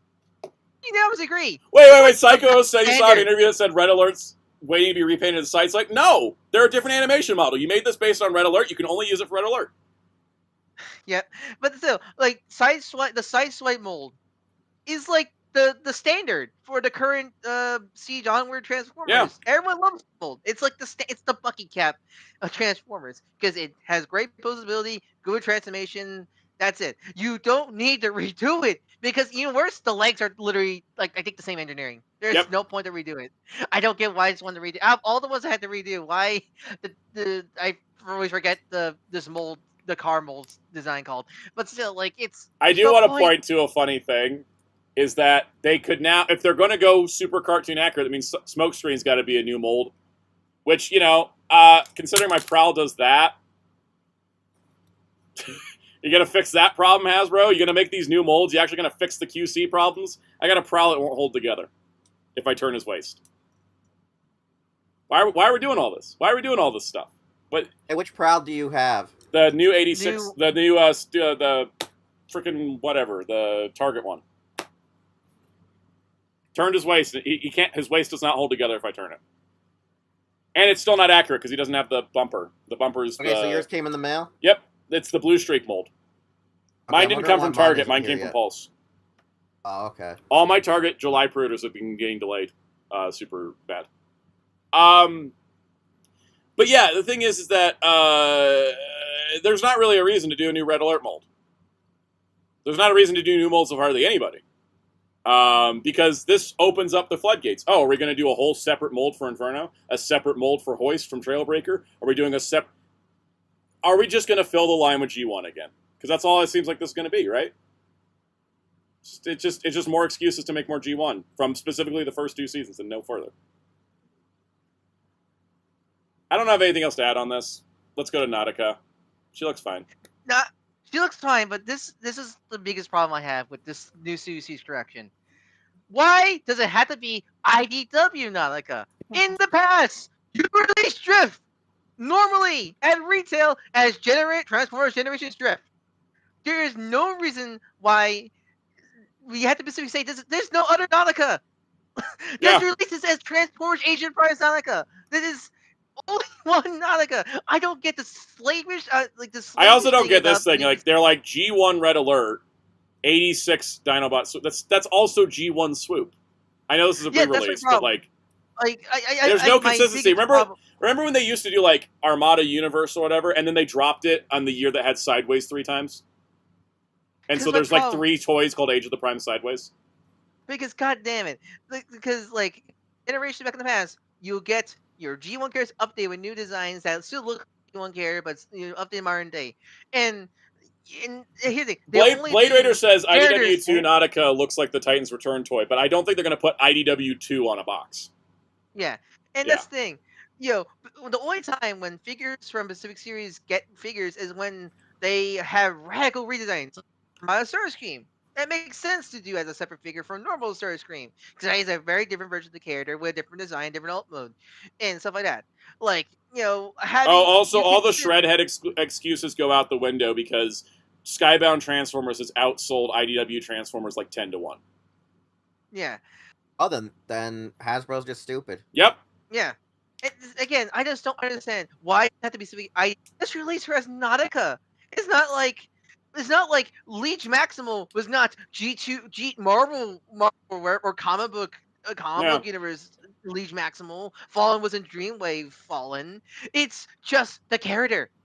I think the problem I have with this is that no, Muteki, it's not licensing. Hasbro owns every character that comes into a comic of a property they own. So they don't have a Micronaut situation again. The problem is that it just shows a lack of care. That's what it is. It's this lack of consistency, this lack of care going on, and it's because their teams spread thin because Hasbro fired most of the people that work for them, and everything just seems so random and inconsistent and nonsensical. It wouldn't feel as bad if maybe like all of the comic characters were just fan channels / Hasbro Pulse. Why? They could just release as normal figures in the retail line. I'm just saying, if they wanted to do it, you know what I'm saying? It would make more sense. But I think the issue I have is, why do we keep Studio Series around? What is the actual point of a second toy line? Exactly. They It's just weird. need. They don't need to do I'm tired of the separation of IEW, G1. Like, just release them as the characters. Just make Transformers. one toy line. One toy Transformers line. Transformers Yeah. Age of the Primes, not like a Transformers Age of the Primes Red Alert. Transformers Age of the Prime Shredhead. Like it used to be. Because you didn't have this I think their bullshit issue is universe they're stuff. afraid. That they're afraid, even though they keep fucking it up. They are so ingrained in having these sublines that are different that you can't And they never have. finish any of them, so what's the Yeah. point of having sublines? Like, because remember, they had classics while you had the movie line. Then you had Well, yeah, the 'cause that movie line makes mixing with the sense. classics. But that makes line. sense. The problem is we have 2 classics lines. Yeah. Yeah. That's the It's just issue. Like, cause the thing, like, and I don't like if moving forward, just include movie characters in your generations line. We're gonna see this when we get to Masters of the Universe, but they're just gonna have original new takes on these characters that are It's kind of funny real- how Every other Motu toy is company doing does it that. better. Yeah. yeah, No. where it's Yeah. it's a new take of a generations version of a character and a tie-in character for a movie. Because remember, For a Motu movie. did the frickin' Dolph Lundgren He-Man. It was just like Masters of the Universe, whatever they call the frickin' big line. Classics or Masterverse, yeah. And they were like, here it is. It's just Masterverse. They were just like, Masterverse movie. They were like, Masterverse movie. Yep, Yeah, I agree. Just then Everybody is saying Classic that. Studio. Yeah, I was gonna say everybody is saying that's the shelf space thing. Yeah, it's to sell 2 toy lines to retailers instead of 1 because retailers aren't smart enough to catch on to the retailers can't catch on to The only plan. time retailers are smart to catch on is with variants somehow. That was the only thing that they caught on. I'm going to tell you this as well. My stores do not stock 2 toy lines. We get the Deluxes from Studio Series, the Voyagers from Generations, and the Leaders from one or the other. We never get a full lineup of both at my stores at any point in time. We get one toy line. They just alternate what goes on the shelf. There's no point for it's because realistic Transformers is only 2 toy lines. Generations and wherever the current media is. Yeah. Movie, cartoon, whatever. That's it. That's how it used to be. It's Generations, current media. Generations, current media. Now we have Generations, Studio Series, wherever the current media is. Plus, like the evergreen stuff now is. I think the evergreen is like what I think right now. Studio Series, Age of the Primes, Cyberworld, in the on death like those Authentics. evergreen on death figures. Yep. Which are actually not that bad, I heard. But still, that's 4 toy lines. It's too much. The demand doesn't meet up to it. Also, as Hellfire points out, is he says they claim Studio Series gets more budget. What budget? AOE Night Optimus Prime is dull gray instead of any silver paint. Exactly. I don't know where this mysterious. I will say I got to give him a little bit of credit. The Megatron, the Last Night Megatron, is probably like the most interesting of the Studio Series announcements because they incorporated in as a canceled dragon mode from the concept I think art. it's a separate figure because I think what it is because I thought it was like a dirt coat, but I think what it is it's his accessories combined with a little dragon buddy. Oh, that's actually pretty cool. I like that. Yeah, what it is the sword, the sword, the shield, and the actual thruster pack. Yeah. They were like, oh, we can probably find a way to mitigate some of the kibble by making it. Blade Raider got a good point. There's actually 6 toy lines because Walmart and Target each have their own exclusive toy line. Oh, yeah. And Generation Selects makes 7. Anyways, that's actually kind of cool that they managed to work in the dragon mode through the accessories then. I like it. All right. Why are we doing another Haslab? But what Haslab? We don't know. They said there's a Haslab launching this year, not revealing who it is. Nate said start prepping your collection to get a lot bigger. Why? Can you guys just like sit on the victory of Lio Kaiser for a bit? Not inundate us with another frickin' Haslab? I included the man pain face for It's going to be What do Primus, you think they're isn't going to it? try to fuck us with now? Primus. Oh, then I can skip it. Yeah, I'm hoping. Let me just say, I'm hoping it's Primus, so I don't have to do anything with it. You know, I don't have to worry about it. I think even if it's like Primus and a lot of us gotta skip, I still think it just take a break from Haslab. Star Wars is please. smart. They said they're not doing a Haslab again until 2028.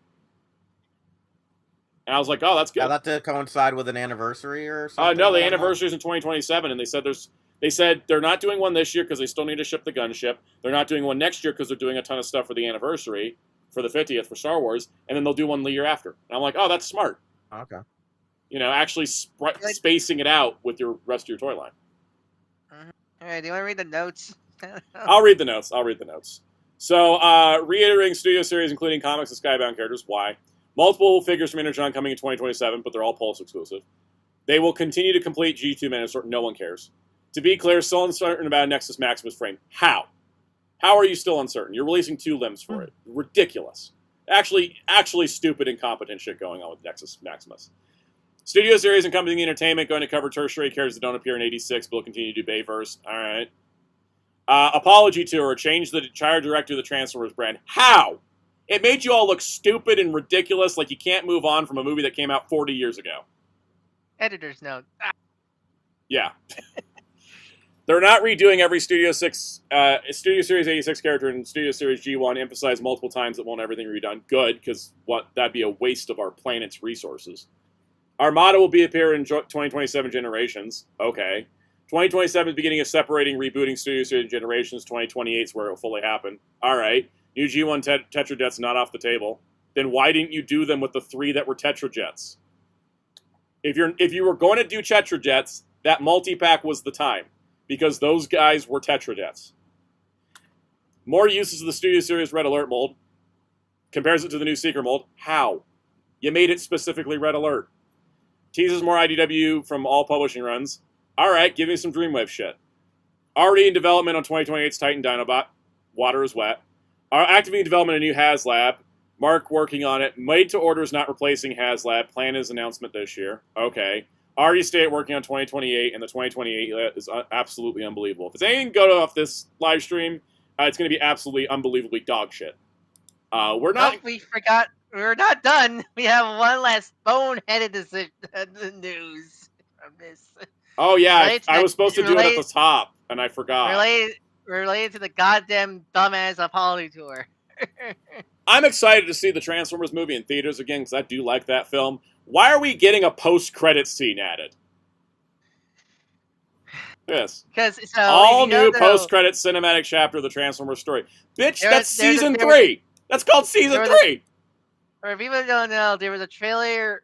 There was a new trailer advertising the release date for the 86 movie. All right, so it's a new trailer that, by the way, does not focus on Hot Rod at all. Just want to say that. But at the very end of the trailer, they tease a dead CG Optimus floating in space, saying, "Oh, let me go get the exact quote from the end of the video." And it was experience a new chapter. Holy crap! The fears. I have so many fears about this. Optimus Prime will return in Avengers Doomsday. Hasbro saw X-Men 97 and thought we can do that, yeah, but worse. They're good. They're good to Transformers 87.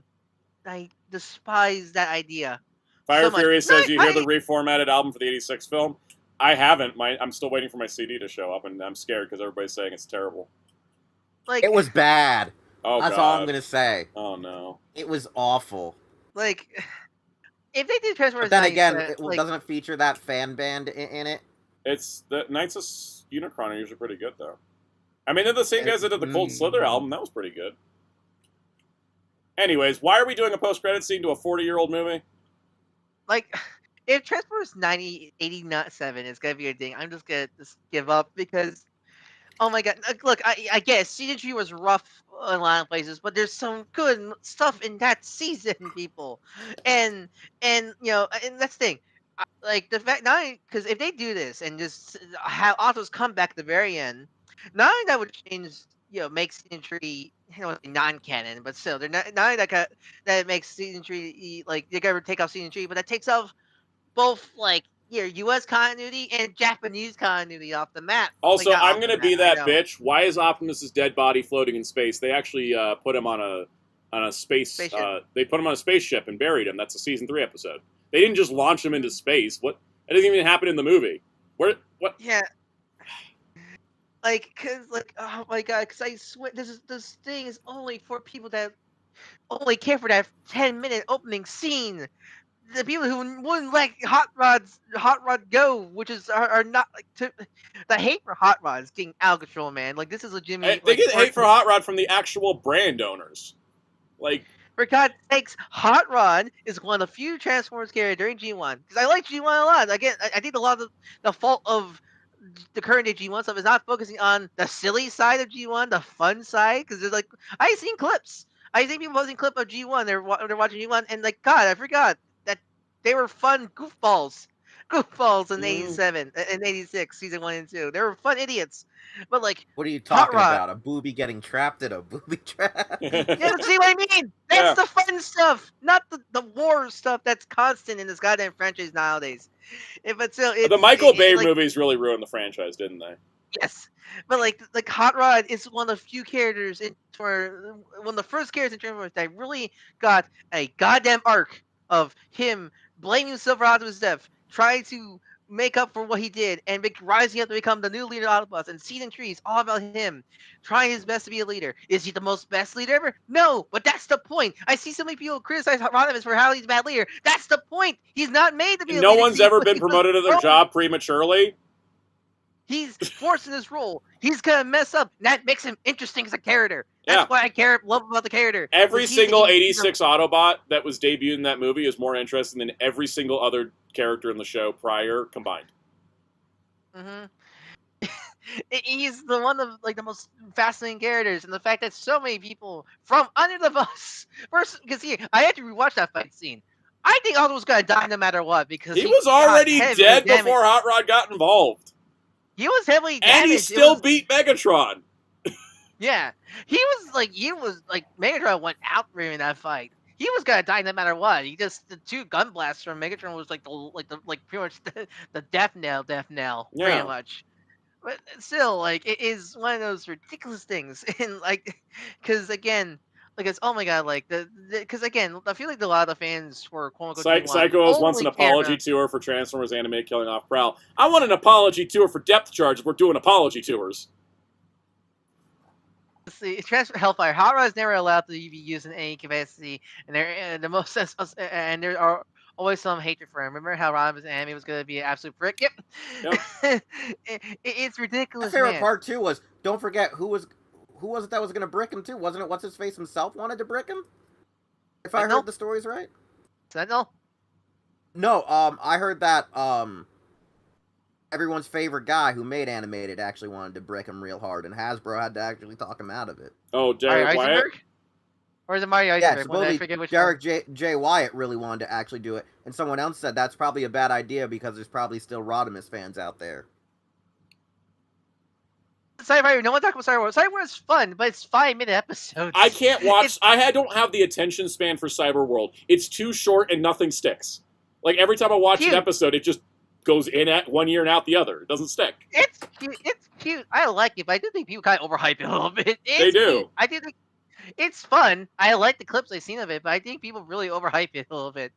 And such, and like got like because I was catching up with Energon Universe Transformers.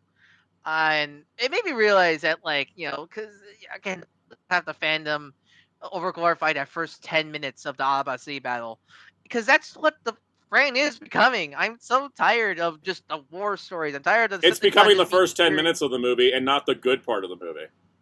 Yeah, like it's like this reading. What was the last issue I read? Issue 32, where like Alita's leading her Autobots against the Decepticons, and like seeing like Breakdown and Knockout and like being like psychopath murderer Decepticons about to killing Joy and killing Autobots. I just like that's just every Decepticon in this comic. They have no depth. Yeah. Like I don't that's like an issue. that. That's an issue dating back to Daniel Warren Johnson writing these books. The only Decepticon to ever get any depth was Thundercracker. And he's like one of the best characters in the comic. Yeah. Ooh, Ryan, if you don't have to leave right away, I should tell you stuff after the stream. No, I'm just saying for the whole toy news. Yeah, we got I'm saying after the stream I can tell you stuff.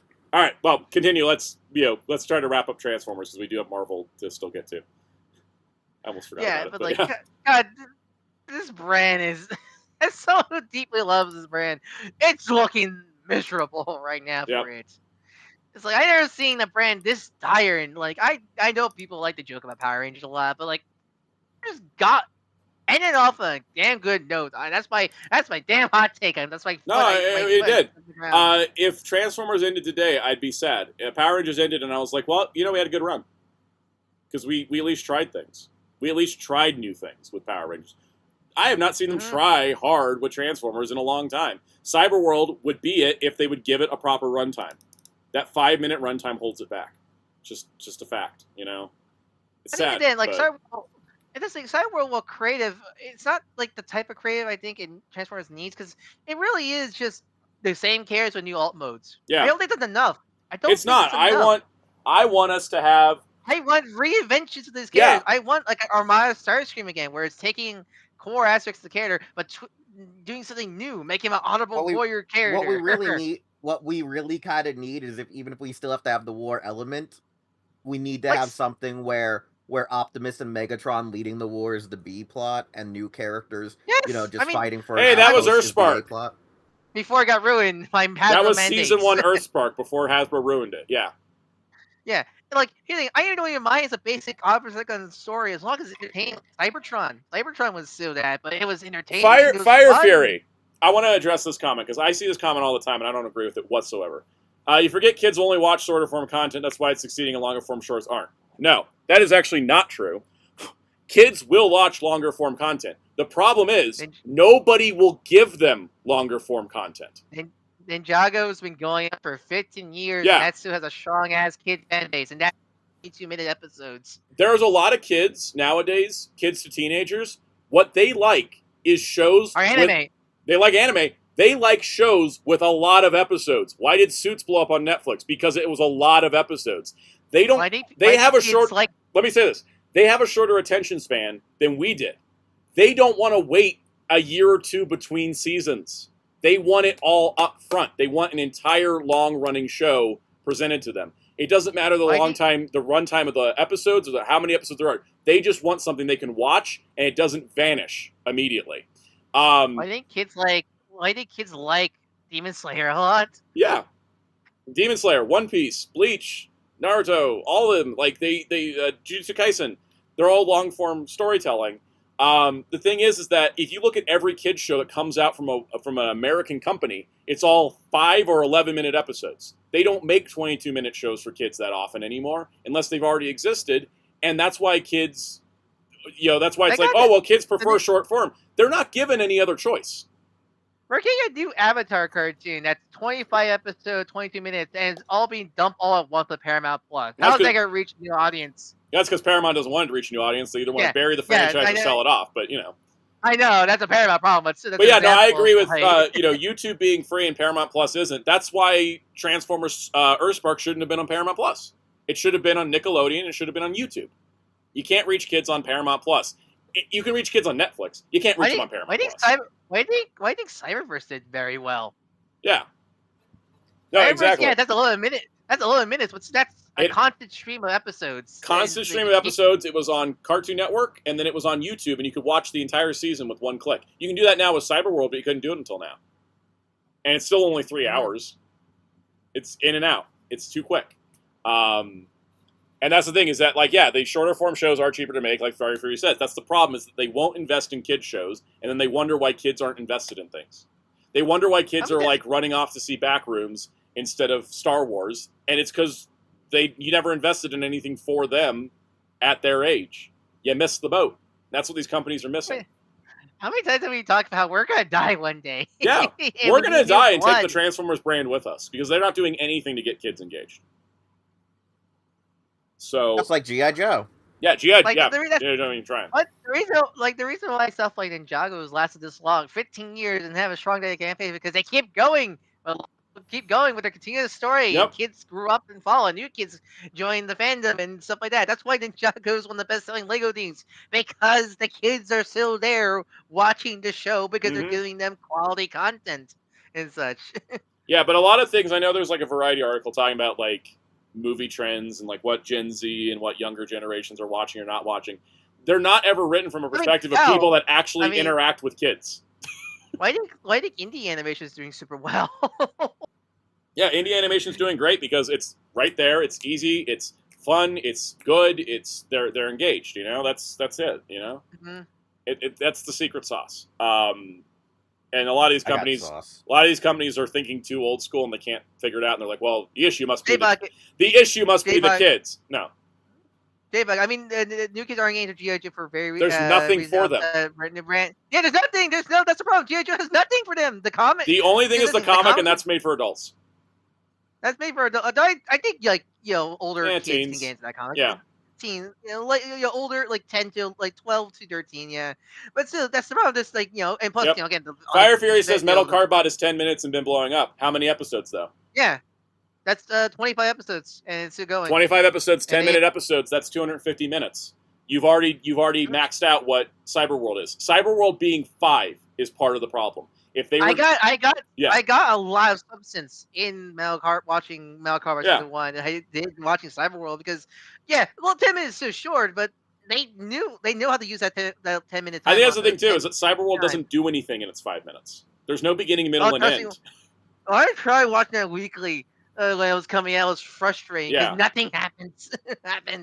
If you have a short runtime, you pack that runtime, you'll get people engaged. If you don't do anything with that runtime, people will forget about it. It's the issue with here's a 22-minute show that's completely forgettable. Robots in Disguise 2015. Nothing ever happened in that show. That's why nobody remembers it. It just faded away. Yeah. So that's the issue, is that you got to have the actual contents of the media need to be strong in addition to having a lot of it. If you're going to do short episodes, you need a lot of it. If you're going to have long episodes, you can go a little bit shorter, but you got to be on a regular clip or you're going to lose people. Just how it is. Mm-hmm. All right. It's not even just episodic storytelling. I see you're mentioning, but episodic stories are still good. I have watched The Batman recently, and that's episodic as hell, but it's still good quality. Yeah, because the problem with episodic stories is if your episodic stories are throwaways, then what's the point of watching them? But if you're actually building because episodic stories are supposed to build characters. Serialized stories build plot. Episodic stories build character. That's like standard writing stuff. So if every episode is telling you more about the characters, you're getting more engaged with the characters than if you were just watching a serialized story, where it's more about the plot than the characters. That's the difference. A lot of shows don't get this. A lot of shows make episodic shows, and then they're just completely throwaway episodes. And it's like, no, it shouldn't ever be a throwaway episode. Unless your show's like a pure comedy, and like fine. But even then, famous sitcoms have great character arcs. Mm-hmm. Yeah. All right, let's move on to Marvel Legends, because I'm just going to type Marvel. We have a lot. Let's go to our next slide. Here we go. All right. So, guys, if you thought we were ranting before, I'm going to be shitting a brick over the Magic the Gathering cards. Not as bad as Transformers, but let's get to it here. So, first of all, for some reason... hold on, browser froze. You're froze. I know. I wish I was froze. It's 85 degrees in here. All right, so, for some reason, we're doing more figures based on Avengers The Crossing. This time, a 2-pack of Vision and Scarlet Witch. That cape, that is why. Like, this is the problem with plastic capes when you're doing something like that. 90s. It's the cover. It's the cover to The Crossing.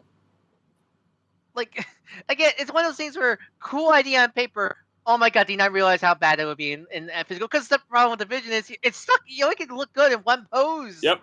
Because standing there like that, oh my god, why is your cape doing that?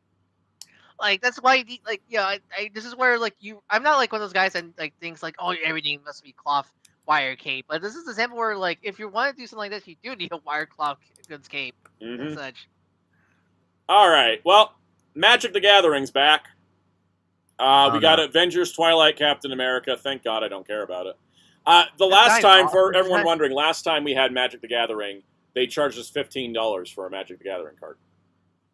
$15 on top of the price. Not only I just don't like the design, but they actually got the design wrong. I actually look at the covers. Yeah. The legs just be black, not Wow. gray. So they didn't even get it correct on top of being an overpriced figure that comes with a card you don't need. That is worthless. I looked into selling my Magic the Gathering card that came with Manwolf, and it would literally cost me more in fees than I would make back from the card. Really? Yep. The card was valued at 30 cents. You know why? Because the card itself is shit. The artwork is the only thing new. But the card effect in the game is completely worthless and nobody wants it. So I figured. Yep. All right. Next up, I want to yell, but I'm not going to. They made Malice exclusive to Magic the Gathering. I finally get into their Fantastic Four figure. Finally get. I mean, right up based on the anime series look, because right, those two red bits does Yep. everything, I guess. Yeah, apparently Looks like- that is enough to pass Hasbro or Disney's weird rules, but I have to pay like $40 or $45 for Malice now because they couldn't just put her in a normal wave.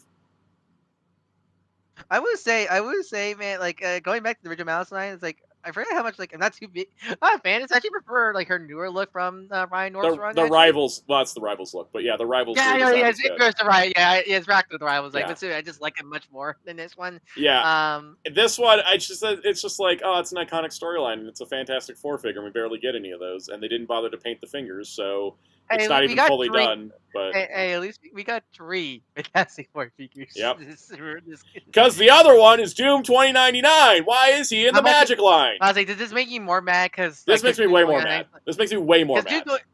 Because like Malice is just a Sue variant. Like Dude Yep. 29 is the actual like not just a big character in like the comics. He's like one like it's like what only like 3 good books during the 2099 run, which is like He has Spider-Man, the Doom, second longest Ghost running Rider. 2099 book. what was it the Omni Yep. almost like if they added what was it The they Omni had added- to exclude the Fall of the Hammer crossover, or otherwise the spine would have broken. yeah Also, Blade Raider said, uh, damn, I don't even buy MLs, and I recognize how overused those women hands. Yeah, they use the same 4 hands with every female figure. also it's not like he's a big player in your biggest game right now. Yeah, big player in the current Marvel Rivals game. He just had a new one-shot not that long ago.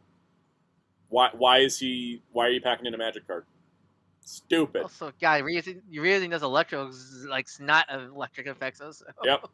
Hey, it's Black Panther. It's alright. Because this is the one that I think the Daredevil mold, the new Secret War No. Daredevil mold, I think. No, that's the Vulcan body. Because Isn't it? no, No. because that's the it is River. That's Daredevil. the River Attack Crunch. Yeah, it's the River Attack Crunch. Yeah, it is Daredevil, yeah. I do wish. I mean, looks nice because he's Amazon because he looks nice. To get Hey, at Daredevil least he Black has Panther out again. the half mask for once. Yeah, I do wish he came with a cape. Cause I do agree with people. I hope David Johnson's Black Panther comes with a cape because Oh, that'd be so the cape sick. adds so much to Black Panther design. Which is already a good design. I would also That like cape a half so much. mask because that was something that Jack Kirby wanted that Marvel said no to originally. He wanted the half Yeah, mask. show so your that, black. Yeah, show your so your show black that he characters. was He's Black Panther. Yeah, he was actually a black character. He really wanted that, but they said no. One's like besides the card, it's actually a nice, not bad re-release. I think when I these need are like Black variants, right, like Cap and Black Panther, I don't mind it. I mean, even Malice to an extent, but Doom is a different character. Mm-hmm. Yeah. All right. It looks kind of a Fantastic Four villain. Yeah. Mole Man. Finally, Hans Mole Man, he's here. Finally. Also, this wasn't what the manhole cover tease was. What was the manhole cover then? Maximum Which Maximum? Spidey. We're gonna get to it. Oh, does he actually Next. come with a manhole? I ignored him because I don't want to pay maximum prices anymore. Anyways, Mole Man comes with 3 different heads for 3 different eras, 2 moloids, and then stands for the moloids so that they don't like topple over. Because they have arm Everyone articulation, loves no Mole leg Man. articulation. Yeah. Sign me the hell up. I got no complaints. I want it. Give it to me now. Give it to me now. I want my Mole Man. I've been waiting 15 years for a new Mole Man. 15? Wow, somebody loves Mole Man. 19 Yeah, years. 19 years for a new Mole Man. Mole Man's up. He's the first Marvel villain. Well, not the first Marvel, but like he's like the Pretty up there. first Fantastic Four villain. Yep. I love him. It's important. All right. Okay, I see the manhole cover comes with Maximum Symbiote Spider-Man. I ignored this because Maximums cost more now, and this one has less accessories than the previous one. I mean, it looks nice. I like he comes with different accessories than the red one, and plus look, I already have the Maximum Red Spidey, and I don't have any Black Suit Spidey figures. Actually, no, I do. The Craven's last time. Also, yeah, they one. call it Symbiote Spider-Man, but it actually is Black Suit. Because you see I think because it's they're coming reusing they're reusing the thwip effects, so they're under his wrist, not on the Yeah. top of his hand, so it's actually not the symbiote. I think it's supposed to be both because he does come with like the Black Ooze vibe, and then that gun's from Secret Wars, right? Sure. Yeah, I don't recognize the gun. You're the Black Suit. You're the Black Suit Spidey. You read the Black. I Suit don't Spider-Man, know right? where the gun's from. Like I don't remember the gun. That's why I'm like, what? Hellfire, if you're here. Yeah, because Hellfire is like Spider-Man's another thing I was doing the research on in Manifest next day. Yeah, Black Suit Spidey is my favorite era of Spidey comics, but yet I don't remember the gun. Maybe Hellfire, you remember where the Hellfire? You remember where the gun's from? What Yeah. is it from? It's like, I assume it was like Secret. It has to be like Secret Wars or something. I'm price dependent on this guy. If he's 60, I'm not doing His it. box is slimmer, but who knows? Because I'm not Spider-Man sure. was less than the others. Because he was But 50. that was before all the price. Because That was before all the price hikes. That's why I'm like, oh, the Sonic Blaster for Fantastic Four? Is it? Is it Secret Wars? It might be. That comic. By the way, if you guys want to talk about an overhyped comic, it's that original Secret Wars. I think it's something from Maximum Carnage apparently. But I'm probably get it because I do want to update a Black Suit Spidey. That's not on the pizza mold. Because I already have the Maximum Spider-Man, and so I'll probably grab him. It's all price dependent for me. I'm not going to pay too much because I'll get it on Amazon, so Amazon can discount. Amazon's been doing that lately. They've been putting things to the old prices because their algorithm goes haywire. Also, I searched up Black Suit Spider-Man gun and got a picture of this figure. Like that's how obscure that is. Anyways, all right. So they're doing more Marvel vs. Capcom, which apparently we can call it that now. All right. I guess maybe with the Street Fighter movie deal, they got some okay to use the name, I guess. So we've got Player 3 Wolverine and Player 2 Psylocke? I think so. Anyways, Wolverine's got the bone claws this time, and he's the yellow and green, and then Psylocke is the pink, and she's got the tattoo on the face. Kind of fresh because isn't the blue on Gamerverse different from the already existing Bone Claw Logan? Yes. So that's kind of frustrating. Yeah, you can't swap the bone claws over unless you can take them out of the hands. Can you take out the claws in the Gamerverse I haven't tried. It's not like the new Weapon X claws that fall out if you bump them wrong. I don't know. That also was weird. They didn't say where it's coming to, what price it is, or when it's going up for pre-order. Very odd. All right, we got an Iron Man and Spiral 2-pack, which this is actually pretty neat. This guy kind of convenient because Spyro really blew up. Yes. Thanks to the new Jeff issue because people really like how the artist drew Spyro in that issue. She's basically the same figure we got before. I think the head might be a little different. New head, and then they changed her booty colors. The color. Yeah, I think her belt's also a different color. Also. Yeah, and she comes with 6 identical swords instead of an array of weapons. She comes with more hands this time. Because that is like accurate to the game. She only did use swords in the game. And then Iron Man is actually a new sculpt. The previous one. I thought he was the same, but someone did a side-by-side. He's beefier. Oh, well, he is. Let me go see if I can find a comparison real quick. He has the beast. What he needs posing like the fucking you learn Infinite. Yeah. He has new hands finally. I remember new hands. Yep. He has the repulsor hands like usual, but he has like a gripping hand. I don't like how much I have to say the words "thank you, Reddit," but Reddit's really become like the one salvation of being able to search stuff on social media feeds. Look at that. So this is the cartoon figure that we doubled as Marvel vs. Capcom on the left, and then on the right is actually the new Gamerverse one. Oh wow! Yeah, he is beefier. He is pure bingus. They actually did a new mold. I think the helmet's the same, but the head's the same, but he has some juicy. Yep. I must say dies, but his calves are also huge. Also. So I'm gonna give him credit. Actually doing a new mold. If he has meaty legs, that means he can fly. Yep, just like Hawkman. Yeah, the proton cannon is still exclusive to the other set though, but because they just probably couldn't fit it in here. Yep. All right, next up, Pink Gargantos. Just a nice release of the Gigantos mold. Yep. I don't need a second one. I think I'm good with the green. And then the big guy, we're finally getting the Sentinel. He's a made-to-order, so he's going to ship July 2027. He's $100. Pre-orders have to be made by September 7th. He comes with a bunch of accessories, and he is 11 inches tall. Big-ass dude. So they made a full-size Sentinel, and I did order one, of course, because I have a problem. I think, does he have individual opposable fingers? I think so. No, he has alternate hands. Okay, just the joints look that good. Okay, the joints on the sculpt. I'm tempted because like I do love the design for the Sentai, but 100. I will say, when they said it was made to order, I thought it was going to be 150. I have a problem. It's just like with Apocalypse last year. I was like, oh man, and I put a price in my head that's insane, and then when the price is still crazy, but it's not as insane, I go, oh well, that's not as bad. Yeah, it's not as Not bad because he is big. Yeah. Big. It's interesting because the first made to order the last 2 years was an $80 figure. This year it's a $100 figure. Oh man, they're all been. Actually, no, like they're Mephisto, so it's not all X-Men, thankfully. Oh no, the first one was Dragon Man. It was Dragon Man, Sentinel, Mephisto, Apocalypse, Sentinel. So maybe the next one won't be X-Men. Maybe the big one this year won't be X-Men. Okay, so they've been nicely balancing it. Thank God. Oh, could it be Fin Fang Foom? Before prices get even more crazy, can we get Fin Fang Foom? Here's a, I feel like they want to take like would be Haslab. I feel like that won't be Haslab. Yeah, they did say they're doing another Haslab, and I'm like, oh, he's probably gonna be him. But anyways, this looks great. I'm glad we finally got him because I think if you count Hulk, which I don't, because we still need a Hulk with that haircut. We need a proper Bingus Hulk. Yeah, we need a proper Bingus Hulk. I think, you can put the roster together though on the Marvel side. I think we will because if they made a specifically Bingus Iron Man, yeah, I feel like they had to do a Bingus Hulk, a specific Bingus Hulk. The line is still going. It wasn't just a 1 year thing. That's the important part. Weirdly, but also goodbye Gamerverse tagline now. It's called Games now. Yeah, it's called Marvel Games now, even on the box. Also, that sounds so lame. Gamerverse was cooler. It was, but brand synergy.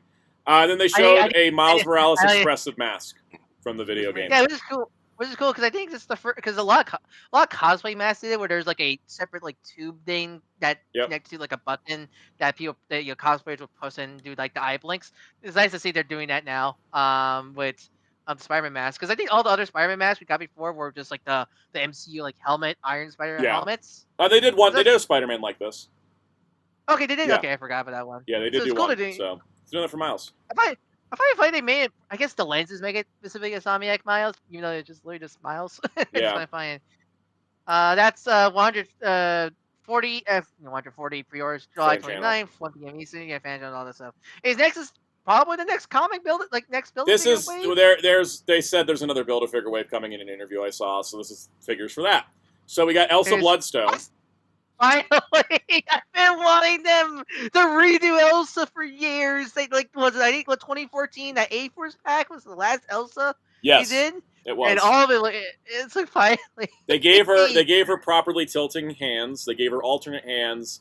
I think the arms and the jacket are reused. And I think the head maybe the head's new. Head's new. The head's new. The body's the more modern female body.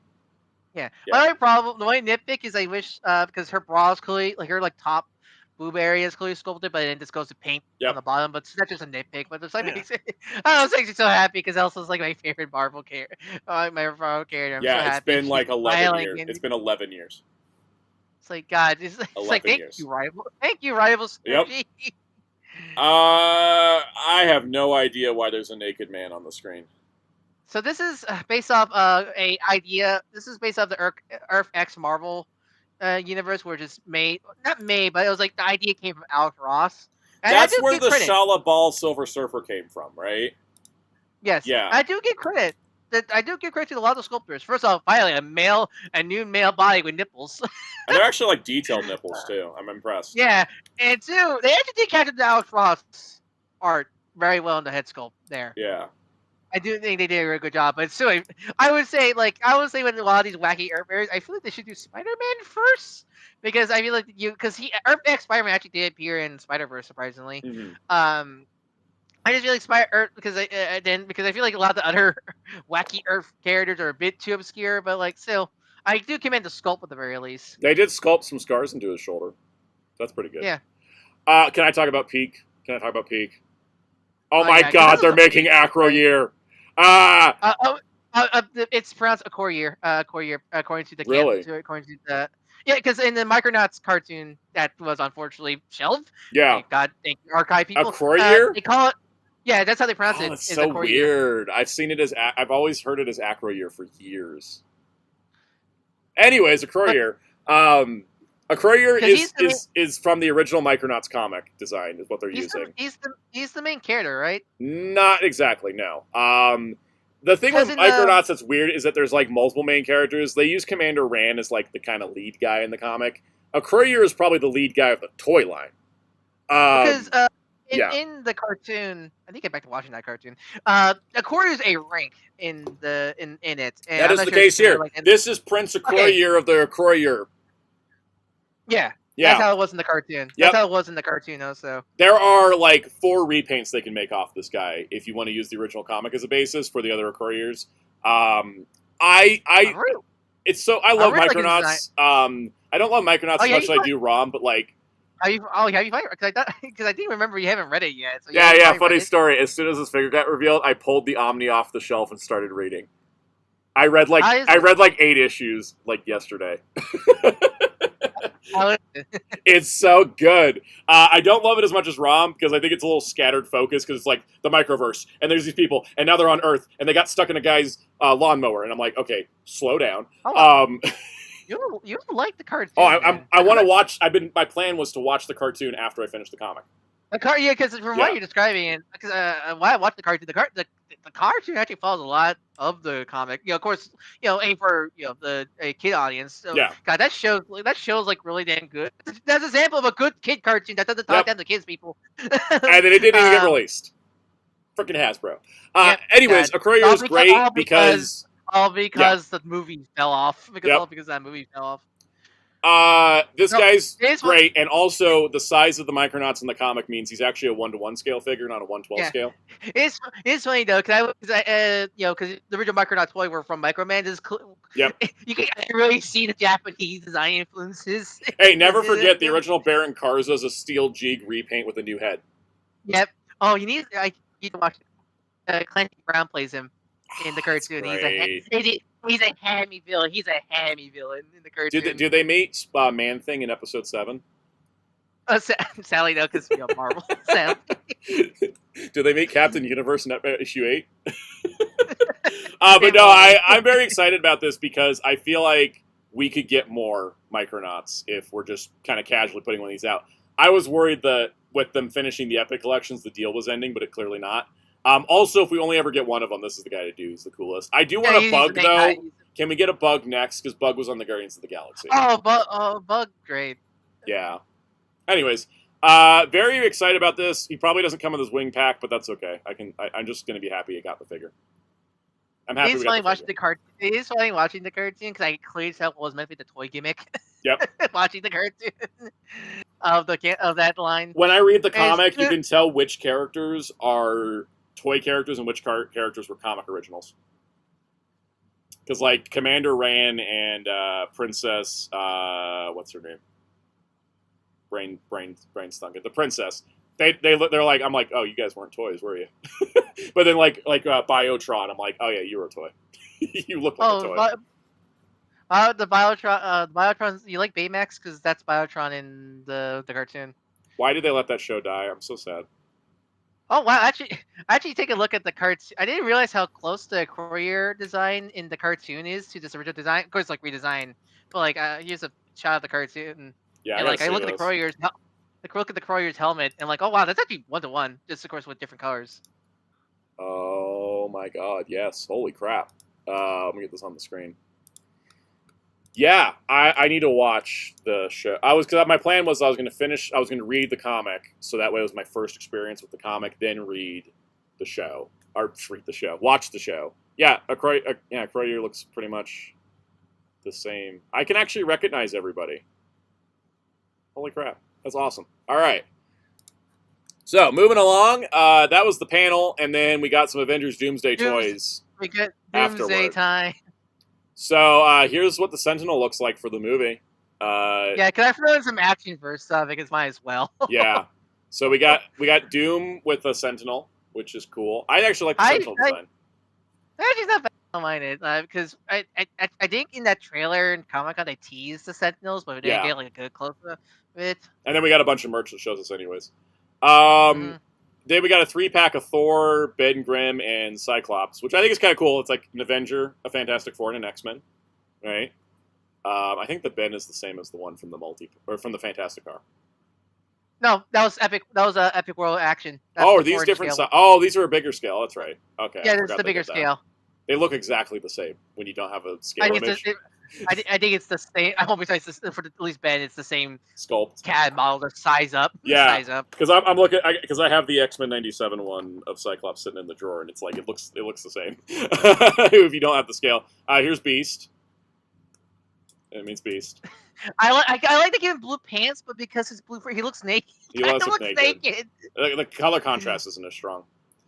Well, that's cool. I'm actually looking at accessory rack. It actually comes with cool accessories on the accessory rack. All right, then we got the Marvel Legends, starting with Legends. Doctor Doom, who has a plastic cape. Why is this important? Because every other Doctor Doom in the toy line has cloth cape. The Titan Hero Series one is a cloth cape. The Figure Arts is a cloth cape. The Hot Toys is a cloth cape. And another figure in the Marvel Legends has a cloth cape. I don't know why he has plastic. The only one that isn't cloth is the action version because that's a kid. Yeah. At least that makes sense as a kid's toy. And a small kid's toy, because the big kid's toy, the Titan one, still has a cloth cape. It's just weird, but there's Doom.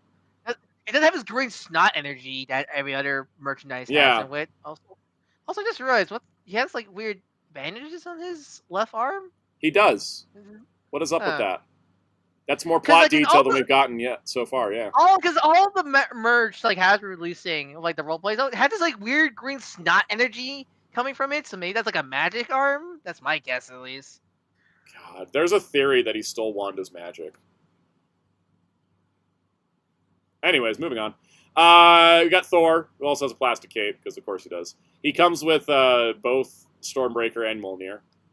Yeah, no white man figure in his wave, surprisingly. Yeah, I'm kind of shocked. But I have a sneaking suspicion that Chris Evans was a bit of a last-minute addition to the movie. So, then we got Cyclops, who...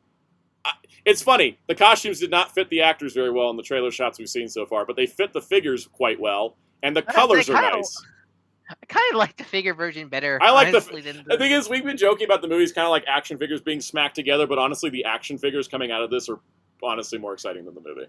So here's the thing: are you no undies or undies with Scott? Are you fine with no undies with Scott, or you want the undies? 'Cause actually, I don't mind the no undies for Scott. Like where like Superman, Batman, they had the trousers out. I don't mind Scott. Scott wasn't made in the 30s. He doesn't need to have a strongman look. It's not part of his iconography. I can go either way. Yeah. Because one, I grew up with my favorite my favorite Scott design is Astonishing, who doesn't have undies, but also because this design had the yellow, has like nice breaks in the yellow with the strap, the belt, and the eye straps. Also, I do wish the boots were yellow though. I don't like the brown boots. Yeah, the only other brown in this figure is his hair. His hair. Yeah. Yeah, it's weird. But he does look good otherwise. I'm looking at the packaging. It looks like it comes with other. Oh, it's probably a visor. It's a second visor with the it's got the hole in it to plug the effect. Wait, makes me wonder: are they gonna be? Is it gonna be horrifying? You take the visor off, it's just a giant ankle, or is it gonna actually have his eye? I think the reason they did this is because the face printing they're doing for the realistic face means they don't want to include a second head like they do the comic ones. So yeah. Gambit for your Deadpool and Wolverine displays as well as your Doomsday displays. It's funny because we see the costume. I realize the only difference is they put an X on his belt buckle. He does have I think he does have a staff. I think it's hidden in the box image. Yeah, he has hands for a staff. So I do like his effect piece. Actually, I kind of hope they reuse that for Comic Gambit. I'm kind of gonna just give it to Comic Gambit. I'm gonna be honest. I'm just gonna pass it over to Comic Gambit. I mean, it depends if his hands can hold it. So, where's my Elektra? Mm-hmm. I need my Elektra now. All right. Sam Wilson, Captain America, without the wings because he's a standard figure, without the helmet either, which I thought was weird. Is this like the same figure as the Brave New World one? As far as I can tell, because I have that figure, but it's in a tub, so I haven't looked at it in a hot minute. It looks like the same exact figure. They just gave him a new unmasked head. So, I mean, the biggest upgrade is the next one. Oh my God! They cooked with Shang-Chi. Holy shit! They cook with Shang. Actual 10-ring effect. It's funny, as people pointed out, they reused his torso and arms from the original figure, which means he actually has more detailing on his costume than the movie suit does. Because his new suit in the movie has less detail. So it's like, holy cow. But yeah, 10 rings. He also has ones that slip over his wrists, so you just swap them on the hands. They're like loose parts, and then he also gets the effects, and that's like, holy shit. Looks freaking cool. I don't buy movie figures, but I love my Shang-Chi, and I might buy this figure because, I mean, we're not getting any... I don't think we're getting another comic one years. Nope. I'm going to say this as well. The description for him on the Hasbro Pulse pre-order page today At one point, the description said that Shang-Chi was the only one powerful enough to stop Doctor Doom. And if this movie put Shang-Chi into that powerhouse camp, first of all, it makes the fight against Gambit look more ridiculous, and second of all, that'd actually be pretty cool. This movie might redeem itself. Yeah, it's got potential now. That looks good. And then, as an Amazon exclusive, we have Magneto with his two-tone cloth cape. Why didn't Doom get a cloth cape? Are you talking about the unfortunate part of this figure? Unfortunately, he does reuse MCU Red Skull's legs, so that means that Magneto has the Nazi's legs as reuse. I understand why. I don't think they thought it through. It's now a funny tidbit. That's a very, very unfortunate. I'm pretty sure that Hasbro designers weren't like, all right, let's pick Red Skull legs for Magneto. No, it was an accident. They were looking at visuals, and they didn't think about it. You know. It's just very, very unfortunate. Yep. That being said, he looks freaking awesome, though. Look at that. I do. Where is the purple? He's a little too much red. A little too much red. I will say, I like the bright red as opposed to the no color the movie's going for. Oh yeah, because most of the time he was like brown and brown in the Fox movies. Yep. So I like it though. And then I think my favorite Magneto live action helmet's Sue First Class. I think First Class is like the best looking. The first one, not the post credit scene one. Not that one. Yeah, the first one was so good. And for Walmart, the Fantastic Four, which I get it because the problem is this movie has too many characters. You can't put them all out at retail. So if we're going to get them, we got to throw some of them as exclusives. And at least the Fantastic Four are together. Now, interestingly, we have Reed and Herbie. And Herbie is the original, better design, not the new one. Because wasn't in the panel? Herbie was there? Panel? Yeah, Herbie was at the panel, and he was the original design. So I think people are now believing that the redesign was very last minute then? Yeah, I believe it too, because they're still using the original. I mean, they had the prop built for last year's press tour, so why not? I do like that the jackets look like they fit them better here. They're not shortening their torsos the way they are in the movie. It's pointing to the poor filmography of the movie.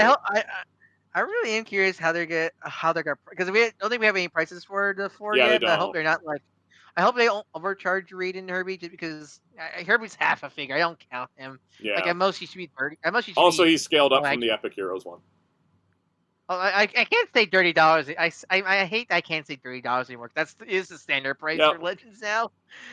At most like 35 maybe. All right, and then we've got the Thing, who is basically your Fantastic Four First Steps redo figure.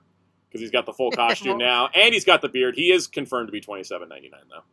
So, well, I mean confirmed. Where's the schmoo? But he does have the beard, which I think is great. And then Johnny and Sue are in a 2-pack together. Why is Johnny lying? His pants are on fire, and only his pants, because Hasbro doesn't like gradients apparently. This is the same thing with the Super. Remember the Super Scroll they did, where it's just a hard cut fire, and I'm like, gradient, paint it a little bit. Come on. That being said, if you did want to custom this to be no fire pants, Johnny, you could do that. And also they did. I feel like they're gonna release another version of Johnny and Sue are just fully depowered, or like Johnny will be fully flame on and no power and depower Sue. I will say that it is funny he comes with the X-Men 97 Sunspot effects because that's the first time those got reused. And then Sue is clear plastic, but they said they did not make her transparent clear. They actually mixed in some colors to give her kind of a rainbowy, shimmery effect, and then that way the joints are a little bit more hidden. I think that's great. Is that the thing that they use for Emma Diamond Form? Yeah, I think it's... Oh, no, Emma Diamond Form, you could see right through her practically. This is different. They've never done it quite like this before. She's not, like, opaque, but... Because you can see it in the box even. There's a bit of a rainbow reflection, which I think works because the visual they've given her powers in the MCU is kind of like that refracting light thing. So I think they're kind of trying to replicate that. I do like that effect in the movie. Yeah. So I'm glad they're kind of replicating that with her in this movie. And that's it so far. Weird thing about the Marvel reveals. No X-Men 97 while the show's airing? Yeah, that's weird. That's very weird. There actually is barely any X-Men in this. Actually, the only X-Men is Doomsday and Marvel's Capcom. Because I think who we're missing? We're missing Beast, Nightcrawler, Mystique, Charles, Charles, and that's it for X-Men. White Man. Well, we're White still making Man. White Man, and we're missing the entire new Avengers. Oh yeah. Well, because are they using the same designs? No. They got new Are they new? costumes at the end of the post-credits scene of Thunderbolts. They all got new costumes. And they never made Thunderbolts, Bucky, or Ghost, so you can't even just go like, well, here's the team. I think the only one that's not changing is Sentry. Joaquin's not changing, so I don't see him getting remade. And we're still missing Loki. Shuri and Baku. Shuri and M'Baku, Namor, Loki. I think that's about it. I think that's it. I think they got about half of the announced cast out. Yeah, because there's too many goddamn characters in this movie. Yeah. I have a feeling that the Target's going to get the new Avengers. Again? Yeah. But, no, because the 2-packs were retail. Oh, I thought one of them was Target. No. No, I think it's the Val one was fan channel. Okay. But I think we're going to get... Target's probably going to get Yelena. I think it's probably going to be like Yelena, Bucky, Ghost, Walker, and that's it. Like, I don't think they're going to do Red Guardian again. I don't know why I have a feeling that Red Guardian's going to die. I just have a feeling. I don't know. I don't know why. I do love. Have you seen the Lego sets for Doomsday? Yes.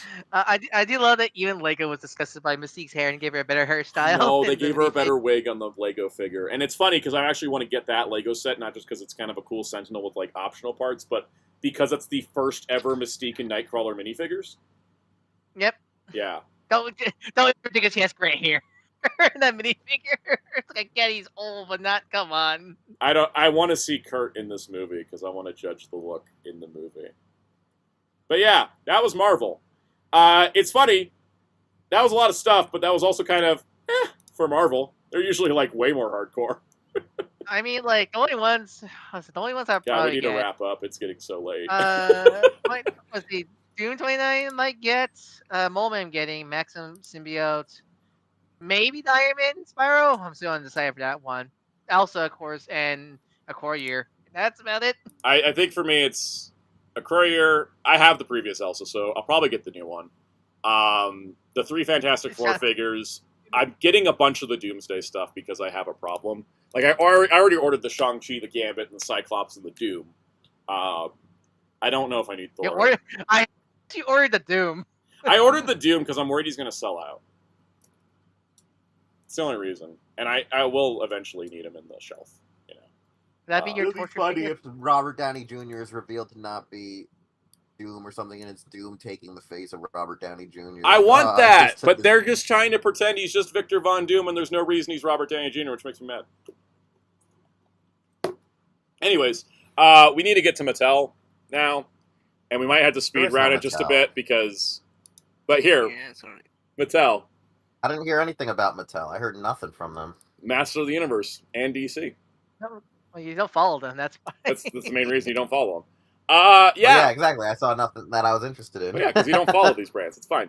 Let's go to it. All right, so I liked Ryan's meme, though, of how can you make a fun kids' toy line? We only make adult collectibles. That's Hasbro. All right, so they had a sneak peek So the collector line for DC will be shown at New York Comic Con and then revealed January 1st on Mattel Creations. They're going to do like a little live stream thing. Cool. We'll see those. So in the meantime, they're like, hey, remember action figures you grew up with? Armor, launchers, bold translucent color. Let's bring that sense of fun back to fans of all ages. Bam. That is throwing like a arrow shot right at Hasbro. Mm-hmm. It's like I saw that. I'm like, huh. Like, yeah, there is some problems with the core. Actually, I think they finally finalized the man's premiere. Yes. For the DC Kids line, there is some holes problems, but like seeing that, I'm like, okay, it's like despite the problems like we were gonna talk about, I think like seeing that, like, okay, yeah, they had the right mentality going with it, which I think is great. All right, so Series 3 is Batman, Nightwing, a pedophile, and Batman. I'm making a point with that, by the way. Series 4 is Batman, Blue Beetle, Superman, and a robot guy. Metallo. I think it's Metallo. But it's 100% Metallo. I thought it was Metallo, and then one of the people at the booth said Cyborg, and now I don't know. I don't. It has to be like because It's got to be Metallo, but what if they were weird? I think it's Metallo because the proportions. Also, I don't remember Vic ever having a buzzsaw and claw hand. New 52. We'll forget about that. Yeah. The premiere series. Yeah, sorry, go ahead. Series 4 is Cyber Chaos because like Series 1 to 3 is like DC supervillains theme. So Series 4, I guess maybe in the next two waves are Cyber Chaos, which makes me more think that it is supposed to be Metallo. Yeah. What's cool is they actually showcase some behind the scenes photos, like behind the scenes concepts of how they make the figures. So we have EMP Batman, which he comes with a funky ass disc launcher backpack, which I like, and Nanobot suit Superman. I appreciate getting stupid. We get so much Batman variants. I like we're getting stupid Superman variants now. Oh yeah. I actually do like his accessories. We also got Cyber Glider with Nightwing. So what is that Nightwing design? Is that a new design? I think it's a new design to fit the whole cyber gimmick they're going with this. And like all the Batlink stuff, it can combine with the Batmobile, which is still the coolest thing. It's awesome. I like. There's a Batman Gatling gun. There's a whack ass roleplay blaster that can also be either a backpack for like a wing pack for Batman, a battery ram for the Batmobile, or like a giant turret in the Batmobile. Then you can combine it with the battery ring roleplay weapon to be a goddamn massage stream of Batmobile. I love it. That's some funness stuff right there. And then K-pop group BTS showed up to show these pictures. Behind the scenes. But this is cool. Again, especially for kids lines, you don't really see like behind the scene images like that. I'll show you how especially for, I love the cuffs on the cuff backpack for Croc. Like that's so fun. I appreciate them showing like the sort like the comic source they have for the the packaging for the boxes because they make a big deal, especially when we get to Moto, about how the packaging is a part of the funness of the toys and like because they really are just taking pot shots at Hasbro. Yeah, because like they actually do these cool now they reference the box display for the Mattel stuff is fantastic box display. You're an inbox collector. I can totally understand why you want for the Mattel stuff. All right, well, let's talk about the elephant in the room. Where's the women? There's not a single woman in this line. To be the devil advocate, I don't think they need to do every single DC one. That's for the premiere line, but at least give us a Wonder Woman, a Batgirl, and a Supergirl at the very least. I think those three are the least those in Harley Quinn. Elsa, Harley Quinn. It's just the fact we got even Spin Master put in Harley Quinn and Catwoman early on. You know. Mm-hmm. I think it's the fact we're 4 ways deep and there's no women in the kids line is okay, come on, Mattel. You can do better. At least do multi-packs. I can maybe understand maybe retail's gonna be hard to sell for single carded girls, but at least multi-packs at least. The fact we got Deathstroke. We got a pedophile before we got a woman. That's my point with Deathstroke. You'll never let that go. I'm never letting that go. I gotta tell you, it was one of those things where I was like, oh, that's a weird little blip in history, and then I read the Judas contract. I'm like, this character should never be forgotten for this. It'll make that non-canon. I'm afraid that's not canon anymore. I'll never forget. Look, I will say the same thing about Colossus. I don't care. It's bad. Anyways. Mark Wolfman and George Frederick are great guys, but they do. Well, that's the thing. Actually, I'm going to give them credit. I'm going to give them credit on this one. Their thing was with Deathstroke. He is an awful, despicable, irredeemable person who does disgusting things. It's when and then DC was like anti-hero, and I'm like, no, anybody else, not him. That's the thing. I don't put the blame of that one on Marvin George's feet. They wanted Deathstroke to be an irredeemable villain, and they did it. And then DC saw, he sells well. Let's push him more. That's funny. the issue. All right. That's funny. Motu. Blade Raider said the name Deathstroke does take a different meaning with that context. Yep. All right. Motu.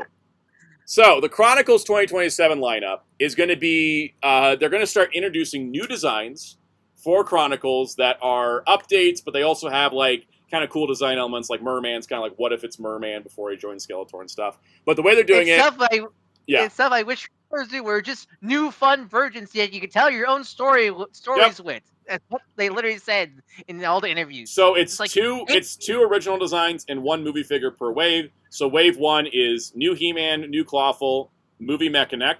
Wave 2 is new Teela, new Merman, movie Fisto, who's different than the one that came in the 2-pack. He's got articulating fingers now and a new head. And then Wave 3 is a new Man-at-Arms, new Buzz-Off, and then movie Spycore. And then Wave 4 is going to follow that lineup.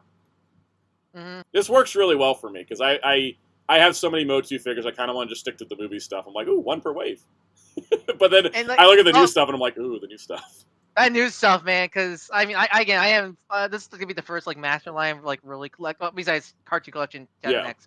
But because, holy crap, man, these designs are whack as hell, and I love it. I love how He-Man's inspired by the Sky Sled to go with the Sky Sled they're releasing, which is freaking cool. He's called Flight Armor He-Man. Love it. That's what the main, it's still, like, a work in progress to me, but that's the main I hear commonly from all the interviews and such. Mecha Neck has a giant bendy neck. Phenomenal. That's so cool. I love it. Getting like a bendy wire neck is so damn cool. Yep. The new movie Fisto, he's got articulating fingers this time. I think it's cool. I think also the blue gauntlet's a little more movie accurate, I think. Yeah. From what I hear. It is. Because I'm looking at the one I got, and it's not quite the same. The Teela looks really cool. She's like all armored I love the like Man-Arms inspired look for her. Mm-hmm. She looks great. Her staff can separate to 2 different staffs, and the shield can combine with the staff. That's so cool. It's so awesome. We got Clawful and Merman. Like they already said, like Merman kind of looks like before he. They were thinking like Clawful's like upgraded. It's like he's powered up, and then Merman's like early days Merman and stuff. They look so rad. I love their designs. They're so roided up. And I do like because even they said that they want these new Chronicle non-movie figures to still fit with your movie figures. Yeah. Also. It's like multiple design ideas, but still kind of a unified aesthetic. Which is smart. I think that's a great, smart move they're doing there. It kind of reminds me of what Classics used to be. Classics did that. Yep. Yeah. A unified art style. Yep. And then here's our Man-at-Arms concept art. And look at that Man-at-Arms. I love it. Look, he's so roided up. Giant-ass mace. Yeah, he's just gigantic. Love it. And Buzz-Off looks insane. Look, I love that Buzz-Off. So damn cool, because like I'm usually a guy that likes Buzz-Off to look more insectoid, like the next, but like seeing like how I like you're gonna make him buff B-Man. This is how you do buff B-Man. Yep. Looks so cool. I love it. That sculpting's insane. Here's Goatman for the movie, and they said he's gonna be bigger than what they're showing. Because this is actually, I was like, oh, he already looks big, and he's gonna be bigger. And then here's the Beastman I've had on pre-order for like a month. I've had a listing for him, but I pre-ordered him on Big Bad Toy Store. I'm like, oh, wait a minute, they never showed him. And so here he is, looking great. Phenomenal. That's great. My favorite reveal, though, I gotta say, is probably the Sorceress. She looks great. She looks incredible. I love the cloth goods. I love the Zor included. And also, we never get figures of Miranda Baccarin. So, like, this is great. She finally got one. She's been in, like, a Marvel movie series and a DC TV show. Never got a toy, but now she got a toy. We're also getting a Panther off of that really awesome Chronicles Battle Cat, and he's a Target exclusive. Yeah, it's exclusive. He has some like soft goods fur underneath the seat there. I might get him just for fun because he looks really cool. The Sky Sled looks neat. I love this redesign of the Sky Sled. I like it a lot. It has 2 modes where it's like a flight mode, and then the attack mode like has the gun out, like it like slides out when you pull back the topic. Really cool. The core pack, there's a new 4-pack for the core that includes Prince Adam and Teela and Man-at-Arms and Roboto from the end of the movie, which I think is good. They did confirm that the core line is a continuing. I'm not sure this could be more movie stuff or just like in general just core Motu figures, but nice to know that the kids line's not ending even the movie after the movie's done. Origins is going through a big shakeup. So new Origins they're going to be doing new characters, classic characters back to retail, strongly influenced by vintage cross-sell art, and also doing new things like Faker Teela. They're switching to window boxes. Artwork on backs tells a story. Spine art combines to make one larger image. There'll be Build-A-Figure parts. Wave 1 builds the Shadow Beast. Wave 2 builds a Mask of Power Demon. Interchangeable parts improved, and now the legs are swappable at the hips. The Snake Mountain is coming back, including the Lava Waterfall. The cartoon collection is not done. They're still doing more. And they have the goals to finish the promise of making the original figures up until the 87 movie. in Origins. So we have Battle Armor Man at Arms. We've got a vintage He-Man. I like. Yeah. It's the vintage with the new H logo. Because Yep. that's what I mean. I wish, again, this man really are marketing Hasbro, because it's like stuff I think we want in Transformers was still like, yeah, Packers refresh, but there's something new about Faker them Tila. and such. The That's Shadow cool. Beast looks really, really cool. He's the Build-A-Figure. That's the end of it? I forgot. Yeah, that's the end of it. But so the scene, like, everything Mattel is doing with, DC and... Oh, also they like, showed God, Too Bad. They showed Origins Too Bad finally. Too Bad and Laser Light Skeletor. I forgot. And they admitted that they held off Too Bad until now on purpose. They were like, yeah, we knew people would be waiting for it. But, like, God, like, seeing what they're doing here in Mo2 and, like, DC, like, God, they really are just mocking Hasbro. Yep. Like, it's actually... it's kind of similar to how DC ran over Mattel. I mean, DC ran over Marvel. Yeah. Brain is cooked right now, guys. Oh my god. Alright, last category. Let me get the last slideshow tab up. Click. You guys ready for the last one? Yes. We saved the best for last. It's Jada Toys, who absolutely are the kings of this show. Here we go. I get to wake up again. All right. Yeah. You're gonna. I get to go to sleep until Mega Man. Well, there is no Mega Man. I didn't click. There's no new Mega Man. They Mega Man is on pause. They're restructuring the line. So Literally after they show Guts Man. yeah, they're gonna still release everything they showed. they- They're just on a pause of showing new things. Yeah, they're on pause. They at least finished the Mega Man 1 Robot Masters. Yep. All right, let's get to it. That's the wrong thing to click off. All right. First of all, Invincible Wave 2 is going to be Atom Eve, Omni-Man, and Battle Beast. I love Jada showing a much better Battle Beast at the same show Super 7 selling their Battle Beast at. Just funny to me. Omni-Man was put in the booth. I didn't realize that. Yeah. But you're right. Omni-Man was put in the booth. Omni-Man tape?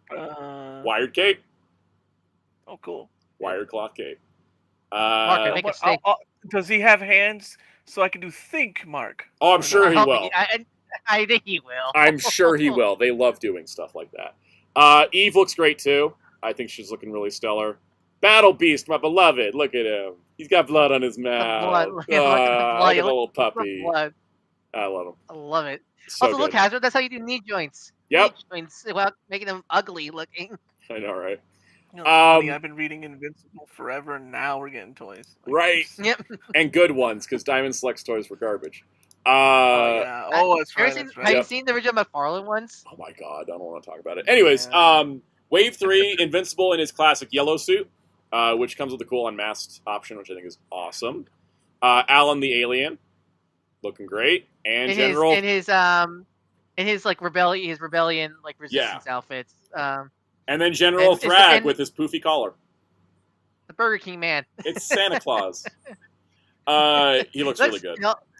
Nice to getting like Thrag and Alan out of the way out of the way now. So they can do like other characters after Wave 3. All right. I mean, what's nice about Invincible is they can keep doing infinite mark variants for really every wave they want to. There is a lot of options. It's like all the Gokus, right? It's all the marks. K-Boy says you need to do YouTube shorts on these figures. I will. I will absolutely do these. All right. Next up, Street Fighter. We got Guy. Hey. I love how they were just like the first Alpha lineup was, and them and Storm had like the same first couple starting figures. But then Jada's like, hey, what about Guy? What about Adon? What about Sakura? They all look great. Phenomenal. Phenomenal. Yeah. I love how to explain Adon to you last night. Well, yeah, I forgot Adon was actually in Street Fighter 1. Yeah, the original Street Fighter, yeah. Looked way different. I love Guy. He looks so nice. He looks so clean. I hope we get. I forget. Was Alpha the start of the prison Cody stuff, or was that 4? Alpha was the start because Alpha is after the first fight and explains like, where was Cody this whole time? Oh, in jail. Yeah, he was dead. Was Poison Aaron Alpha in the Alpha re-releases? No, not playable. Damn it! I saw an interview. They said that their next priority after Alpha is Street Fighter 3. Because they said that's because even they say there are other people doing Yeah. close. So. I think they're wanting to move on to Street Fighter 3 pretty quick now because of Storm doing Alpha. I won't be surprised if you got focus on like the non-returning Yeah. characters, like I always you get like Armika and stuff like that, Karen and such. And then they're going to move on, wait. I think. I think they're not going to worry about Yeah. going back and doing the repeat characters as much. But then we got Scooby-Doo Wave 4, which includes Fred. Scooby. Frank Welker. And we got, Look at that. which is this guy? The Zombie. And the Headless frickin' Horseman. Headless Horseman. Oh my god, look at that. Oh, Wheels is Terrier. I love it. I love it. All right. The Fruity Pebbles license continues. We're getting Dino. Oh my god, we're getting Dino. I love that this is such an excuse to make a Flintstones storyline. Look, I checked it out. If they use the Fruity Pebbles license, Pebbles, Bam Bam, Wilma, and Betty all were in Fruity Pebbles commercials or boxes. We can do it. We can do it. Oh, We can do it. All I love loophole I love licenses like this. They're like, oh, Warner Brothers won't license us Flintstones. How do we get around this? Hey, Post Cereal. I just love it so much. Oh, I love Dino. And then for Cyberpunk, Adam Smasher, Adam Rebecca, Smasher, and Maine are pre-ordering this fall. And they're also... Finally, it's been like Forever. 2 years since they announced those figures. I know.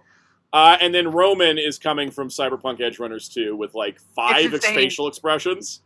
So he's small. He's getting smaller than Rebecca apparently. So Yeah. they're filling his package out.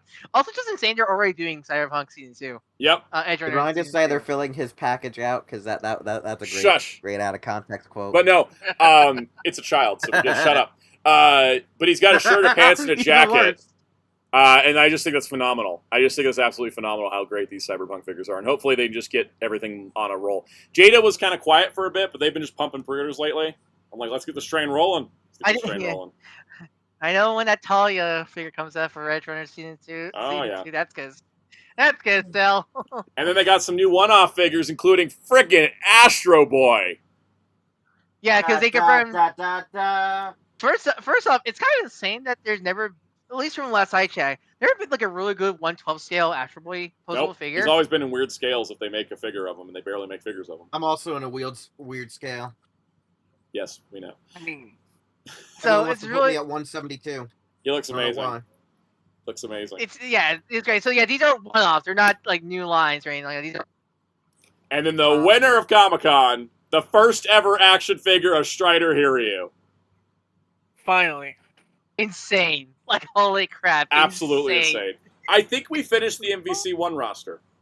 No, we need Captain Commando. Jin. No, Jin. No, Jin from Cybots. That's the only figure we have left for MVC one. Jada, I have a mission for you. What the fuck is a Cybot? I mean, if they're doing Strider, it was a mecha. It was their raw mecha fighter fighting game. Capcom. Yep. Okay. Got it. But he I looks asked 'cause I've great. never heard of it. He looks great. I mean, the bendy wire cloth and God. Jada wins. oh, wait, I can hear the. Oh shit! I just That he realized already did. Jada is switching up their hands. They're doing Yes. the ball peg style hands instead of like the hinge swivel. Yep. Like the angels. That's actually a great thing they're doing because I much prefer those over just the hinge hands Yeah, it's Think for a actually- character like Great. I Strider almost here stabbed myself. and such. But yeah, Anyways, Jada got. They keep doing this great work. they man. always just blow it out of the water. And then the fact that it's like only like what $30 or so. $30 Not is already a lot. I think it was even baffling. What's baffling is they're like the only like them and Mattel because Mattel's finally now doing like copying what the Japanese import figures doing. They're doing what Japanese import figures doing when in terms of figure engineering, but at a U.S. retail price Yep. and scale and such. They have indie You know toy what? company sensibilities, but they have big toy company resources because of the diecast licensing that Jada does. Hmm And I think that's what's making Jada just pop off. Damn it! I always love this, like Jada and Nacelle doing crazy things other people don't, and all because they have other Okay. areas that makes them money. Yep. We're wrapping up now. I'm exhausted. This was a lot, but this was fun. We had a lot of fun ranting, a lot of fun hype moments. We had a lot of aura. We are Avengers Oh, Doomsday, so- but we made a better movie. So, So, what are the 3 big announcements from Comic Con for you? Vixen, Static, and Steel. No, legitimately, the DC stuff just dumped. Nothing. I love Jada, but nothing made me more excited at Comic-Con than DC Comics. They just did it. They just dominated. They were in my feed all the time. I loved it. Toy-wise, Jada. Jada just continues to impress. And in terms of surprises, a Croyer. A Croyer is the biggest surprise for me. I just worst announcement. Transformers, all of it except for Gravedigger. Come over here, Gravedigger. Not even Sean Levy Ghost Rider. Sean Levy Ghost Rider. I was gonna do. Wait, did you want one worst thing, or do you want like? Like, what is the worst thing? What do you say? Just one. All right. If I say objectively, the worst thing was probably the G.I. Joe and the Transformers presentations. Objectively, the worst thing. The thing that hit me the worst was the Sean Levy Ghost Rider. Like, that personally hurt me. And also what personally hurt me... Can you show me on the doll where you? Yeah, straight in the brain. It was like a bullet to the head. It was an SOS. The brain, SOS. But yeah, that was the absolute... It was just the worst thing for me because I'm like, all right, here's my problem, is I have anxiety. And so because of that, I hear Sean Levy Ghost Rider. I know that movie's not going to do well if it doesn't hit, which it probably won't, because Sean Levy, are people going to actually watch it? And then the thing is that Ghost Rider's going to get a bunch of synergy, merchandise, and comics leading up to that movie. And then if that movie crashes, boom, character's gone for 20 years. That's what I'm afraid of. And that's why that announcement hurts me the most, because I'm like, I'm already seeing the future.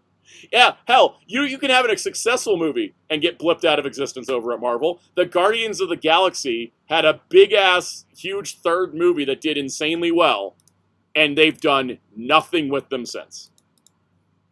So that's kind of where I think that's the thing that bugged me the most, is the Sean Levy Ghost Rider. You're still hurting for Blue Beetle, aren't you? I am, yeah, I'm totally hurting for Blue Beetle. And I also will say that, in general... my lack of interest in the MCU and DCU right now is lowest it's ever been. And I think it's because DCU, outside of like Superman Man of Tomorrow and the Batman Part 2, is just not making comic adaptations that I like. It's just not the style of adaptation I like. And the MCU is just feeling like it's spinning its wheels and being desperate and not doing any of the things that I was enjoying about it. And then Spider-Man comes out. I mean, Spider-Man's a Sony movie. I don't give Marvel credit for that. It's the Marvel people making it. Not really. From what I understand, the Sony people drive the wheel in the Spider-Man movies. Really? I doubt. Yeah. Really? I doubt. They bring Kevin Feige in as a consultant, and then Feige lets them have and Feige lets them have access to MCU stuff. But Sony's still the ones in charge. Okay, I always thought it was just Sony just produced those movies and that's it. Yeah, they actually are. They're mostly Sony movies that have a little bit of Disney input. So it's kind of wild, but yeah. That being said, Black Panther 3 though. So I think it pretty much wraps it up for this year. That was a lot of stuff, but I had fun going over it live. Hey, Kels, what do you do tomorrow? I stream post Tokon, post Marvel, post everything stream tomorrow. Playing Fatal Fury though, because they have season 3 starting. Yep. 4 p.m. Eastern at twitch.tv/FighterCows, where Soundout and I will talk a little more. I don't know what's the word, candidly, I guess, because we don't. You come here with plans. What do we call it? The Tuesday water cooler. Yeah, literally. Yeah. That's how the couch streams are great, because it's just Tuesday water cooler. We just kind of come around and talk kind of casually. Here we have notes, we have plans, we have images. Yeah. But it's kind of like, it's our weekly let's play fighting games and talk about stuff. So it's literally just a fighting game. I mean, some people get mad. They're like, why aren't you doing these optimal combos? Because this is really our water cooler. The fighting game is just something so people can have something to see. Yeah. Like, the fighting game is really just so there's something going on visually. Yep. All right. Wheels, what's our site? Hero-Club.com. Follow us across social media using Hero Club for Life. That's Facebook, Twitter, Instagram, YouTube, Blue Sky, and Twitch.tv. What we stream is Wednesdays and Fridays. Wednesdays is our game. Wednesdays is our news show where we just, talk about pretty much some of the stuff we talk here on Soundout Stream. Plus mostly the Tokusatsu and anime toys over there. And we review the weekly Tokusatsu shows. And then Fridays is our game night at 9 p.m. Eastern. Ryan, you're up. Well, I'm at Dark Horse 43 on YouTube and Twitter. I do Blue Sky. I do art commissions like the one you see this very stream and channel. You want me for free that year? Commission me at DM me through Blue Sky or Discord through Sound Discord protocol. Link in the description below. And we'll be back videos this week. We'll be back streaming next Monday. See you guys. Wait, no, I thought. Wait, are you doing next Monday? I'm doing next Monday. It's the Monday after I'm not doing. Okay, well, Yeah. I forget which one. I leave on you're not Tuesday, so we'll just have to have a shorter stream next week.